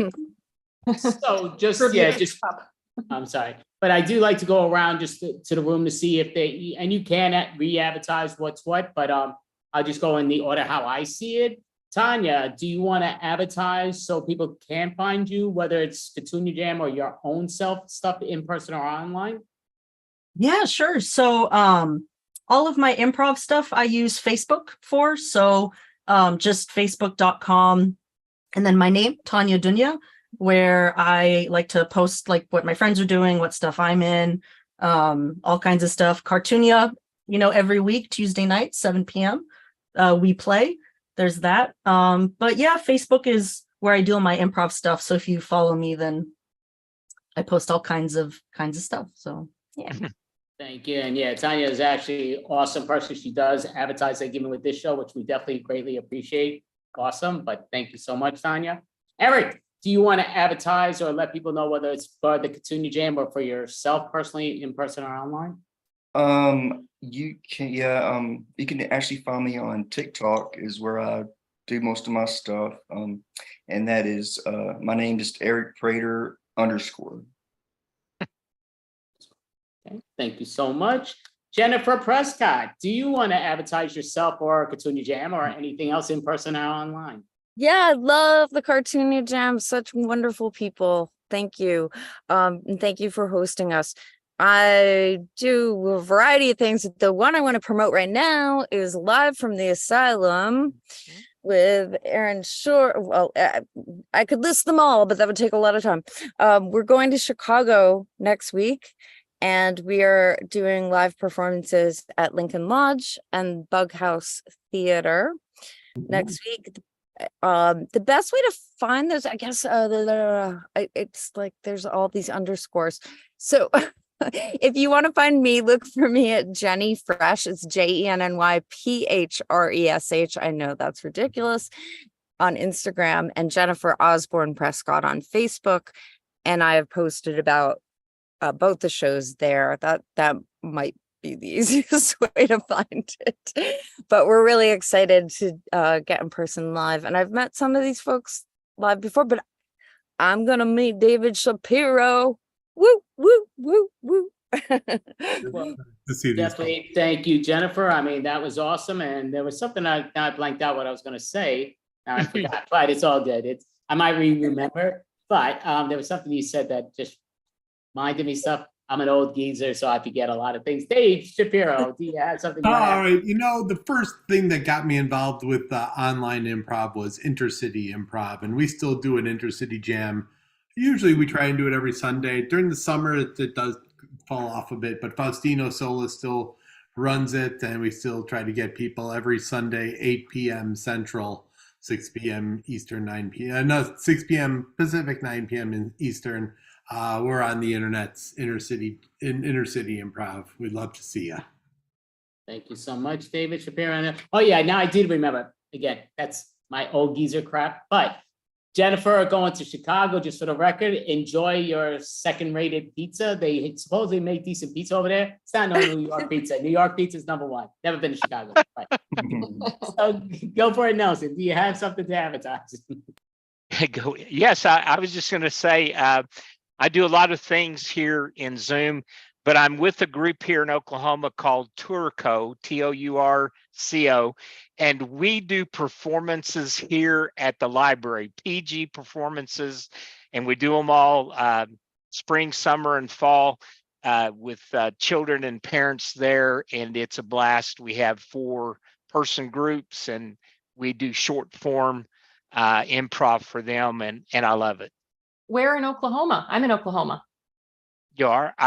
Well, I'm actually going to be next week at the library on 23rd. Oh, wow. And so I did Capitol Hill Library 2 weeks ago. So awesome. But yeah, if you want to get a hold of me, I can tell you, because we have several troops. In fact, tomorrow we have auditions to add to the team. There you go. Awesome. So yeah, we are falling a little behind on time, but again, it's fine. I still want people to advertise what they got to advertise. So Kartra, Singh, please let us know. Oh, awesome! You crushed my name. Andy. You're kicking butt. Thank you. Sorry. Quick side note. I like how Nelson didn't say where he was in Oklahoma, but apparently there's only one. Oklahoma's so small. Everyone knows what the library on 23rd Street is. Right. You can. I basically just affiliate with the Cartoonia Jam. They're my peoples. You can find us at the message me or Tanya to be added into the jam chat if you're interested. Yeah, you can find me, Carter Singh. It's me. Thank you so much. And Dan Slovin, Don Slovin. Saying Dan. Dan Slovin? Okay, Bart. Well, it's a funny thing that you mentioned that there, Andy and Mel and Lina, because right after this, as a matter of fact, Timeless is going to be performing. Unfortunately, I have to leave this really quickly because my costumer just came in, and we have to go into the costume room, and I have to get ready for that performance. Okay, well, sorry to miss you, but you have some great job. And Joshua, yourself, Joshua Previn. Thank you guys. I love you guys all. This has been great. This is it. This is what I love to do. I love this extravaganza. I love the Cartoonia, and the Cyber Jam on Mondays is also really fun if anyone wants to come out and play. Yay. Thank you so much, Joshua. This is, just for the record, our 36th month in a row. Woo! So next month will be our 3-year anniversary, our 37th month in a row to start the 3-year anniversary, which is spectacular. But yeah, and I mean, and a lot of you were a big part of that from the beginning to now continuing, which I definitely appreciate. Cartoonia Jam has been with us for quite a bit, and they do a spectacular job. So we would love to have you next month if that works for you all. But and I will reach out to you, and same deal with the timers, because I usually, to find out about timers, have to reach out to Don, but he's disappearing. So I it's going. So thank you all. Great job, Cartoonia Jam. Definitely appreciate it. Happy. Thank you. Thank you. Have a great weekend. Perfect. Bye. Thank you. Bye. Oh, in here, yes. So, yep. I think it's you, right, Mel? Mel. Yep. May you introduce the next individuals? Are they in their breakout room still? No. Yep. Nope. They're No. here. All right. Up next, we have Timeless. Timeless. Timeless. We're here. We have a short group tonight, but we're long on substance. Some of our members are out of town taking care of business at the Double Nickel, but those of us that are here today are going to take you on a little tour. You see, while the cat's away, the mice will play, and therefore as the head of security, Jimmy D is organizing a little something behind the scenes, trying to decide between whether we should put on a seance for the people of Davenport, Iowa, or maybe we should open our own private investigation firm and work out of it, because I can make all the decisions. I'm the head of security. Just to mention, though, in case you don't know about me, I'm fresh out of prison.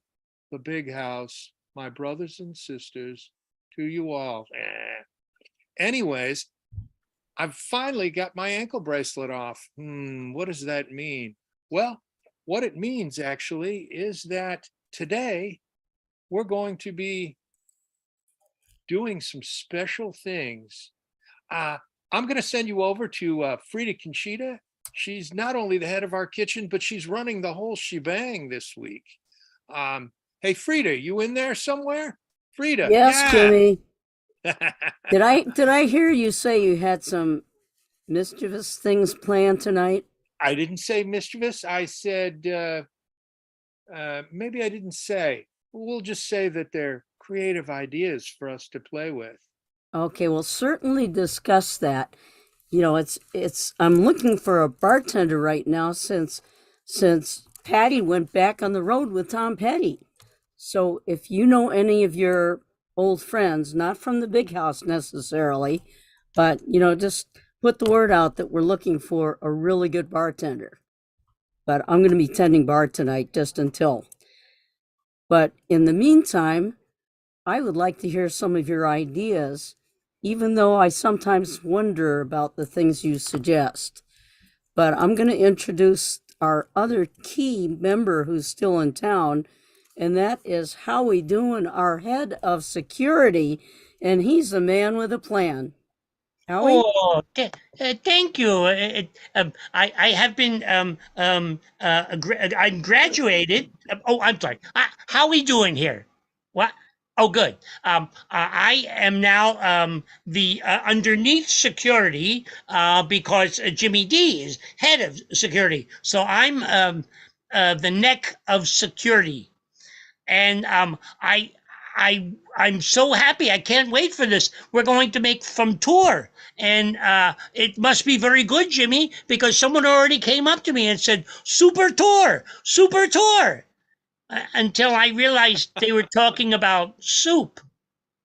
Oh, yeah, about that. Some of the meatloafs disappeared, and so we're having some soup this evening. I know that's not usual, Sure. but yeah, so it's going to happen from But time Jimmy- to time. Jimmy, are you wanting to use my bus for the tour? I'm glad you mentioned that because I think it would be a great idea to use your bus for the tour. We have room for 24 people in my VW bus, and there's also a wonderful a television. It's 72 inches large, so maybe people will have something to do when they don't look through the window. Standing room only is what I say. We'll This get a is- little craps game going on the side, maybe pass around some sort of a table that we'll just use a tray as the table. And they can pass it back and forth and play. You know, Jimmy, I love you. Have amazing mind. Very, very creative. Your mind is one of the most creative I've ever seen. Since I'm holding all the money from the door, we're going to get real creative tonight because everybody else is out of town. So what better time than now to spend on ourselves? I think Frida is going to want to say something about. All right. Sorry, Jimmy. let me go. The money in the register is missing. Howie? It's not missing. I'm neck of security, so I'm Yes, responsible. somebody's neck is going to get wrung if we don't get the money back. No. I get a paycheck at end of week, and I will fix that problem from someone.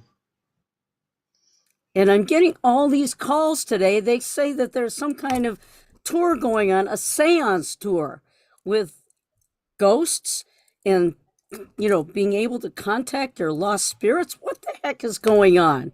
Do you know There's anything about that? room for 24. Along with a projection screen where you can project your favorite ghost. And what are we charging for this? And who's going to be in charge? Well, Jimmy, he's in charge of finance. I might have known. Okay. He's not charging me anything to go. He's using your van, you said. Yes. You're saying we're going to take money from people and present something that they're expecting without knowing how to do it? Yeah. Well, it's very easy to do. Where are we going to get the ghosts from? Rita. Yes, Jimmy. You and your schemes. This is not a scheme. Okay. I've worked out all the numbers. Numbers are great. What are we giving people for their money? What is the value added? Well, you know that dog that used to hang around the bar and it yes, no longer with us? We buried it out back. You're using the ghost of a dog. Well, there's not really a ghost, but they don't know that. So it's going to be kind of like the ghost of the black dog, double nickel. It's going to be a tour of the back side near the dumpster. Well, they make lots of money I hear in Martha's Vineyard for a black dog. Maybe we can capitalize on that. Sure. Why not? By the way, maybe I should read your poem this evening. Oh, I would kind of like that. Would you? Yeah. I wouldn't charge you anything. Yeah, why don't you see what you can see in my poem? All right. Oh, right or left? Hold on. Are you right-handed or left-handed? Right-handed. All right. Hold on. I'll take a look. I can't really make out your palm. Oh, no. Can you pull it back just a little bit? Put it forward a little bit. Now flex your fingers. Make a fist. Open it back up. Oh, you have real dexterous fingers. What's that got to do with my palm? Oh, boy, your lines are all washed out. That's good. Washed out? I thought a lifeline was supposed to be prominent. Maybe it's not in a lifeline. What's that? That's a crease. Oh, come on. Isn't that a lifeline? You know, I think it looks good. It says that you're going to give many tours, and many tours. Mm-hmm. No, wyszkalała kaszkebenenia chanino. How To was wyszkatawa kocie siebie. To wyszkalała cena to. I look on internet for ghosts. It says call Ghostbuster. So I'm talking now to find if I can get a Ghostbuster. Ghostbusters, I've heard of them. Yeah, but they have ghosts and machines. No, he wants to sell me a movie. Oh, okay. No. That's not a real ghost. No? No.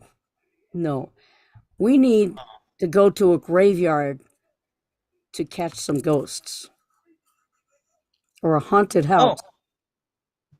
Maybe people are not so much in graveyards after they're there.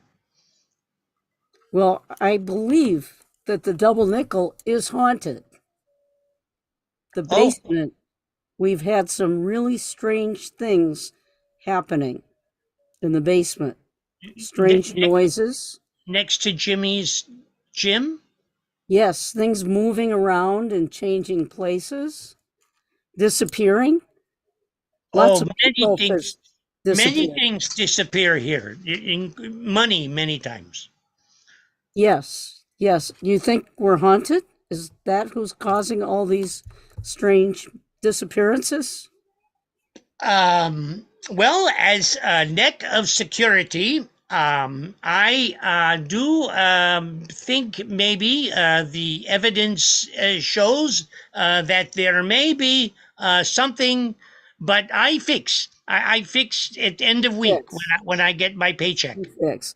Make sure we get the money back in the register. You go talk to Jimmy and see if he might know something about that, okay? I've got to go do some paperwork. Make sure we keep this place in business. Oh boy. Okay. Bye, Okay. Howie. Jimmy? Yeah, I was helping myself to Zook's off. I mean, I was Jimmy. I was yeah. Frida wants my neck. No. She doesn't want your neck. She's